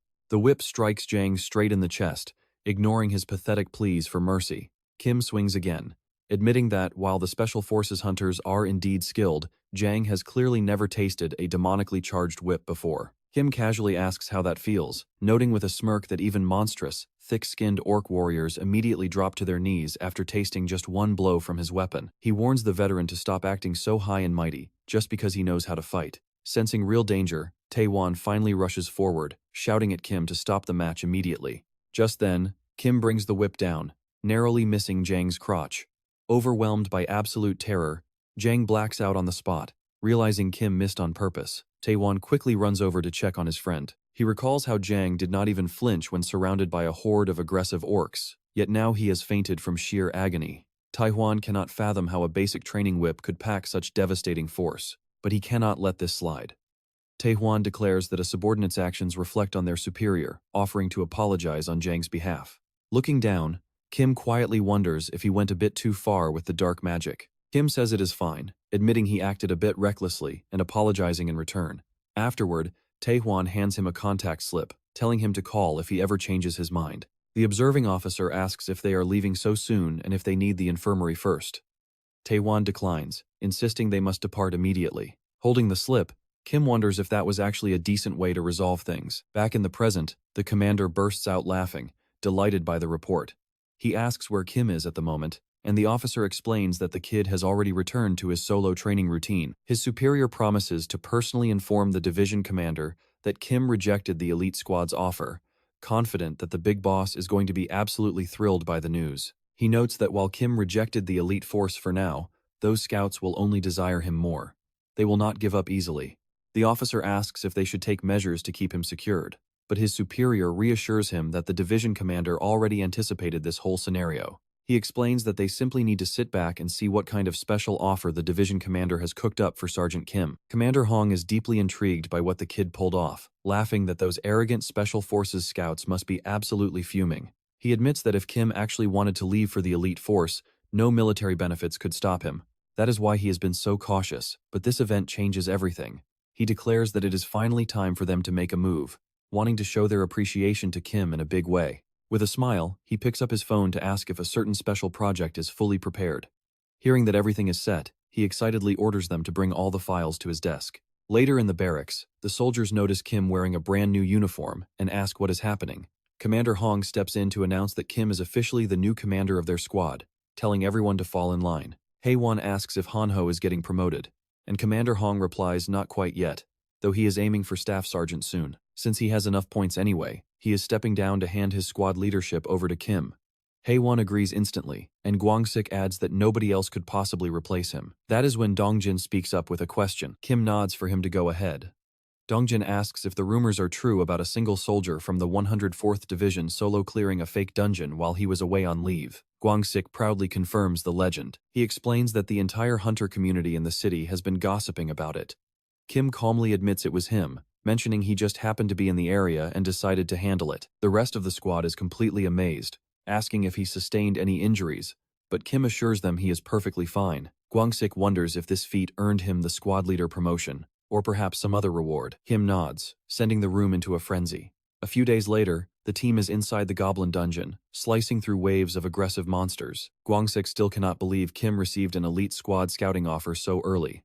Han-young is even more stunned that he casually turned it down after wiping the floor with a veteran first sergeant in their own gym. Honestly, civilians would never believe such an insane story. Yet, the commander officially made Kim their squad leader, even promising a fast-track promotion to second sergeant within the year if he accumulates enough merit points. Han-young mentions that even Han-ho gave his instant approval, especially knowing his deep grudge against the hunters FTE. Right then, a massive, muscular orc appears before them, letting out a deafening roar. But the soldiers do not even flinch, because Kim's black whip lashes out like lightning, violently bringing the beast to its knees in tears. Gwang-sik notes that the custom whip is special gear, gifted directly by the division commander. Han-young agrees, noting that not even their platoon commander has custom gear. This is an incredible, high-level privilege. As Kim continues to casually thrash the sobbing orc, Gwang-sik wonders why on earth he chose a whip. Apparently, the commander offered him literally any legendary weapon he desired, and this was his choice. Seeing benefits like these, he completely understands why Kim turned down the elite agency. Getting custom weapon gear at his rank is almost unheard of, and the division commander had to bypass mountains of red tape to secure it. Kim is loving his new gear. It is way better than expected. Perfect weight, incredible grip, and thanks to Amanda Stone, he can power it up without wasting a single drop of his precious demonic energy. A promotion within the year is practically guaranteed. With a weapon this good, his rise to the top will be fast. Come Saturday in Chuncheon, they go out for food. Kim feels totally uneasy, questioning Yoon Seo about this dinner date, just as Lee Sang-do walks in carrying a mountain of food to start the feast. She is all smiles, but he is incredibly suspicious. She notices his hesitation, telling him to eat up because it is her treat, but he insists that is not the problem here. How did she know he had the day off, let alone find him in Chuncheon at this exact spot? He suspects Kwang-sok spilled the beans, but she laughs it off as a total coincidence. That fake excuse only annoys him more. Sensing his irritation, she quickly confesses to asking around and begs him not to blame Kwang-sok. Kim shrugs it off, asking if she finds this whole setup weird. When she acts confused, he just drops the bomb. Does she actually like him? Blushing furiously, she calls him crazy and questions why he is suddenly speaking so casually to her. He notes they are the same age, so she can talk casually too. She agrees, but quickly adds she definitely does not like him, warning him to avoid wrong ideas. Nearby, older ladies chuckle at her tsundere act, whispering about how wonderful youth is. Grinning, Kim asks why she wanted this dinner, guessing she took leave the moment she heard he was free. She confesses that is part of it, but there is more. When he asks why, she brings up the training center incident, the red gate at Hwaseong, and that fake dungeon from before. He asks what she is implying. She points out that chaos follows him everywhere, admitting she only tagged along because she was curious if another disaster would strike today. Realizing how crazy she sounds, she blushes in deep embarrassment after blurting that last part out loud. Kim just stares, laughing nervously and joking that she makes him sound like a walking natural disaster. Meanwhile, he is sweating, wondering if she has actually figured him out. Desperate to dodge the topic, he pivots, asking if she is a corporal now. She proudly mentions passing her test last week, and he praises her speedy promotion. She pouts, accusing him of teasing her since he is already a sergeant. Noticing his casual speech, she listens as he encourages her to do the same, finally agreeing. Despite agreeing, she keeps pouting. Secretly, Kim pulses his demonic energy to scan the area, cursing his bad luck. She is way too sharp, and he only took leave today because a gate is preparing to open. His shadow guide led him right here. Excusing himself to use the restroom, he quietly slips away from the table, heading toward where the portal should be. His trusty shadow pops up. Kim praises his favorite worker, sensing a vile demonic pressure nearby. He wonders where Bongo is, since he has been totally silent. Suddenly, the gate begins to tear open right next to him.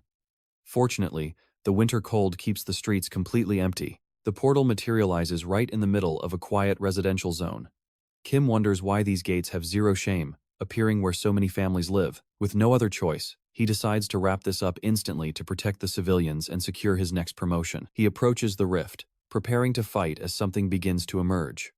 Suddenly, his phone buzzes with a high-priority emergency alert. The warning states that elite monsters might break through the barrier. If the threat is too high, hunters must draw its attention and buy time. The military is on the way, so he just needs to stall. Channeling his demonic energy, he watches a terrifying, eyeless beast emerge, sporting giant blades for hands.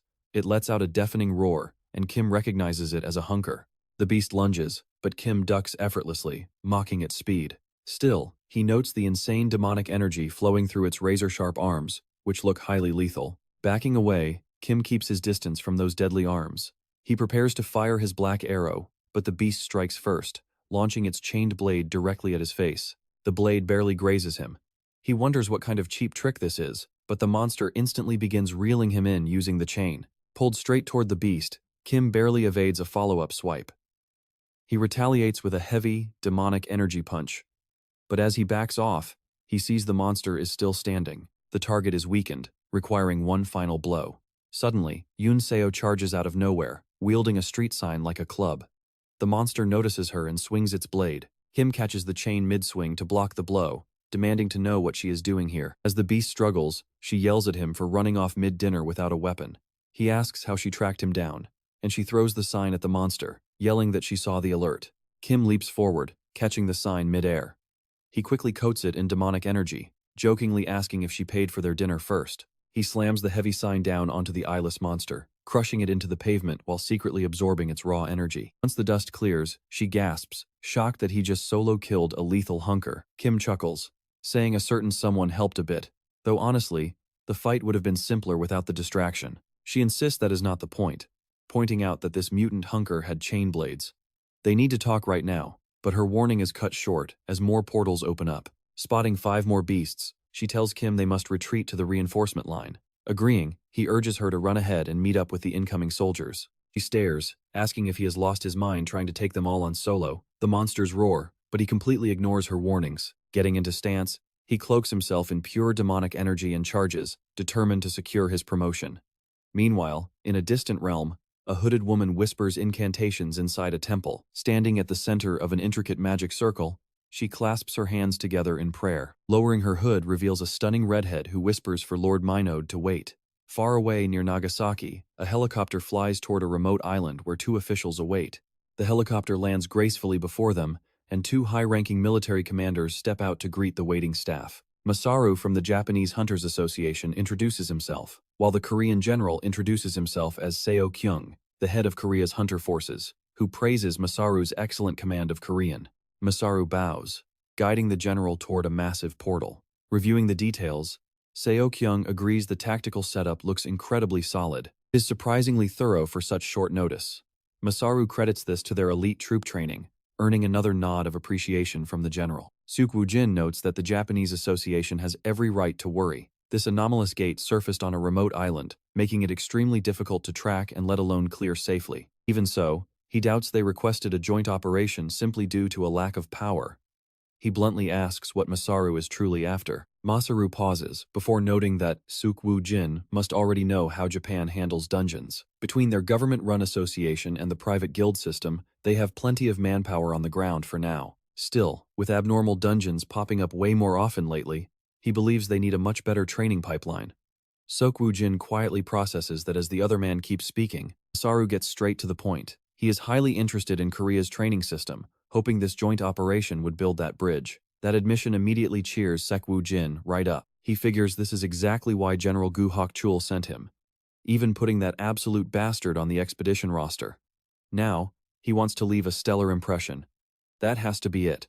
Plus, he cannot forget that other shady general. Then, Masaru mentions a specific hunter, calling him completely remarkable. To get that level of praise so soon after joining is highly unusual, and Sukwu Jin already knows exactly who he is talking about. Masaru explains that this guy's rapid climb and frequent appearances in the Korean community caught his eye.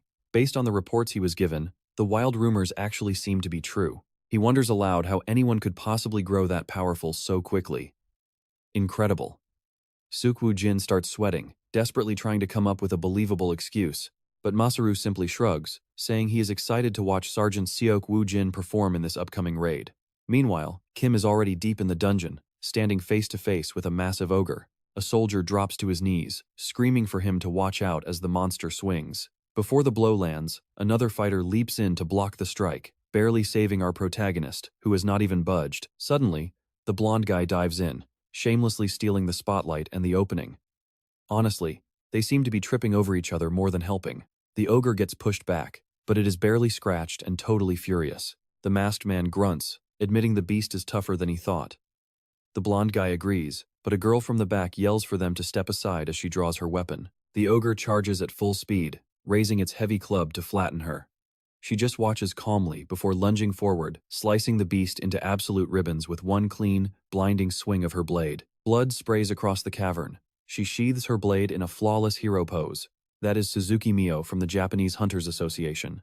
The squad showers her with praise, making her a bit flustered by the sudden spotlight. Fortunately, nobody is hurt. As for the others, both the blonde guy and the masked fighter belong to Japan's Danjo Han Guild. Looking at the sliced-up ogre, the blonde guy calls Suzuki a total monster herself. His friend quickly asks if she wants to join Danjo to become their next big star, but she completely ignores him. Instead, she walks straight to Kim. Is he all right?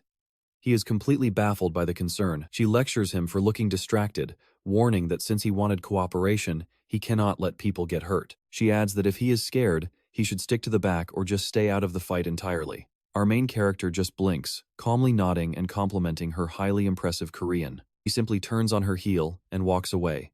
Nearby, the doctor of the 104th Squad, Major John Hyunwoo, examines the corpse, noting it is far larger than the red Dakibi from back home. It seems Japan is dealing with some serious dungeon escalation as well. He turns to ask another officer for his thoughts, but the guy has already vanished. Stomping straight toward Kim to pick a fight, dripping with attitude, the officer demands to know what he thinks he is doing. Is he trying to embarrass them? He snaps, asking if Kim wants their whole country to look bad. Facing Captain Sangwoo Kim, our hero awkwardly mumbles that it was not really on purpose. Sangwoo sighs, muttering that he knew this would happen when they sent him, questioning why the commander favors him so much. Luckily, the doctor steps in, telling them to relax and urging Sangwoo to ease up on the rookie since he lacks real field experience. But Sangwoo snaps back, arguing that is no excuse. He asks if the major heard what the Japanese girl just said. Our main character calmly explains he was just observing to gauge everyone's skill levels, but supposes that caused a slight misunderstanding. He analyzes how the blonde guy, the girl, and the masked warrior fought, silently admitting to himself that these Japanese hunters are actually much better than he expected. Glancing to the side, he notes that she in particular is incredibly sharp. Suddenly, Sang Deok barks at Kim to stay close so he can keep an eye on him. Kim is highly annoyed when the captain grabs his shoulder, but simply nods. Our hero wonders what this captain is even thinking. He has done absolutely nothing so far. Meanwhile, as the group chats, Suzu suddenly senses something, gripping her hilt and shouting a warning. But before she can even finish, the threat is already here. Instant attack. She barely manages to intercept a flying axe with one hand, throwing it upward. The axe crashes down, burying itself in the dirt. As she stares around in shock, searching for the thrower, a massive blue demon steps out of the deep cave shadows, grinning menacingly at the group. Recognizing the dungeon boss, she screams the warning. Instantly, everyone goes on high alert. Kim prepares himself too, though his face remains totally blank. Suzu glances at the masked fighter and readies her stance. She yells that she has already pinged their coordinates to the other teams, so they just need to defend until backup arrives. She prepares to fall back, but the beast suddenly lunges completely, catching her off guard. Suzu realizes she is a split second too slow. Fortunately, her two teammates rush in to deflect the boss, but the monster effortlessly grabs both of them by their legs as if they are moving in slow motion. Stunned, they can only watch as the boss hurls them away. Complete shock. The distraction gives Suzu a clean opening to plunge her sword into its stomach.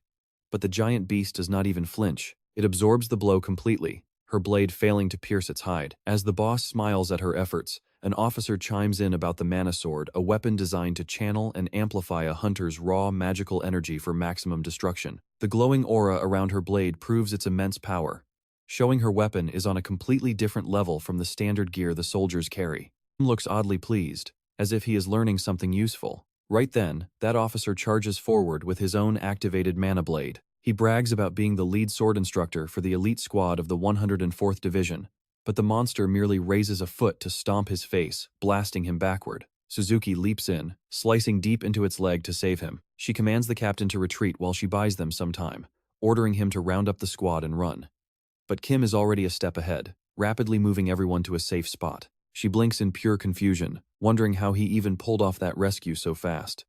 Quickly shaking it off, she tells him that since he helped, he should stay back for his own safety. But our protagonist simply tilts his head. Why not just kill the boss? She immediately shuts that crazy idea down, insisting it is too dangerous and they must regroup. Kim wonders if things are really that complicated. He begins pouring an absolute mountain of mana into his blade, vastly eclipsing anything they have shown. Suzuki stares in utter shock. The boss's smug grin completely vanishes. Kim keeps pumping more power into the steel. The pressure gets so intense that the panicked boss grabs its weapon to fight him head-on. Our hero sees the rush coming and just stands his ground. As the axe swings toward his face, the boss suddenly notices a massive wave of energy hurtling forward. Erupted. The monster gets violently blasted away by Kim's sword, ending up wedged in the ceiling like a cartoon gag. Even he seems slightly surprised by the result, while the thrashing boss is absolutely livid. He keeps letting his mana storm out of the weapon, a wild energy that Suzuki cannot look away from. His brilliant mana flares in every direction, throwing off lightning like arcs of energy. Gradually, the light he is releasing shifts in color, transforming into the distinct hue of his true dark magic. But the military blade simply cannot handle the extreme pressure. It shatters into pieces, leaving the agonized boss writhing on the ground, while Suzuki stands frozen, shocked that the weapon just gave out. Well, that was not supposed to happen. Kim realizes he went way too hard on this one. His sword is completely ruined, but seeing the boss whimpering on the floor makes it worth it. He turns to the creature. Cracked limbs and all, he calmly announces that since his weapon is broken, he will just have to finish this the painful way. A bit later, back with the rest of the squad.